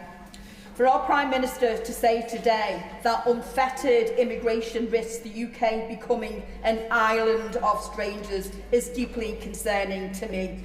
We cannot concede to the anti-migrant agenda promoted by those who thrive on division. It is simply dishonest to suggest that migration causes falling living standards. It's not migrants, it's political decisions that have hollowed out our communities, brought public service to its knees and allowed inequality to run rampant. And I'm proud of my African and Irish heritage. I'm proud of my home, Liverpool, as being a city of sanctuary. However, I'm not proud of some of the language that's being used today, particularly in terms of the island of strangers, echoing devices and cruel politics of our past. And I've had constituents today say that's very reminiscent of the Rivers of Blood speech. But mine is a port city with people arriving from all over the globe. They are neighbours and friends, and our city is far better for it. And Liverpool has a world-leading HE sector with thousands of international students wanting to train here. And I've spoken to the Vice-Chancellors of Hope University and Liverpool John Moores University, who are both very concerned of these announcements being made today. The Labour government must make the unequivocal case that the fight against racism and scapegoating is the same fight as the one against low pay, poor housing and crumbling public services. You cannot defeat one without the other. While this bill goes some way toward repairing the damage done by the previous government, the overall approach remains punitive. In particular, Clause 41 that expands the Home Office's power of detention retrospectively, and the new criminal offences in Parts 1 and 2 are deeply concerning, as well as the retention of Section 29 of the Illegal Migration Act that removes protections for victims of modern slavery, and Section 59 of the same Act that makes asylum and human rights claims from a list of countries inadmissible. Instead, we should be focusing on restoring the right to seek asylum in the UK, opening up safe routes, abandoning offshore processing, resolving the legal aid crisis, and restoring the right to work, increasing support rates for asylum seekers, and ending the use of immigration detention and the harmful, destructive rhetoric. In short, building a compassionate, rights-based and evidence-led approach to immigration and asylum. I'm proud to have added my name in support of NC1 that would enshrine a duty on the Home Office to publish quarterly statistics and detailed information on deaths in the asylum system and in small boat channel crossings. Currently, we know that lives are being lost, but we don't know how many, making our asylum seat an outlier. So I would call on the Home Secretary to take on board some of those comments, please. Tim Farron. I call Lisa Smart. Very much, Madam Deputy Speaker. I rise to move new Clause 21 and others in my name and the name of other honourable members, and I want to put on record my particular thanks to my honourable friends for Woking and Mid Dunbartonshire for the sterling shift they put in on the Bill Committee. We can all agree on the need to stop these perilous channel crossings, but under the Conservatives, safe and legal routes were dismantled, forcing vulnerable people into the hands of criminal gangs. Meanwhile, the asylum system was left to rot, with a staggering backlog growing year after year.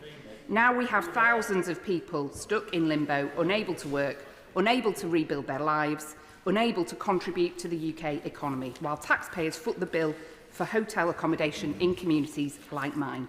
Will she give way? With absolute pleasure, I will give way. Does she accept that, despite what she just said, under the Conservatives in the last term of government, record numbers of people came here through resettlement schemes, which are safe and legal routes? I'm very grateful to the honourable gentleman for intervening on me in debates regarding immigration, for it is not the first one where we've had a conversation of this nature. Ukrainians came here under the previous government, Hong Kongers came here, and that is to be welcomed. But there are countries in the world where there are no, and Afghans, he makes a valid point. There are countries in the world, Eritrea, Sudan and others, where there are no safe and legal routes, and that is what new Clause 21 talks about today.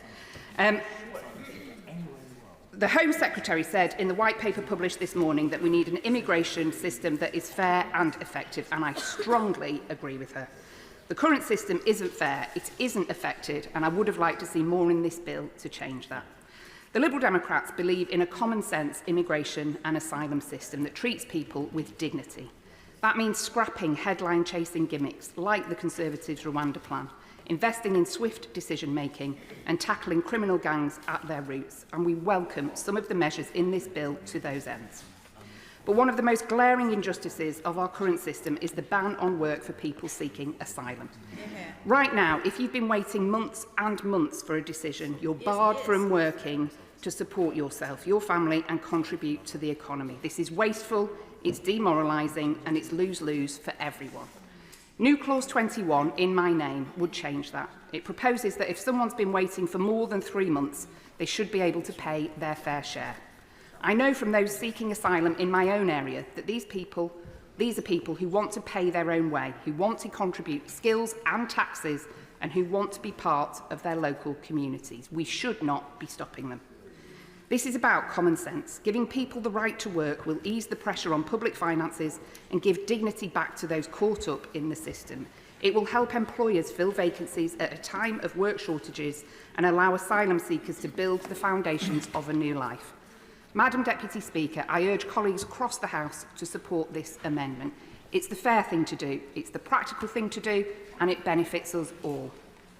And any government serious about tackling the smuggling gangs, and I do believe this one is, must cut off their business model at the source. New clauses 22 and 36 would require the government to set out new, safe and legal routes, giving those fleeing persecution a proper alternative to dangerous crossings. The lack of these routes is a direct cause of the current crisis. We can't keep saying we want to stop the boats while slamming shut every door to safety for those who need it. This must certainly include greater scope for family reunion. No child should have to face the trauma of fleeing war or persecution alone, only to be denied proper contact with their loved ones. New Clause 27 would widen family reunion rules so that unaccompanied child refugees can be joined by their closest relatives. Would you give way? I will give way. I thank my honourable friend for giving way on the point about reuniting families, because the shadow minister seemed to be utterly bemused as to why so many migrants and illegal immigrants are male rather than female. And I'm wondering if my friend is aware of the Doctors Without Borders report that showed that a large number of sub-Saharan African women were being injected with such high levels of contraceptive as to make them permanently infertile because they were being raped so many times on their way here that they couldn't then work because they were pregnant to pay off their debt. And actually a fairer system would allow for more women and children to come to the UK. Very grateful to my honourable friend for the point he raises, and that is one of a number of utterly hideous stories that any of us could find for any of the wonderful organisations and NGOs working with asylum seekers, working with refugees coming to this country. And I'd like to put on record my thanks to my friend from the other place, Baroness Hamwee, has done a huge amount of work looking at family reunification and work in this area. This is about basic humanity. These children need safety and the support of their families to truly rebuild their lives. Madam Deputy Speaker, people smuggling of the type this government is trying to crack down on is an international problem, and we can't solve it by going alone. New clauses 23 to 26 will bolster our cooperation with Europol, engaging regular meetings with their leadership, joint task forces, more resources, and a transparent system of reporting back to Parliament. To dismantle these smuggling networks, we need to be working hand in glove with our European allies. This bill could go further to strengthen those vital ties. The UK should be leading on this, not lagging behind. The Liberal Democrats will keep fighting for a system that is fair, fast and humane, where safe routes are in place, families can be reunited, and those who come here are treated with dignity and can contribute to their new communities. Our amendments offer practical steps to rebuild an asylum system that works for all of us, and I urge the House to back these amendments today for practical, humane and effective solutions. Vaughan. Thank you, Madam Deputy Speaker. I draw attention to my register of interest and the support provided to my office by the Refugee, Asylum and Migration Policy Project. I also chair the APPG on refugees. I thank the Ministers and members of the Public Bill Committee for their work on this bill, which I continue to support as a whole. My constituents in Folkestone and Hyde want to see Parliament give our law enforcement agencies the powers that they need to tackle these highly sophisticated organised criminals. The small boats industry, which was allowed under the party opposite to run for years, had flourished in part because of the lack of powers for the NCA and the lack of coordination with our European partners. What we absolutely do not need is a performative politics of the party opposite, like with its amendments to disapply the Human Rights Act in immigration functions with its MC14 amendment. We've just had the VE Day 80th anniversary, and it was that fundamentally important victory over tyranny in Europe which led European democracies uniting to safeguard the rights of everyone living within Europe. When I met Ukrainian politicians at the Council of Europe in January this year, they were very clear that they need human rights, the rule of law, democracy and unity of values in Europe. And they need us, the United Kingdom, to help them in their fight against an enemy that lacks those principles. We're at a point in history when it's more important than ever to be clear about our values, about what makes a society one to be proud of, about what we have in common with our neighbours and friends. Disapplying the Human Rights Act for one group today, maybe the party opposite will want to deprive it from another group tomorrow, is rightly not what the government will do. And the opposition's amendment, which I will oppose, is a reminder of this important dividing line in our politics. I also want to comment on Amendment NC3 on safe and managed routes to seek asylum. This is an issue I raised in the Chamber at second reading. I fully accept that safe routes will not on their own stop small boat crossings, which is why we need the enforcement measures in this bill. But I do not think it's sustainable for it to continue to be virtually impossible to claim asylum lawfully, and then to criminalise those who have made valid claims yet have no lawful means to access the asylum system. I'm grateful to the Minister for Migration and Citizenship for agreeing to meet with me next week to discuss this issue. A recent report by the APPG on refugees proposed a pilot system for those from specific conflict zones who have strong claims to be allowed to travel here, so that their claim can be fully examined on UK soil. That will build an evidence base on the issue to inform future policy making. Finally, in relation to British citizenship, while repealing the bar on citizenship for those arriving unlawfully, the government has effectively reintroduced it via policy. I would ask the government to rethink its approach on this. By the time the person in this situation applies for citizenship, they will have been granted asylum with a well-founded claim. They will have been here for over 5 or 6 years, be entirely of good character, may be making a valued contribution to our society, yet because of their method of entry all those years ago, they could be prevented from accessing citizenship and prevented from integrating into this country. I think we need measures to promote integration of those lawfully present here rather than hinder it. Despite these points, I do say, support this bill and thank the government and the members for working on it. I call Tim Farron. Thank you, Madam Deputy Speaker. I draw members' attention to my entry in the register, including my work with the Refugee, Asylum and Migration Partnership. Our new clause 21 helps the government to tackle poverty, prevent homelessness and demonstrate competence. By enabling asylum seekers to work, it will also reduce the asylum support budget because those asylum seekers can instead support themselves. It will help cohesion between host communities and asylum seekers if they are seen to be paying their way. It will reduce the need to use hotels to house asylum seekers. Those seeking asylum should have the dignity of being able to work, and the taxpayer should get the benefit of the massively reduced costs that this would bring. Moving on to new clauses 22 and 35 on safe routes and humanitarian visas. As things stand, desperate people choose unsafe journeys to uncertain destinations delivered by those who care nothing for their welfare and who continue to cash in while people continue to die in terror in the Mediterranean and in the Channel. But for people escaping tragedy and terror in Eritrea, Sudan and elsewhere who have passed through the lawless horror that is Libya and crossed the Mediterranean, the Channel holds fewer fears than it would do for the likes of us. So we need an intervention that will change people's decisions. This amendment suggests a pilot visa scheme to authorise people who meet the criteria to travel to the United Kingdom safely in order to claim asylum. This proposal means a controlled, ordered, planned, dignified and humane process. Now, talk of strangers, of invasions, of swarms of migrants is despicable. The implication that not just refugees but diaspora communities here in the UK are somehow lesser citizens, not really British, is utterly shameful language, and I condemn it. Politicians and commentators who use such language are guilty, frankly, of spending too much time online and too little time on the doorsteps, market squares, even in the pubs, churches and communities. You see, the reason that the Rwanda scheme was so unpopular was not shockingly because every Brit is a bleeding heart liberal, but because the scheme was unfair and ineffective. The British people just want fairness and competence. So I urge the government not to fall into the Tory trap of making ludicrous promises they cannot keep, and I counsel other opposition parties not to make ludicrous promises that they wouldn't be able to keep either, because one day you may actually find yourself in power and face the wrath of an electorate for your failure to deliver.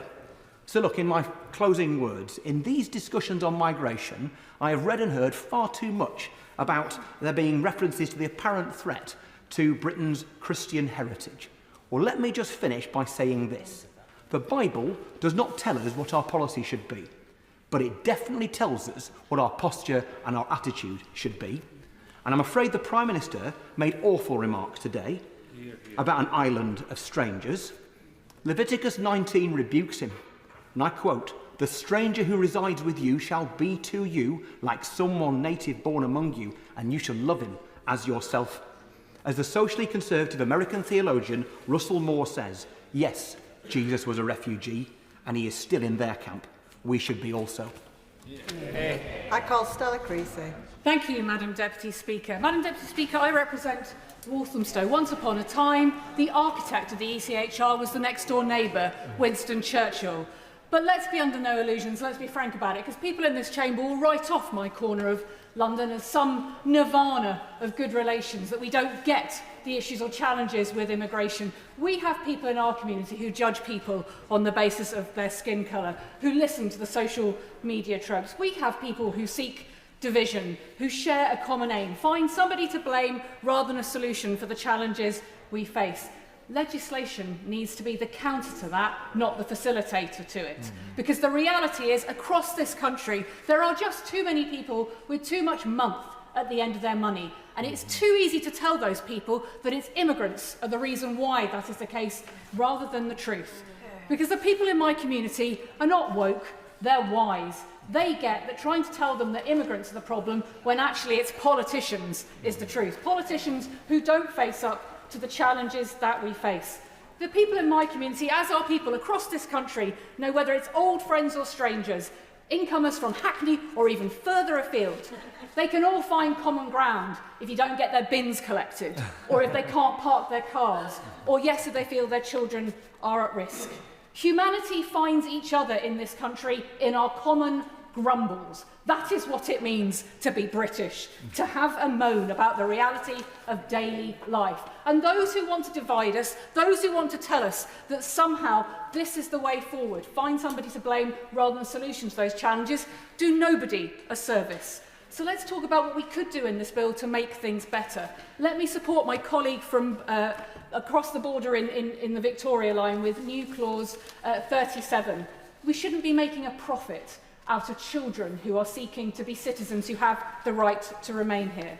Let me also draw to the attention the Minister new clause 44 that I have tabled, learning from Australia and New Zealand, those bastions of progressive immigration policy, in introducing a workers' justice visa. Let me be clear, we really need to help the overseas workers in our communities who are at the behest of their sponsors. It is outrageous in this country that there are people whose future relies on somebody else's largesse rather than their basic human rights. But we can learn from Australia and New Zealand in introducing a workers' justice visa to correct that issue, that when there is somebody who is clearly a victim of modern slavery, they can't stay in the country to pursue that claim, so the person who is making them a slave cannot be held to account. On that point, I thank my honourable friend for giving way. Does she agree with me that we have got significant problems in this country as the modern slavery system has degraded? And will she join me in trying to push for the NRM to be reviewed, as the government has promised, to tackle exactly what she's talking about? Absolutely, and let me be clear that I recognise it will not address all the issues with overseas domestic workers, but a workers' justice visa could be the start of making sure that our immigration system is more functional. Let me also draw to the Minister's attention new clause 45, which is about the good character requirement. It makes no sense at all to those of us who are concerned about integration to say to somebody that they may stay in this country, they have a well-founded fear of persecution, but they'll never be able to make a life here. They'll always end up paying more for their mortgages because they won't be able to get a proper income. They'll never be able to get jobs as easily as others, so they might be more dependent on benefits. That is what happens when we start denying citizenship to people who have actually got the right to be here.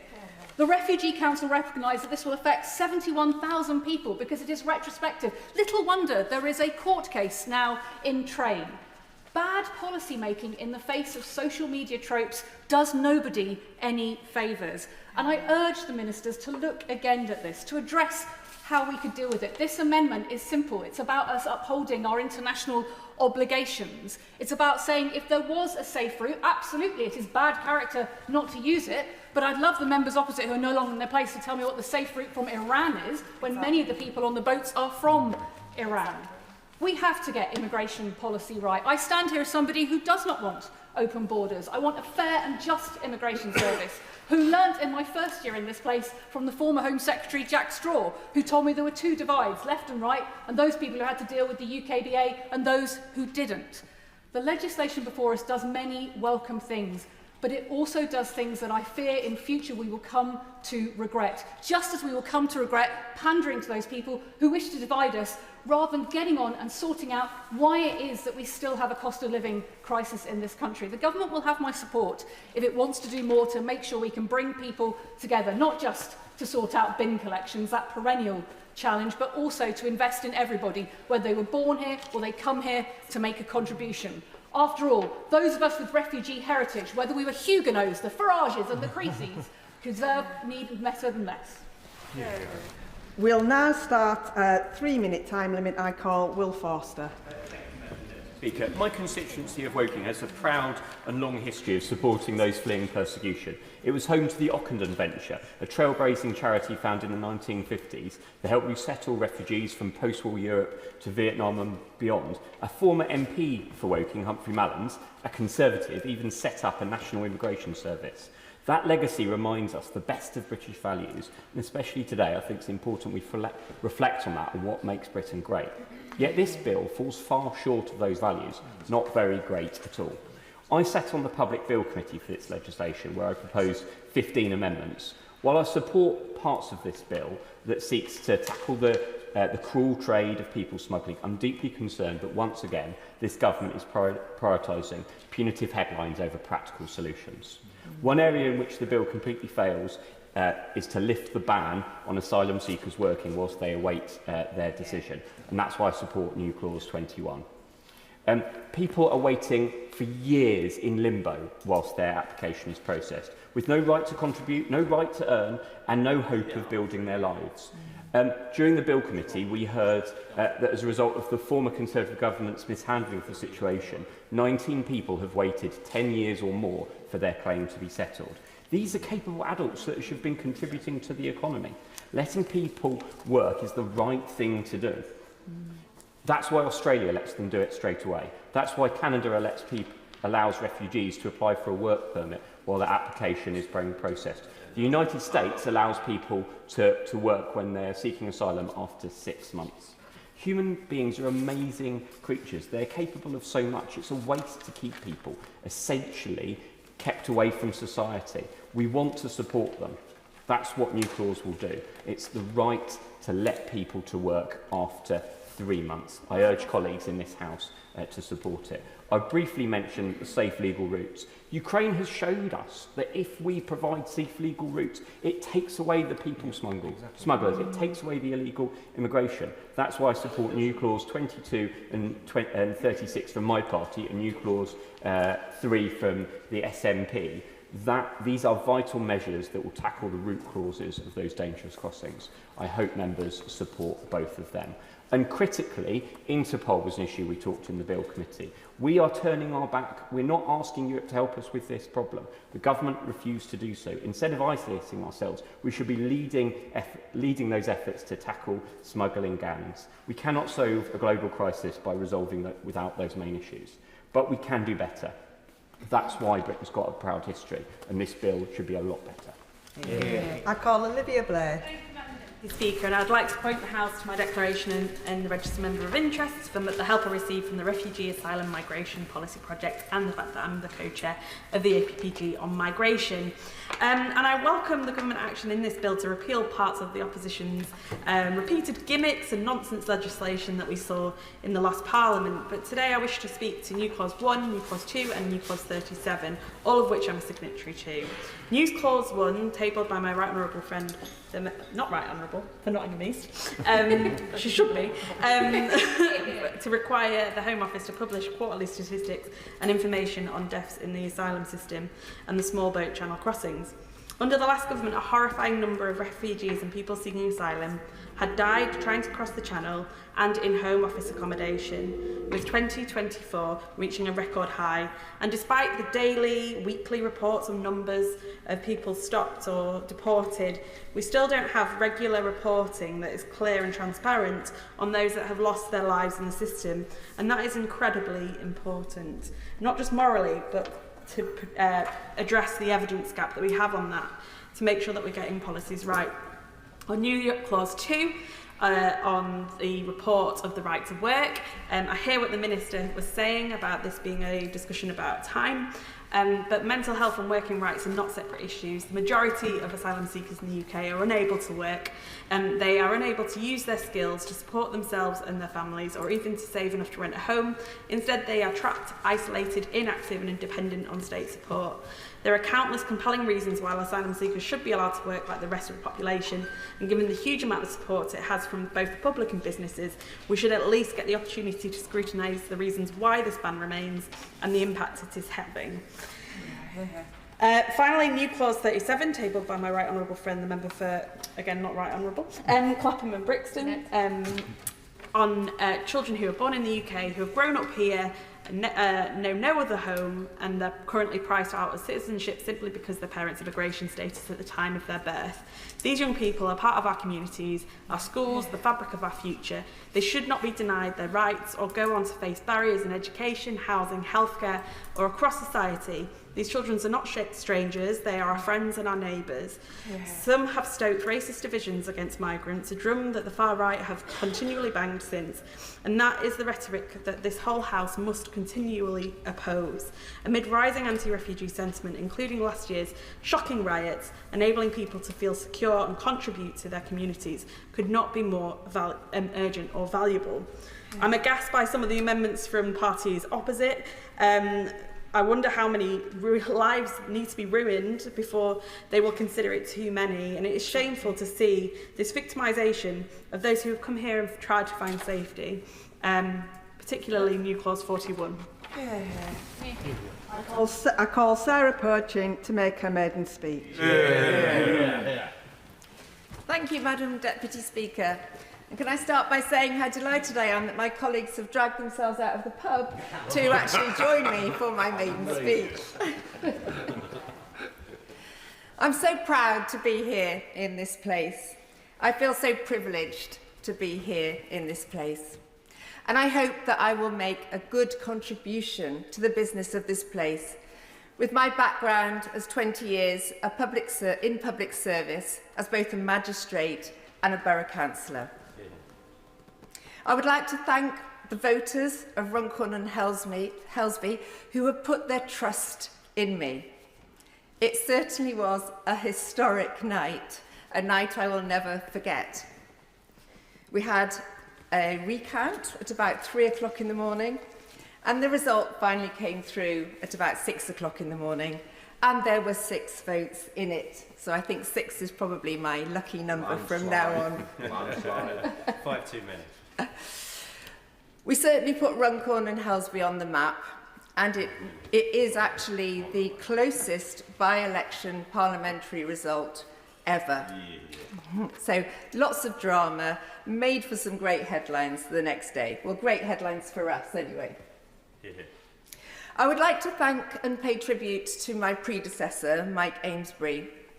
In 2020, he won a ballot to put forward a bill of his choice, and he chose to focus on the cost of living crisis by limiting the cost of school uniforms. This gathered cross-party support, and it went through as an Act of Parliament in 2021. I will also be focusing on the cost of living because it's something that was raised endlessly with me on the doorsteps during the campaign period. Voters that feel let down by this government, voters who have lost their winter fuel allowance, had their disability benefits slashed, have seen their costs of their energy bills go through the roof when they were promised they would go down. It's very important that I make this maiden speech today. There were a few raised eyebrows. I've only been here, well, in fact, less than a week. But this bill is important because it's so relevant to what I believe in. In Runcorn, there are over 900 illegal immigrants that we know about. They are housed both in an asylum hotel, the Daresbury Hotel, which has about 400 illegal immigrants in it, and incidentally, that was to be shut down during the election campaign by the government, but of course is still open. The remaining 500 or so are housed in houses of multiple occupancy, HMOs, in the community.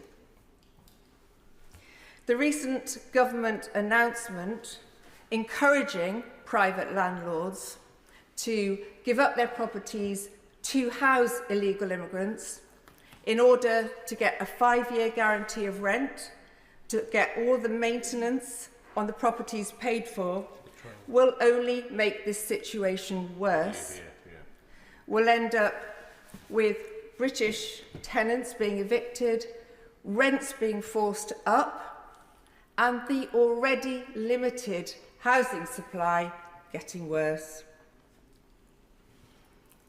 The problem for the communities of places like Runcorn is that these houses of multiple occupancy often have 15 to 20 young men in them, and families living nearby have to put up with antisocial behaviour through the night, drug dealing, people coming and going, noise.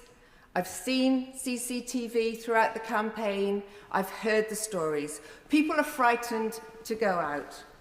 People certainly will not let their children play out on the pavements when they have these houses in their streets.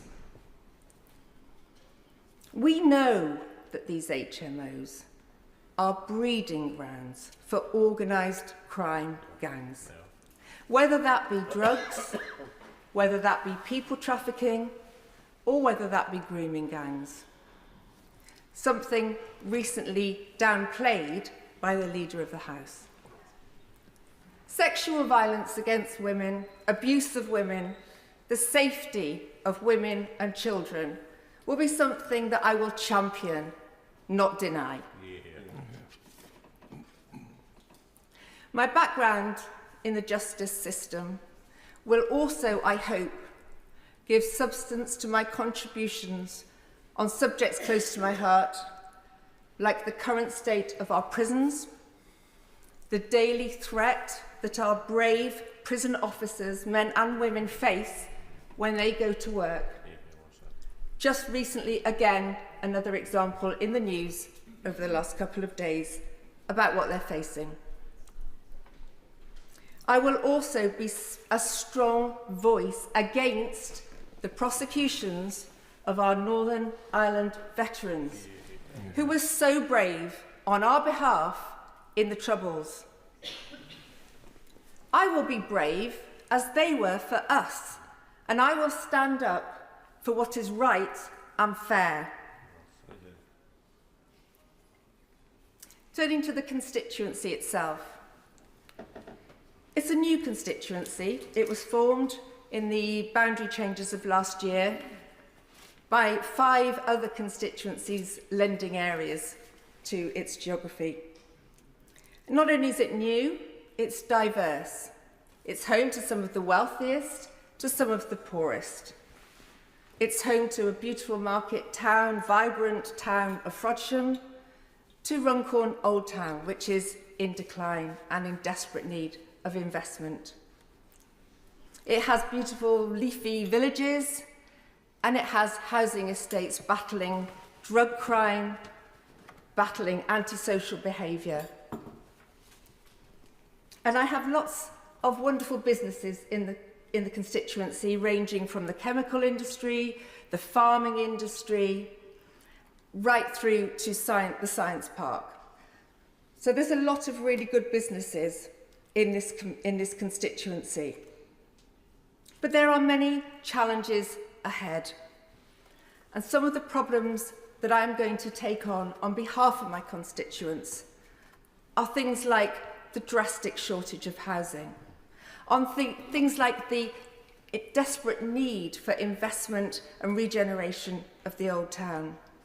The standard of education in the 5 secondary schools is at best average, at worst way below average. Somebody needs to highlight these issues. We have an incinerator that churns out toxic waste. An investigation into the health implications is currently ongoing. And then we have the white elephant that is the net zero project. Carbon capture, carbon storage, and an extensive solar panel farm right across the middle of this constituency. I will challenge the people who've put these policies in place. I will speak for the people who have so long lacked the representation they deserve. This constituency has huge potential. It has hard-working people that just want fairness, and I will be their voice. To conclude, I would like to thank the Honourable Member for Clacton for his vision, his commitment, and his conviction that has brought a new voice to this chamber. I will stand up for what is right.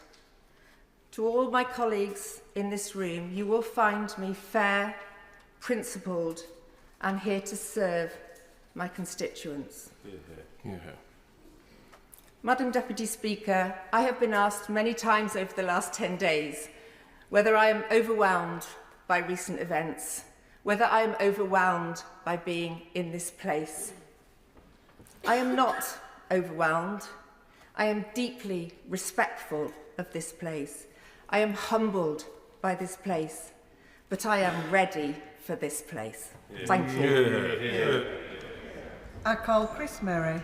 Thank you, Madam Deputy Speaker. And it's an honour to follow that eloquent and impassioned maiden speech by our new honourable member. I can tell we'll be hearing a lot more from her in this House. And while I'm sure her colleagues are pleased to have their number back up to 5, I think we can all understand her lucky number is 6. Can I draw the House's attention to my register of interests and the support provided to my office by the Refugee Migration Project? And I'd like to make a couple of points in relation to the amendments today, particularly drawing on the evidence we heard at the committee stage.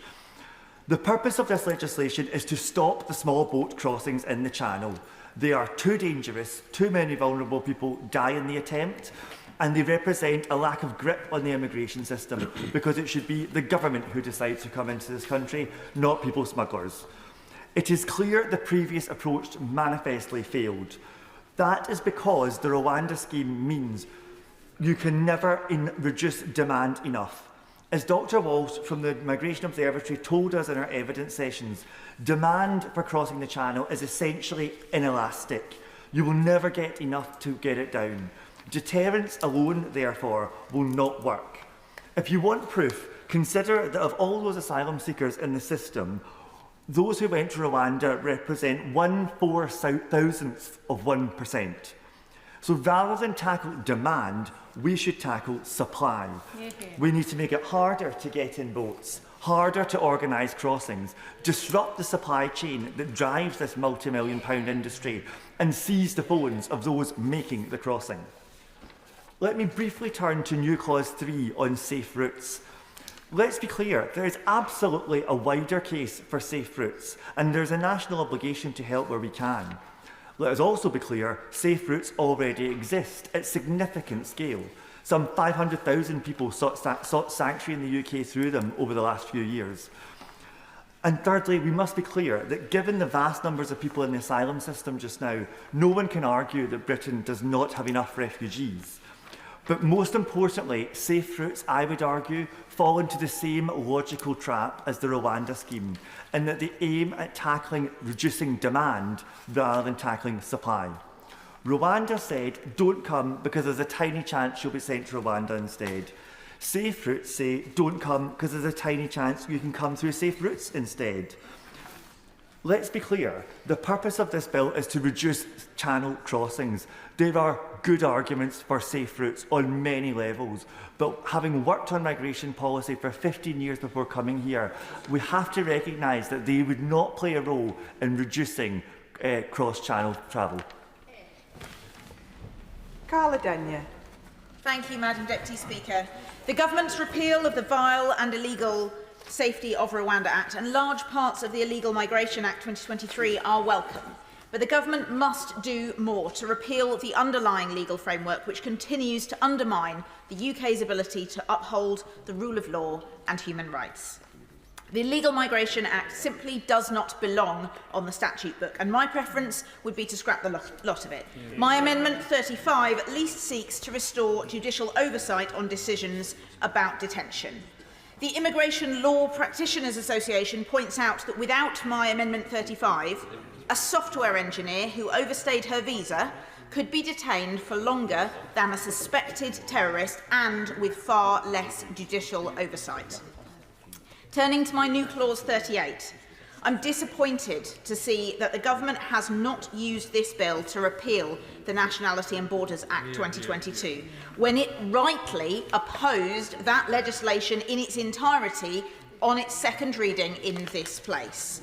That act marked the UK's move away from upholding the 1951 Refugee Convention and instead denies the right to territorial asylum. Yet this Labour government has chosen to leave that act on the statute book, untouched by this bill. My new Clause 38 focuses on undoing the provisions that penalise and criminalise people who make unsafe journeys to the UK to seek sanctuary. It scraps the parts that create an unfair two-tier asylum system with differential treatment for different groups of people, a proposal so unworkable that the member for Newark had to pause it while in administration. Crucially, it scraps the law which criminalises people arriving in the UK without permission or the right paperwork with a penalty of up to 4 years in prison. This law is clearly contrary to Article 31(1) of the 1951 Refugee Convention, which provides immunity from penalties in recognition of the fact that refugees are often compelled to arrive without appropriate documents in order to access their human rights under that convention. And lastly, my new Clause 38 scraps sections 30 to 38 of the Nationality and Borders Act 2022, which sought to, I'll put it charitably, poorly reinterpret the Refugee Convention. Madam Deputy Speaker, through my amendment, I want to highlight that the Government is leaving on the statute book measures that unjustly penalise and criminalise refugees for arriving irregularly when there are no safe and managed routes to travel here to claim asylum for the vast majority of people who might need and be eligible to do so. In the words of Worcestershire, no one puts their children in a boat unless the water is safer than the land. Madam Deputy Speaker, this government is clearly focused on appearing tough on immigration, and to do so, they brought in some of the previous government's cruel policies and introduced some of their own. As a Green... Order. I call Bell Ribera Addy. Madam Deputy Speaker, I want to speak in particular in support of new Clause 37 in my name, but I want to begin by addressing the political theatre that often surrounds immigration. Politicians will constantly speak about immigration, spinning fear and suspicion, and conveniently report back that immigration is the top concern for voters when it is not. Recent polls show that clearly immigration does not feature in the top concerns amongst those who were considering voting Labour but didn't. Instead, people are talking about tangible issues, the winter fuel allowance, the rising cost of living, and the desperate need to fund our public services. But instead of dealing with these things, we choose to stoke division with sentiments about strangers. So I want to be crystal clear that immigration is not the crisis. What we're facing is the crisis of how we treat people, how we value rights, and how we understand our responsibilities to one another. The focus seems always to be on small boat crossings, but irregular migration, people arriving by boats, accounts for just a fraction of nearly the 1 million people who came to this country. These I will not call illegal migrants because it's morally degrading, and asylum seekers actually have the right under international law to seek refuge. And if we want to resolve these issues, we need to start with safe and legal routes. It's regular migration that's actually soared since 2021, the Tories post-Brexit, and that's because the government's own policies created this situation. The points-based immigration system was always designed to encourage people to come here, and they have. So the issue is not migration itself, it's the exploitative business model behind it. And you know, it isn't about fairness, it always seems to come to profit, and it's the same logic, profits over people, that governs our asylum system. So look at the companies that are contracted to run immigration detention, like Serco, My Time, Mears, household names at Serco, all profiteering. They make millions off the back of vulnerable people, and we've seen reports into detainees abused, unsanitary conditions, and yet they continue to get millions of pounds in contracts. And while we're speaking about protection, I want to turn to children, specifically the children born here in the UK, or who have lived here since they were young and have called no other place home, but yet are still denied British citizenship, and that's why I tabled new Clause 37 to address this. These children are not migrants, they are not migrants, but they are treated like second-class citizens, often not even knowing that they are officially not citizens until they try to apply for university or a job. And you know, does that sound familiar? They suddenly find themselves locked out of everything through no fault of their own, a quiet scandal, just like the Windrush scandal, lived here your whole lives only to be told that you have no right to be here. And we promised never again, we said that we would learn lessons, but in 2025 we are charging British-born children £1,214 to register as citizens, when we know the administrative cost is only £372. These are children that we are charging for something that is their right. That's 215,000 children up to who are legally entitled to citizenship but are undocumented because of this exploitative fee. The fee waiver is not working, and you know, we're calling for fairness here, and at the very least, if a child is entitled to citizenship, they should be able to claim it without being priced out. No child should be punished for where their parents were born or how much money they have. I call Pete Wishart. As much, Madam Deputy Speaker, I rise to speak to my new clauses and amendments, and I beg to move new clause 3, which stands in my name. I was going to congratulate the honourable member for Runcorn in her main speech, but she seems to have joined her colleagues in the bar. I was going to say to her, she's achieved something quite notable, that she's actually been able to bring and force this government to bring forward this immigration white paper as both of these parties try to outdo and triangulate the honourable members who are no longer behind me. And can I just say to them, probably more or less wasting their time, why would they go for one of the diet versions when they could have the full-fat honourable gentleman behind me. Yeah. Madam Deputy Speaker, I've spoken at every stage of this bill and spent 4 interminable weeks and countless hours on the Public Bill Committee. I wish I could say other than being with the Minister. Of course, it was a positive experience, but it was nothing other than a thoroughly frustrating, depressing and dispiriting one. I've been appalled at the emerging casual and callous way that the most wretched people in the world are now portrayed and demonised, and I fear what this House now has in store for them. I despair at the lack of empathy and humanity that's been shown to some of the most desperate people in the world, and I abhor this perception that essential human rights that have been considered a hindrance to be dispensed with in the even more pursuit of cruelty and disregard. I think that the House forgets these are real people fleeing conflict, oppression and unimaginable horror. Now, I rise to move my new Clause 3 on safe routes because I believe this is the only way we could deal with them. What we have done just now is create a monopoly and an exclusive rights to the gangs which operate these crossings across the channel just now. There is no other way for asylum seekers to assert their asylum rights. Most of them, when they have the opportunity to assert these rights, actually have them granted, which makes a nonsense of the fact of illegal immigrants and asylum seekers. Instead of smashing gangs, what they are actually doing is giving them new opportunities and making their business model even more lucrative. And I want to pay tribute to all the agencies and support organisations which helped me with these amendments and the amendments throughout committee, who are now also in some sort of legal jeopardy because of some of the clauses included in this bill. Their opportunities to support the most desperate people in the world through advocacy, through looking after their rights, are now at risk because of some of the measures within these bills. But, Madam Deputy Speaker, I think that we are heading into a particularly dark place in some of the considerations around some of these issues. I'm impressed with some of the Labour speakers when they talk about immigration, and we have to be very careful how we handle this particular debate as we go forward. But I really fear just now.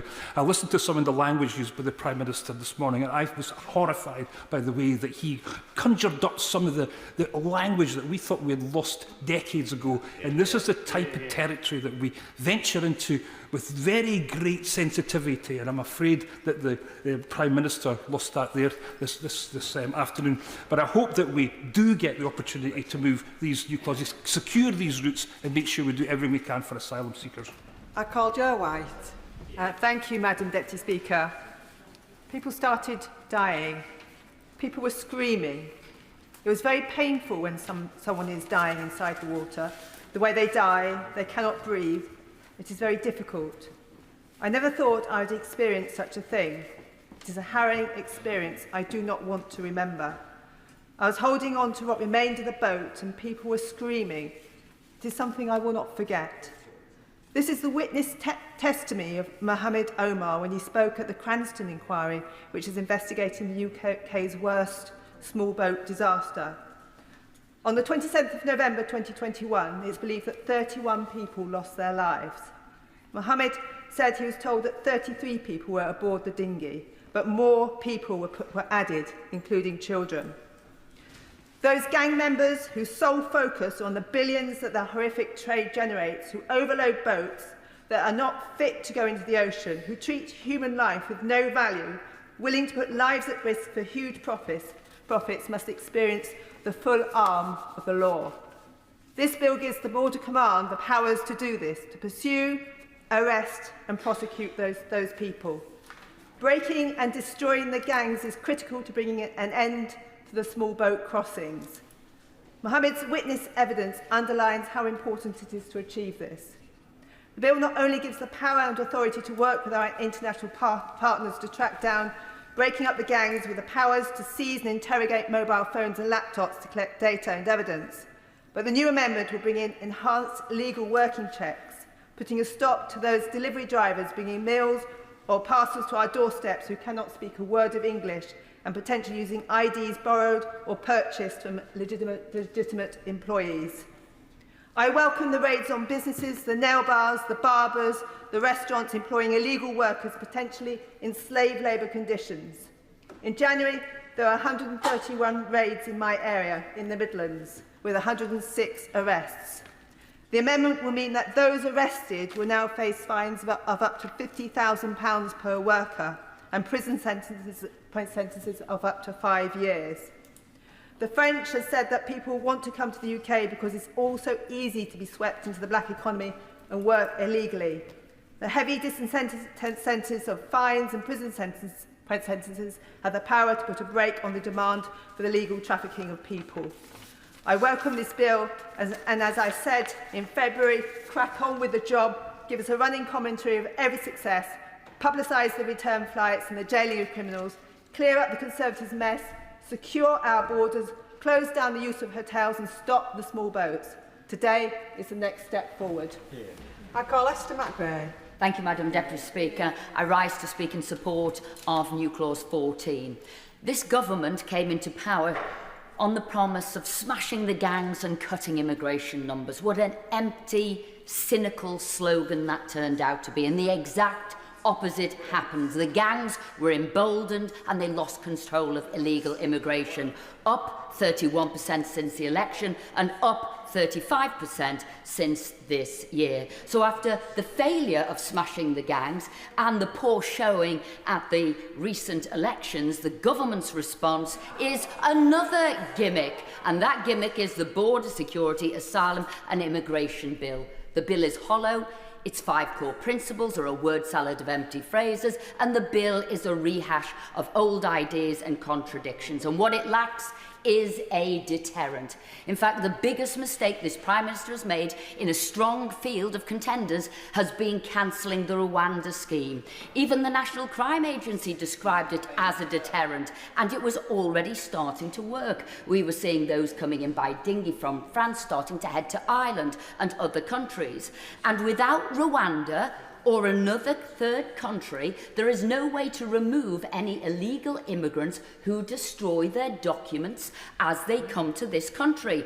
And as a result of cancelling that deterrent, we have seen illegal migration soar. Now, some of this illegal migration will come down, immigration levels will come down, but as a result of the former Prime Minister, the MP for Richmond, what he did with his restrictions to stop dependents entering the country, and the bilateral deals he made, like the ones with Albania to deport criminals. So this government now says it's going to create a new legal framework for immigration judges to prevent illegal migrants and foreign criminals avoiding deportation by exploiting the ECHR Human Rights Act, Article 8. This is never going to happen by a human rights lawyer who leads a Labour Party or a Labour Party that champions the ECHR and the Human Rights Act. The reality is, until this government gets ahead of the curve and gets a spine and takes the UK out of the ECHR and repeals the Human Rights Act, a Labour law introduced to cement the ECHR into British law, and reinstates the Rwanda scheme and radically clamps down on housing and benefits, I'm afraid immigrants will continue coming to the UK. The British people expect security and prosperity, not platitudes and broken promises. We in this House must act accordingly and vote in favour of new Clause 14, which would disapply the Human Rights Act. I call Nadia Whittam. Thank you, Madam Deputy Speaker. Vulnerable people are dying in the Channel and in our asylum system in record, horrifying numbers. Today, yet another person tragically died trying to reach our shores. The exact figures are murky, but from what we know, last year was the deadliest year ever for people seeking asylum in the UK. The UN estimates that 82 people, including at least 14 children, lost their lives in the Channel, but French frontline charities believe the fatality rate to be significantly higher. Meanwhile, Freedom of Information requests reveal that 51 people died in asylum accommodation, among them a 15-year-old boy and 2 babies. People are drowning while trying to reach safety, and once they arrive, they are dying by suicide, from infectious diseases and unknown causes, in poverty, in low-quality accommodation, or on the streets. Like the teenage victim of modern slavery who took his own life while terrified of deportation, or the father of one who died of diphtheria after being held in a government processing centre, or the 7-year-old girl crushed to death on an overcrowded boat. In several cases of deaths in asylum accommodation, there have been alleged lapses of safeguarding codes. These deaths are utterly unacceptable and often preventable, yet the Home Office keeps no official record. As such, we don't know how many lives are being lost. The government rightly wants to reduce deaths in the Channel. The starting point must be to know the numbers. My amendment, NC1, signed by 24 MPs, is a call for truth and transparency. It would mandate the Home Office to record and report statistics and information on the deaths of people in our asylum system who are meant to be in their care and those at our borders. This would provide opportunities for scrutiny and accountability, because no matter where they come from or how they got here, people deserve dignity. We must not allow them to die in silence, ignored and uncared for. So I urge the government to act. We need a new approach to refugees and asylum. We need to stand up to members opposite, scapegoating desperate people for the problems our communities are experiencing after 14 years of Conservative austerity, instead of parroting them. I'm glad that this bill repeals the Safety of Rwanda Act and much of the Illegal Migration Act, but we need to reverse all the dehumanising policies implemented by the last government, not just the ones covered by this bill. We need to expand safe and legal routes to the UK, including resettlement, family reunion, and piloting a refugee visa to travel, as proposed in a report by PCS and the Union and Care for Calais, the launch of which I was privileged to host here in Parliament. No longer must people seeking asylum fall through the cracks of a system which does not provide them with the care and safety they deserve. Let's ensure that every person who loses their life is counted, remembered and mourned, and that we do everything in our power to prevent anyone else dying because of this inhumane system. Sir Christopher Sharp. Madam Deputy Speaker, may I speak briefly to new clause 39 in the name of my right honourable friend, the member for Gainsborough. He is unfortunately not able to present this argument himself today because he is actually attending a meeting of the Legal Affairs Committee of the Parliamentary Assembly of the Council of Europe, and he's asked me if I would speak briefly in support of this. And I hope that in doing so I'm going to be able to tempt or encourage the Minister to expand a bit more on whether the government thinks that this is rather a good way of trying to ensure that the worst abuses which we've seen in the court system are avoided in the future, because essentially my right honourable friend's amendment would give precedence to the non-refoulement arrangements in the Refugee Convention and in the UN Convention Against Torture, but they wouldn't allow the European Convention on Human Rights and the interpretation of the European Court of Human Rights to extend beyond those provisions. And I think that this is very important because fundamental to English law is the principle of equity.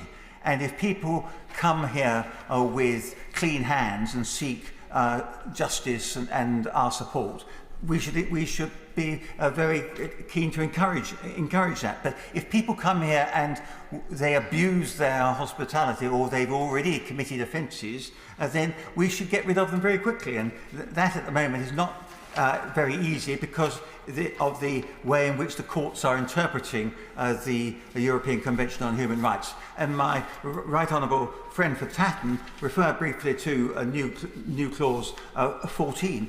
The problem that I've got with new clause 14, it doesn't actually go far enough, because it talks about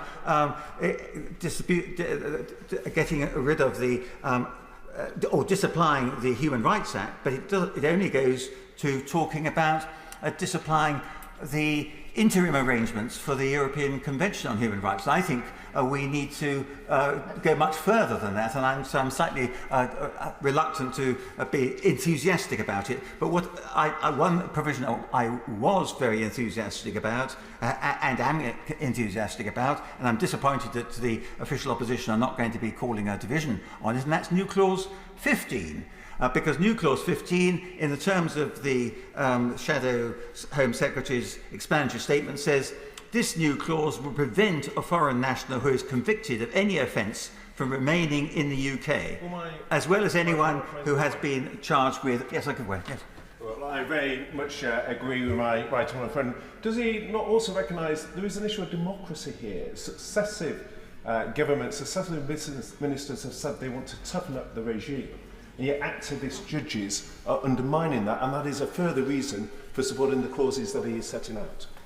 Well, I agree with my right honourable friend, and if one wants a sort of current example, there was a headline in the Daily Telegraph on the 1st of May which said, "Migrants spared prison after punching a female officer." This was a fact. This was a court case in Poole, in Dorset, not far from my constituency, and this was a small boat migrant who repeatedly punched 2 female police officers, and he was spared jail.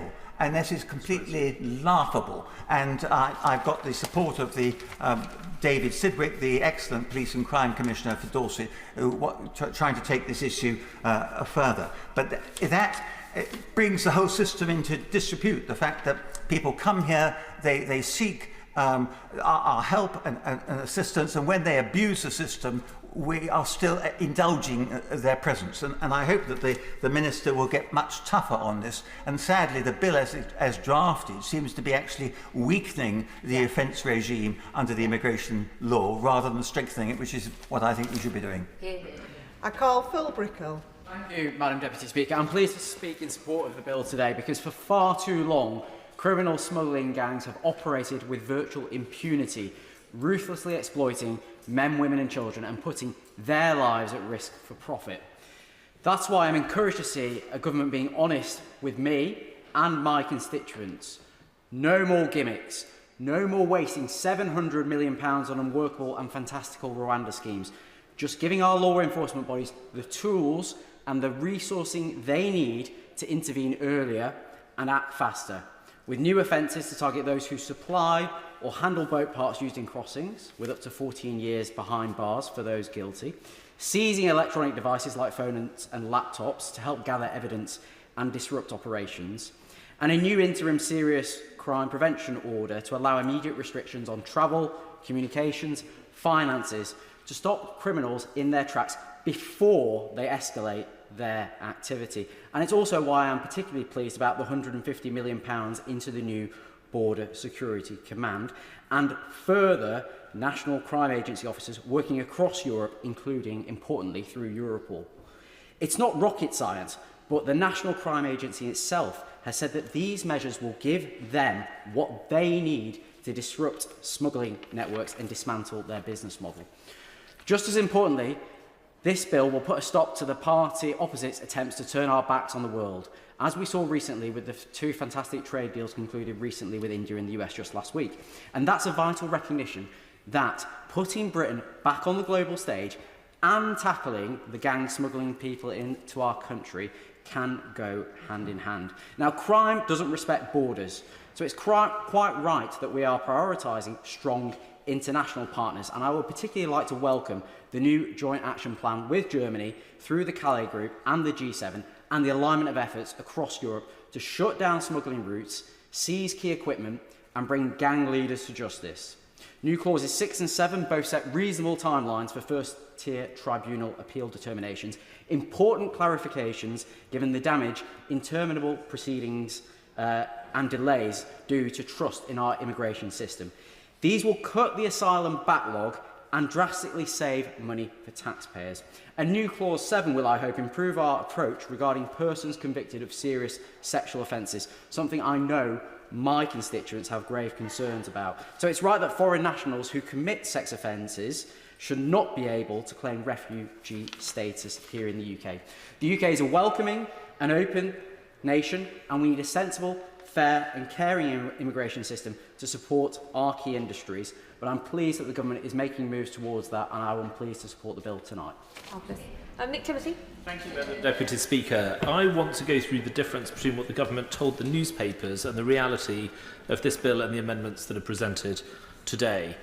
Ministers said they would change indefinite leave to remain. The White Paper proposal today is weak, and the Home Secretary admitted it may not apply to immigrants already here. So it's no wonder that the government refuses to support new Clause 11, which would do the job for them.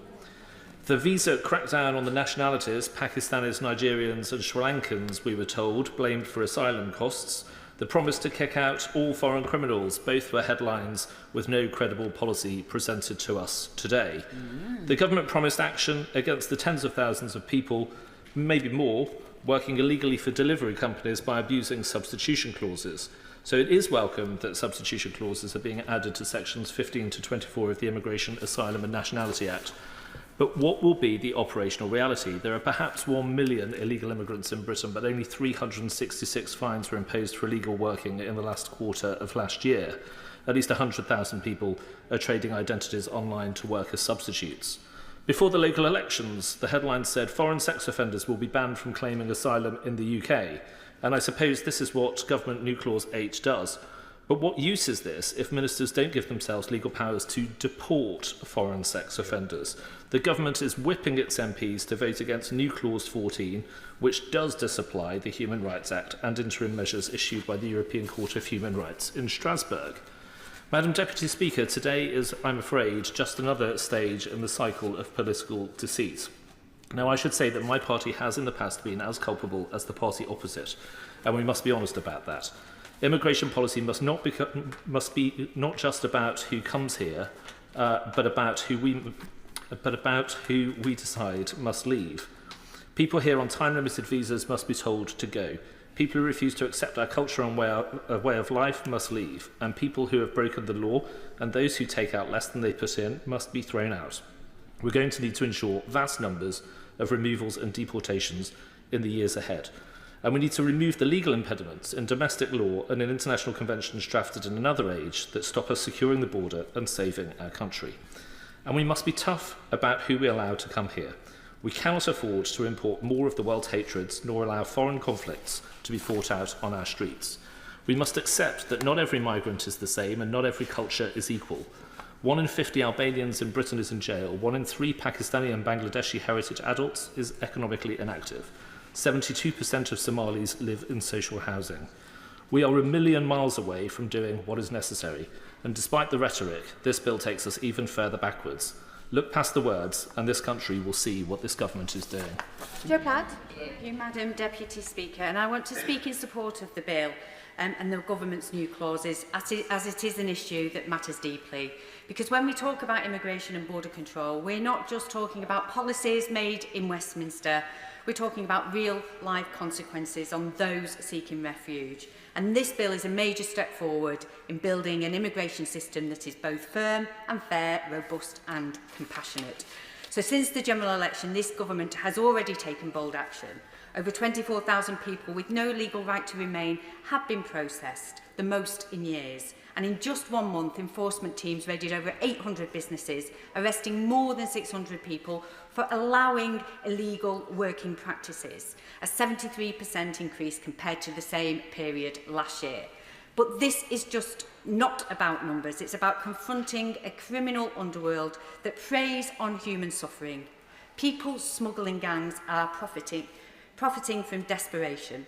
They are putting lives at risk in the Channel and undermining the values of fairness and order that we all believe in. And now with this bill, we can go even further with new clauses 6 and 7 and new clause 8. We are introducing real criminal penalties for those who supply boat parts, up to 14 years in prison. We're making it a crime to endanger life at sea during illegal crossings. And we are modernising how we process asylum claims, using AI to speed up decisions, banning sex offenders from ever claiming refugee status here, and putting tough restrictions on bogus immigration lawyers. But let me also be clear. Being tough does not mean being cruel. True compassion means creating a system that works for everyone. And that includes the people that are coming here, because there is nothing humane about placing vulnerable people from around the world into the most deprived communities in this country, with poor housing, overstretched services and no opportunity to rebuild their lives. And in Lee, we have seen this firsthand.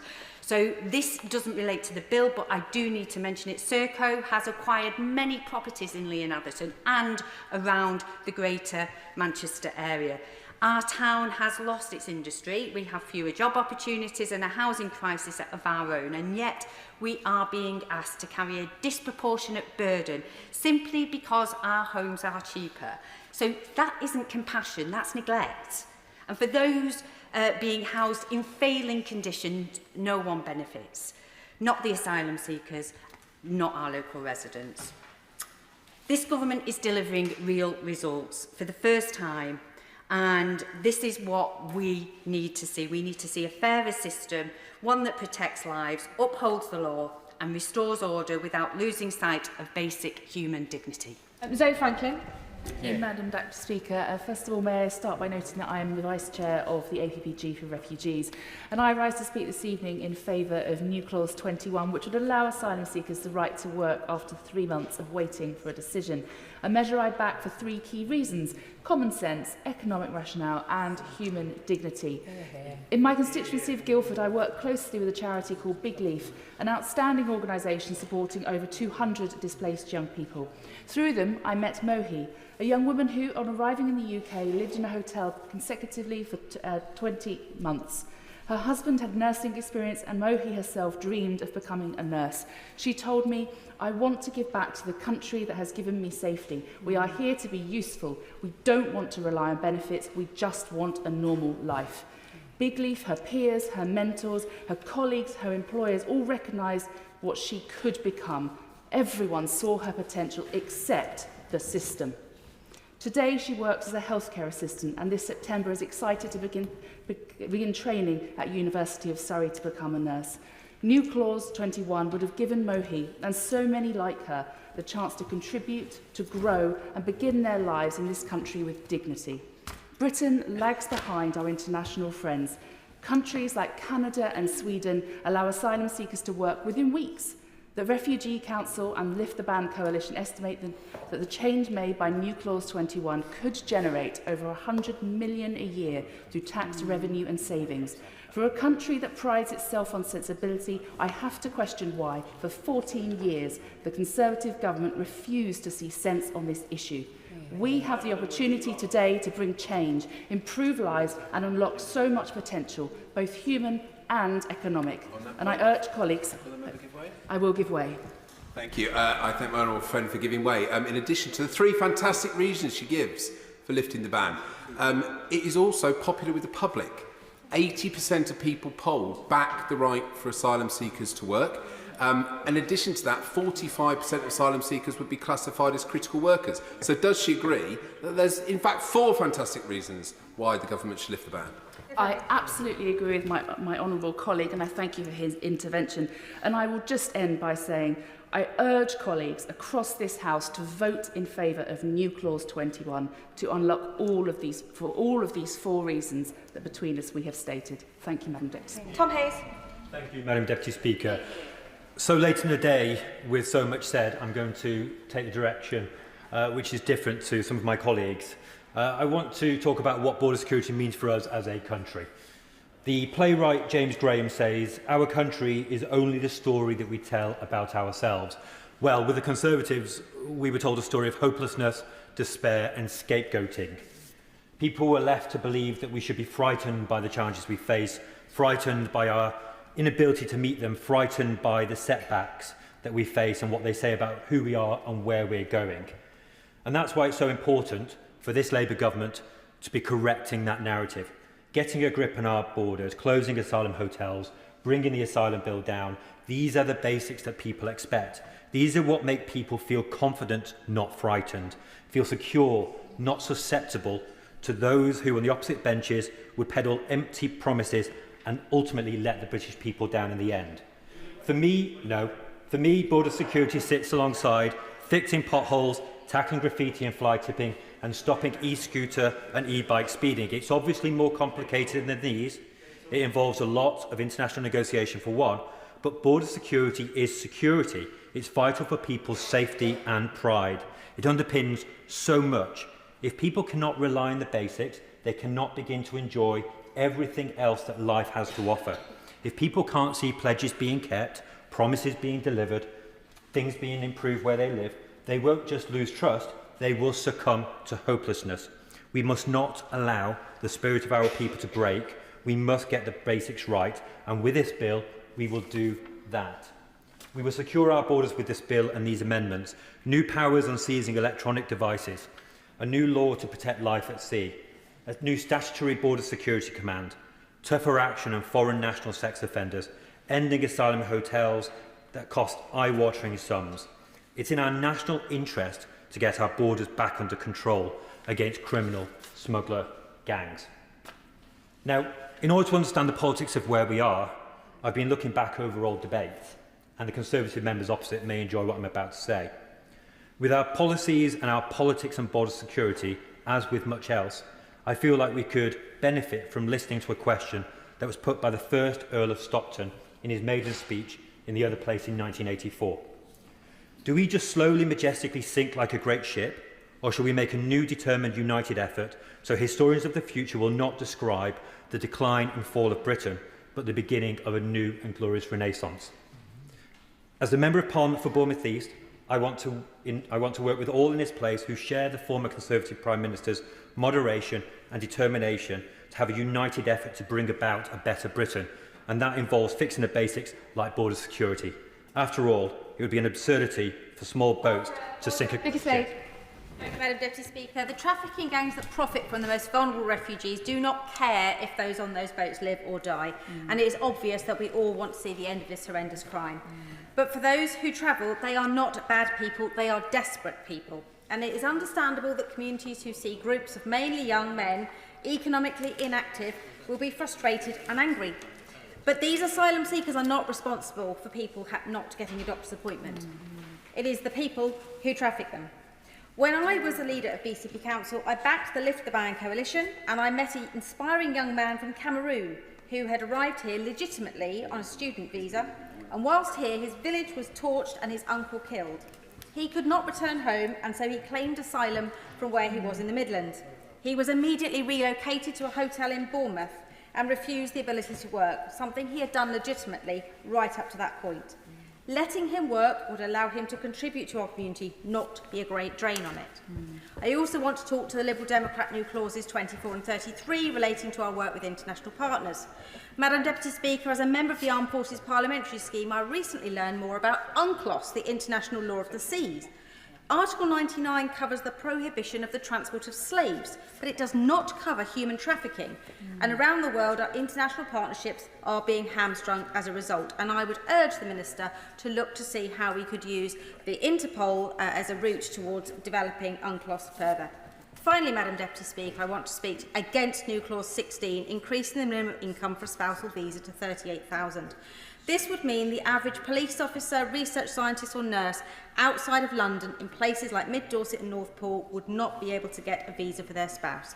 I was pleased the government paused the proposal, leaving the threshold at $29,000, as I'm concerned we could see a brain drain among many British professionals who would choose to leave the UK for their partners' home countries where they would be welcome. And I want to speak in particular for armed forces personnel that I've met, both in the constituency and through AFPS, in particular those coming from Commonwealth countries. They have answered our call to fight for our country, but they are forced to leave their spouses behind, as the lower threshold provided for them only applies after an extended period of service. Pushing that threshold up to 38,000 would take reunification out of their reach too.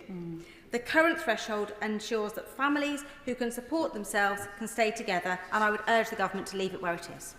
Madam. Thank you, Madam Deputy Speaker. Let me begin by saying that we can all agree upon that immigration must be managed.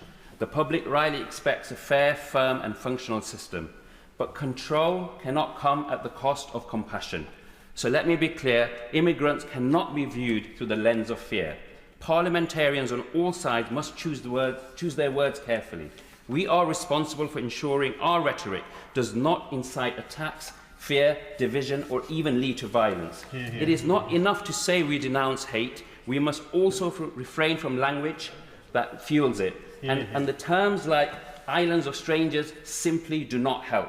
Too often we hear suggestions, explicitly or implicitly, that immigrants are to blame for everything that is wrong in our country.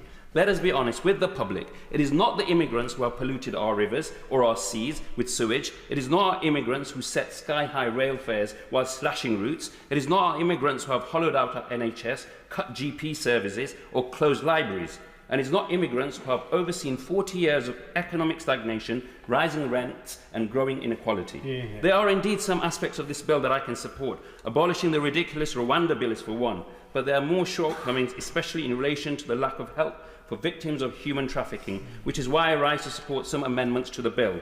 I am calling on members across this House to support new clause 27 to ensure proper age assessments are conducted by trained, independent social workers and not through rush visual judgments or flawed, impersonal scientific tests. Furthermore, in the shadow of our immigration debate, children are being exploited. They are the victims of modern slave trade run by some smugglers and traffickers who prey on desperation. Children are coerced into roles that put their lives and the lives of others at risk. These are not isolated cases. Over 4,000 unaccompanied children claimed asylum in the UK last year alone. The system must recognise the unique vulnerability of children and treat them as such. They are not as suspects, not as statistics, but as they are, children. So while the government's intent to address the asylum appeals backlog is also laudable, proposals like new clause 6 and 7 to impose arbitrary deadlines of 24 weeks without sufficient resources or legal safeguards are not the answer. Justice rushed is justice denied. Finally, by taking on the narrative of the right wing, by mimicking their talking points and rhetoric, we are not neutralising the threat of extremism. We are feeding it. We will only push Reform UK and others even further to the right, emboldening them to say things we have made appear acceptable. So I ask the government to stand its ground. When will we choose principles over polling? When will we remember that leadership means bringing people together, not chasing after the loudest voices in the room? Let us reject the politics of scapegoating and lead with integrity, facts and humanity. Our country deserves nothing less. Caroline Borden. Thank you, Madam Deputy Speaker, and I would like to focus particularly on new clause 21. We can all see that the asylum system is broken, it's expensive, and the horror of people arriving in a desperate state on small boats is causing division and anger across our country. But turning to a populist party which throws out sound bites that appeal to many but fall apart at the first hint of real scrutiny is not the answer. So how do we address this problem? Firstly, we need to dial down the volume and divisiveness in this debate and talk about these people as humans, not numbers. We need to open up safe and legal routes for people who are genuinely fleeing war, persecution and conflict. We need to assess their asylum claims quickly and efficiently, and then help them into the workforce so they can start earning money, supporting themselves, contributing to the economy, and just as importantly, start integrating properly into our society. The Honourable Member for Clacton said on Radio 4 this weekend that his party chairman, the child of immigrants from Sri Lanka, was intensely patriotic. The whole point of coming to a country is that you adopt it, he said. And that is exactly what asylum seekers will do when given refuge by a country that offers them safety. We have seen it since time began. Indeed, many in this House are the children of immigrants who have given back enthusiastically to a country that welcomed them.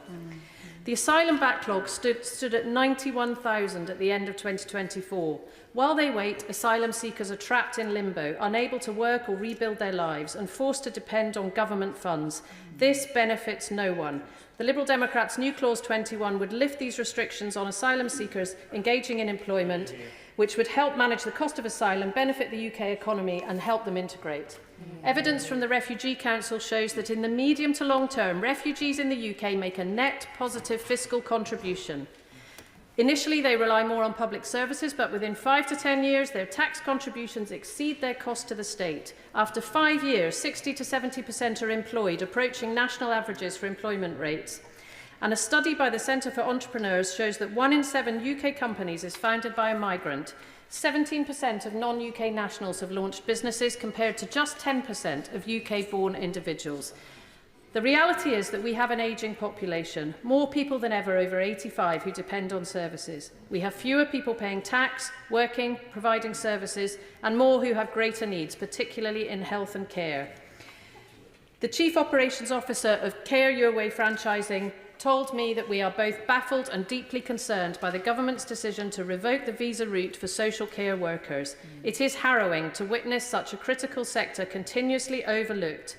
This change will without doubt have a tangible and far-reaching impact. For many, this decision will not only reduce capacity, it may very well close doors. The Liberal Democrats are pushing for more safe and legal routes for refugees, which we know will be crucial to help stop these dangerous channel crossings. Order. Iqbal Mohammed. Thank you, Madam Deputy Speaker. The UK immigration system is in shambles. There's no secret after the debacle of the last government with the proposed Rwanda scheme, the controversial refugee barges, the Illegal Immigration Act to stop boat crossings, and the hostile environment that put immigration enforcement at the responsibility of nurses, doctors, teachers, and public service workers. I think we all agree that any step towards fixing this mess is a step in the right direction, and this bill does deserve credit for repealing certain measures proposed by the last government. However, it needs to go further, and it still has substantial issues that worryingly criminalise vulnerable families fleeing hardship and fail to adequately protect victims of trafficking. Madam Deputy Speaker, let's talk about the most pressing failure of this bill: the complete lack of a clear, humane strategy for safe and legal routes. The truth is this: if you do not give people fleeing war, persecution or trafficking a safe way out, they will find a dangerous one. And we have seen the consequences: families risking everything, children arriving on our shores, and asylum system buckling under the weight of its own humanity. Yet this bill in its current state offers no plan, no route for how the UK will open legal doors instead of forcing people to scale fences. That's why I supported new Clause 3, which would require the government to do what has long been overdue and publish a strategy on how it will establish safe routes to the UK. We need safe routes not because it's morally right, but because it works. Moving on to deaths of asylum seekers. More than 10 people have already died this year trying to reach the UK in small boats, and last year over 80 people have died trying to reach our shores. That is why I also supported new Clause 1 to shine a light on the human cost of this broken system. Right now, the government doesn't have a system to ensure a full record of deaths is published. People die in asylum accommodation, people die while waiting for decisions. Also, over 450 children went missing between 2021 and 2024, and in 2024 over 100 were still unaccounted for. So, the immigration and asylum legislation is not just about fixing systems, it has a profound and real impact on people's lives. Therefore, it is crucial that the provisions within this legislation are compassionate and prioritise the needs of the vulnerable communities and the very people who suffer the most within these systems. Thank you. We have no more further speakers, so then we go straight to the Minister. Minister Eagle, forgive me, I thought we had another person bobbing, but they no longer seem to be in the chamber. So you get the lucky extra few minutes. Minister Eagle for wind-ups. Thank you very much, Madam Deputy Speaker, and it's a pleasure to rise after what has been a very full debate with people having to put quite complex points in short amounts of time to fit in, and I'd certainly like to congratulate everybody for the points that they've made, and also try to deal with some of them in the time I have left as much as possible. Not sure how much time I have left, given the sudden. Okay, so I'd like to thank all those on the Labour side who've made their contributions. The Honourable Member for Liverpool Riverside, the Honourable Member for Folkestone and Hythe, the Honourable Member for Walthamstow, the Honourable Member for Sheffield Hallam, Edinburgh East and Musselburgh, Clapham and Brixton, Hill, Bassett Law, Nottingham East, Bolton West, Lee, and also Lee and Atherton. I think the Honourable, the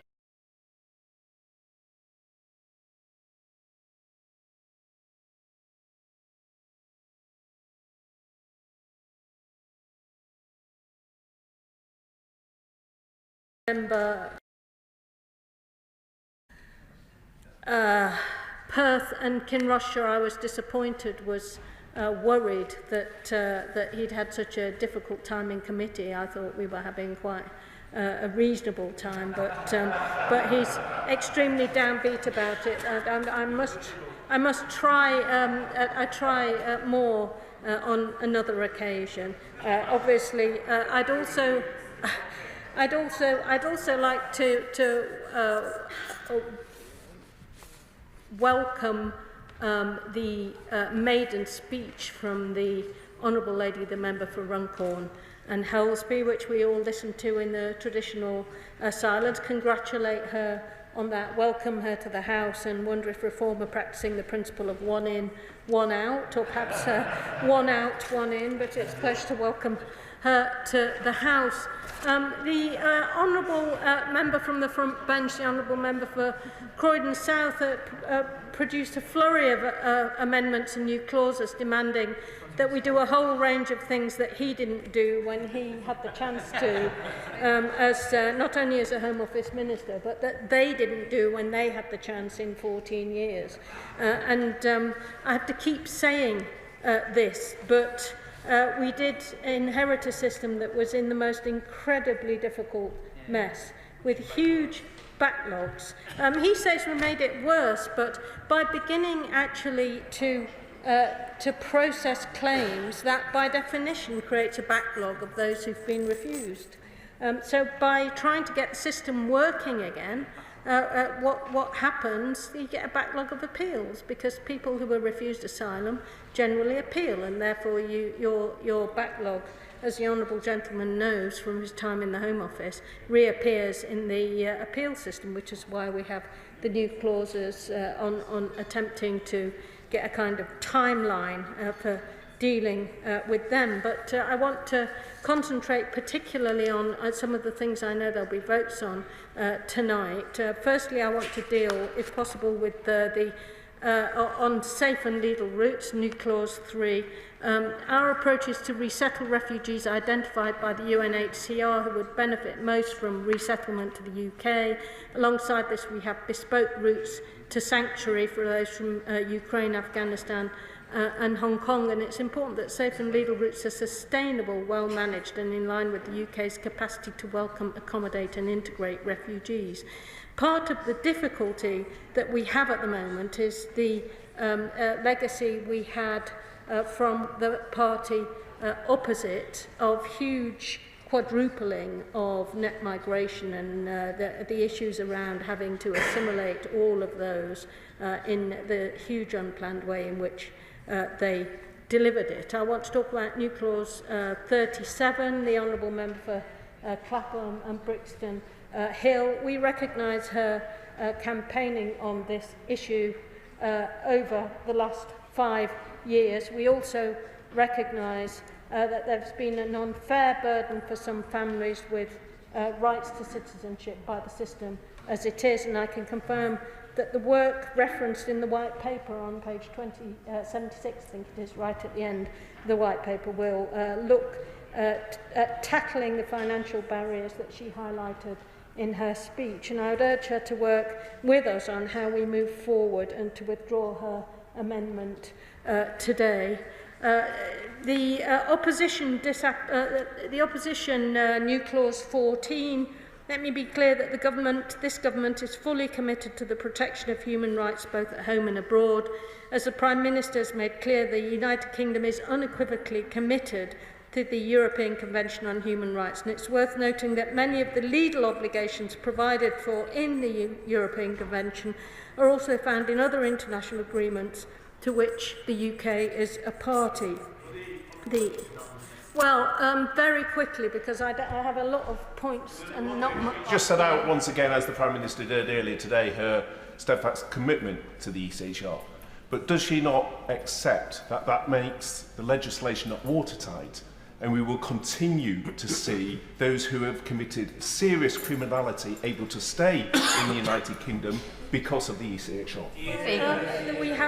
We have new clause 8, which will deny those who commit sexual offences refugee status. And we also have the work that's being announced on narrowing Article 8, which will allow Parliament to give more choice to the more direction to the judges about how these rules ought to be interpreted. The immigration rules reflect the requirement of the ECHR, generally including the qualified nature of Article 8, setting requirements which properly balance the individual right to respect for family and private life with public interest in safeguarding the economic well-being of the UK by controlling immigration. I'll give way very quickly. I thank the Minister for giving way. She mentioned the provision to prevent certain sex offenders from claiming asylum. While that is a welcome step, what will of course happen in practice is the sex offender will simply make a claim under ECHR Article 3 instead. I've seen dozens and dozens of cases like that, and that is precisely why we need to disapply the Human Rights Act from all immigration matters. Otherwise there'll just be a huge loophole, as my right honourable friend just pointed out. Well, if we disapply the Human Rights Act, then people would just go to the ECHR anyway, and a lot of these cases would end up in Strasbourg, which would take even longer. I think also disapplying the Human Rights Act also means that other countries cross-border who we have to work with and collaborate with to try to deal with cross-border people smuggling won't work with us. The party opposite had many huge rows with people and went around the world make it look like they didn't believe in the rule of law. Well, actually, this government believes in the rule of law and will carry on upholding the rule of law. That is one of the things that we regard as an important part of the value system that we have in this country. On new clause 18, the cap on non-visitor visas, as always, the party opposite have talked a good talk when they're now safely in opposition, whilst not delivering it when they were in government. They promised time after time after time to reduce net migration down to the tens of thousands. They did it in manifestos, they did it in all of the different manifestations, many manifestations of Conservative governments that we saw plough through the House, especially in the last 4 years. And what did they do? They quadrupled the levels of net migration. So we don't need a cap. We need to get migration down, fundamentally lower than it is now, to make the system fair and effective. And in order to do that, we have published a white paper today. We have further measures in this bill, and we will be coming back to this issue to ensure that we can deliver, unlike the party opposite. Now, yes. Mr. McGivern, and I thank her for her early mention of my amendment and her commitment to end the financial burden that is coming upon young children in particular and their families who have a right to citizenship. I just wanted to ask what further work will be done in terms of consulting with people like the campaigns Citizens UK, Lambeth Citizens and the PRBC. Those are the types of campaigns that have been working on this particular issue. And I know obviously the white paper covers a range of issues, but I just want to understand what consultation will be done with those organisations to make sure we get to where we need to be, which is a situation where children are not being priced out of citizenship. Minister. My honourable friend, the Member for Citizenship and Migration, has just made it clear to me from the front bench as the honourable lady was speaking that she's very happy to consult and meet with all of these people. We want people to contribute to the consultation so that we can get this right, and I hope that in the light of that she will withdraw her amendment.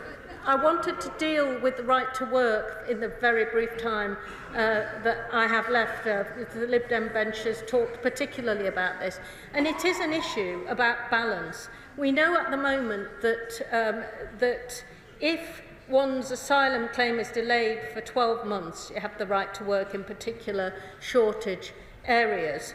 Our way of dealing with this is to get the system to work more quickly so that we don't have people languishing for very many years in limbo, and that is what we are aiming to do. We are worried that if right to work comes in after 3 months, that will be too much of a pull factor and get around some of the issues with work visas, and we have to have a system that people apply to properly rather than can get around by coming in by irregular routes. So that is the issue. I appreciate what members opposite are trying to achieve, but we just have a slight difference of approach on that. But clearly we will carry on having these debates. Madam Deputy Speaker, I commend all of this part of the bill and the report stage of the bill to the House.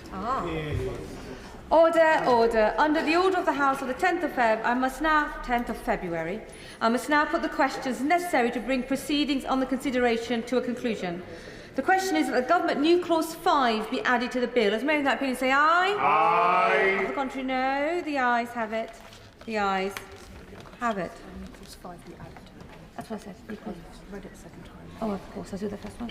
The question is that, forgive me, the question is that new clause 5 be read a second time. As many in that opinion say aye. Aye. Of the contrary, no. The ayes have it. The ayes have it. And I am now moving on to... The question is that new clause 5 be added to the bill. As many in that opinion say aye. Aye. Of the contrary, no. The ayes have it. The ayes have it. And now we are officially moving on. We come to Government new clause 6 to 8. I call the Minister to move new clauses 6 to 8 formally. Move formally. The question is that new clause 6 to 8 be added to the bill. As many as that opinion say aye. Aye. Of the contrary, no. The ayes have it. The ayes have it. New clause 3 has been selected for separate decision.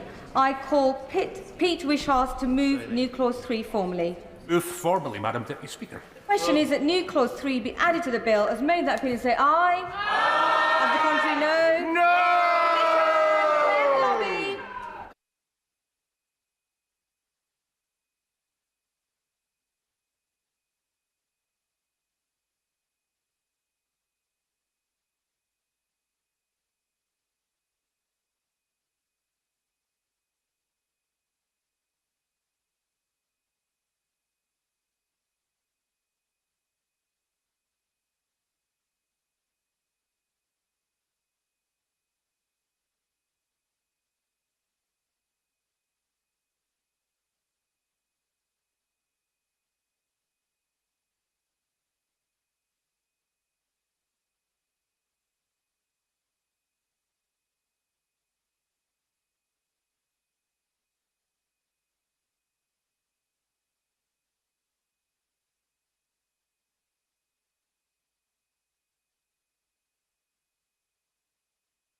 The question is, as on the order paper, as many in that opinion say aye. Aye. Of the contrary, no. No. The tellers for the ayes are Kirsty Blackman and Ben Lake, and tellers for the noes are Keir Mather and Christian Wakeford.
Order.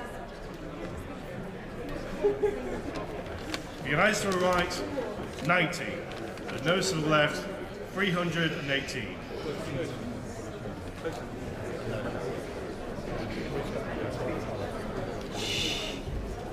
The ayes to the right, 90. The noes to the left, 318. So the noes have it, unlock.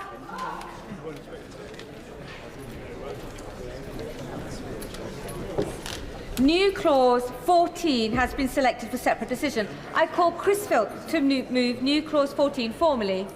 Move formally. The question is that new clause 14 be added to the bill.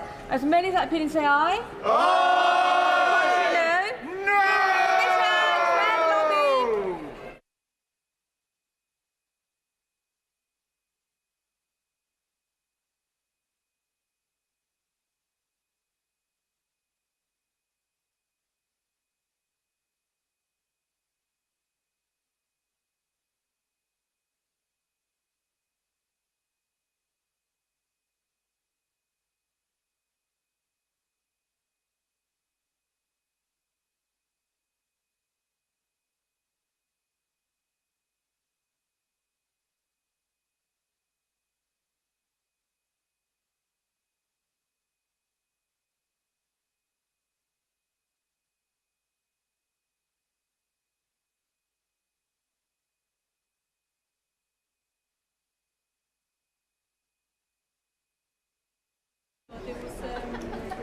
Colleagues should be seated at this point.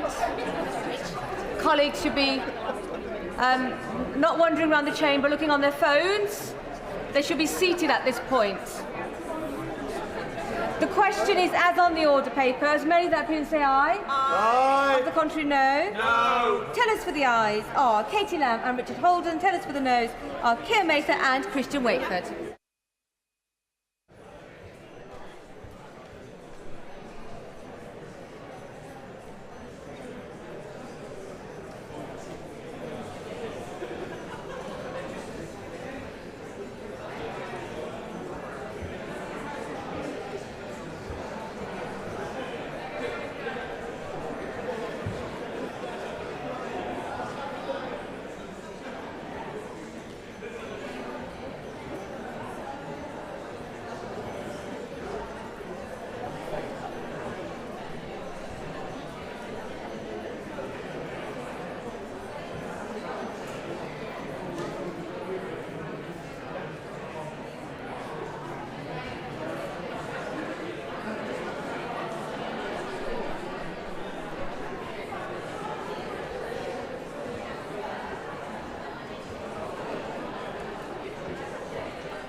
Order, order. The ayes to the right, 98. The noes to the left, 402.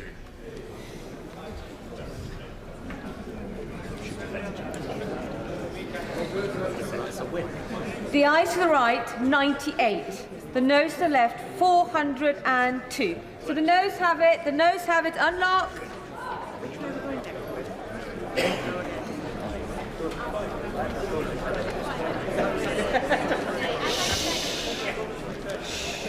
New clause 18 has been selected for separate decision. I call Chris Philp to move new clause 18 formally. Move formally. The question is that new clause 18 be added to the bill. As many of that opinion say aye. Aye. Contrary, no. No.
Bernard, go. The question, as is on the order paper, has made that opinion say aye. Aye. Contrary, no. No. The tellers for the ayes are Katie Lammer, Richard Holder. The tellers for the noes are Keir Mehta and Christian Wakeford.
Order, order. The ayes to the right, 94. The noes to the left, 350.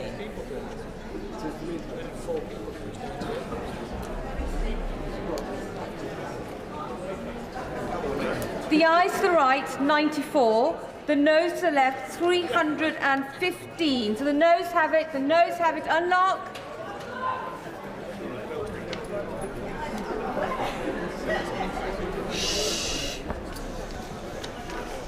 It has been brought to my attention that not all the division bells are working. We are trying to rectify that as soon as possible. I will urge colleagues to remain close to the Chamber and the estate and to keep their eyes on the monitors as well. New clause 21 has been selected for separate decision. I call Lisa Smart to move new clause 21 formally. Move formally. The question is that new clause 21 be added to the bill. As many that are opinion say aye. Aye. Of the contrary, no. No.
Alison, Sir John, Ali,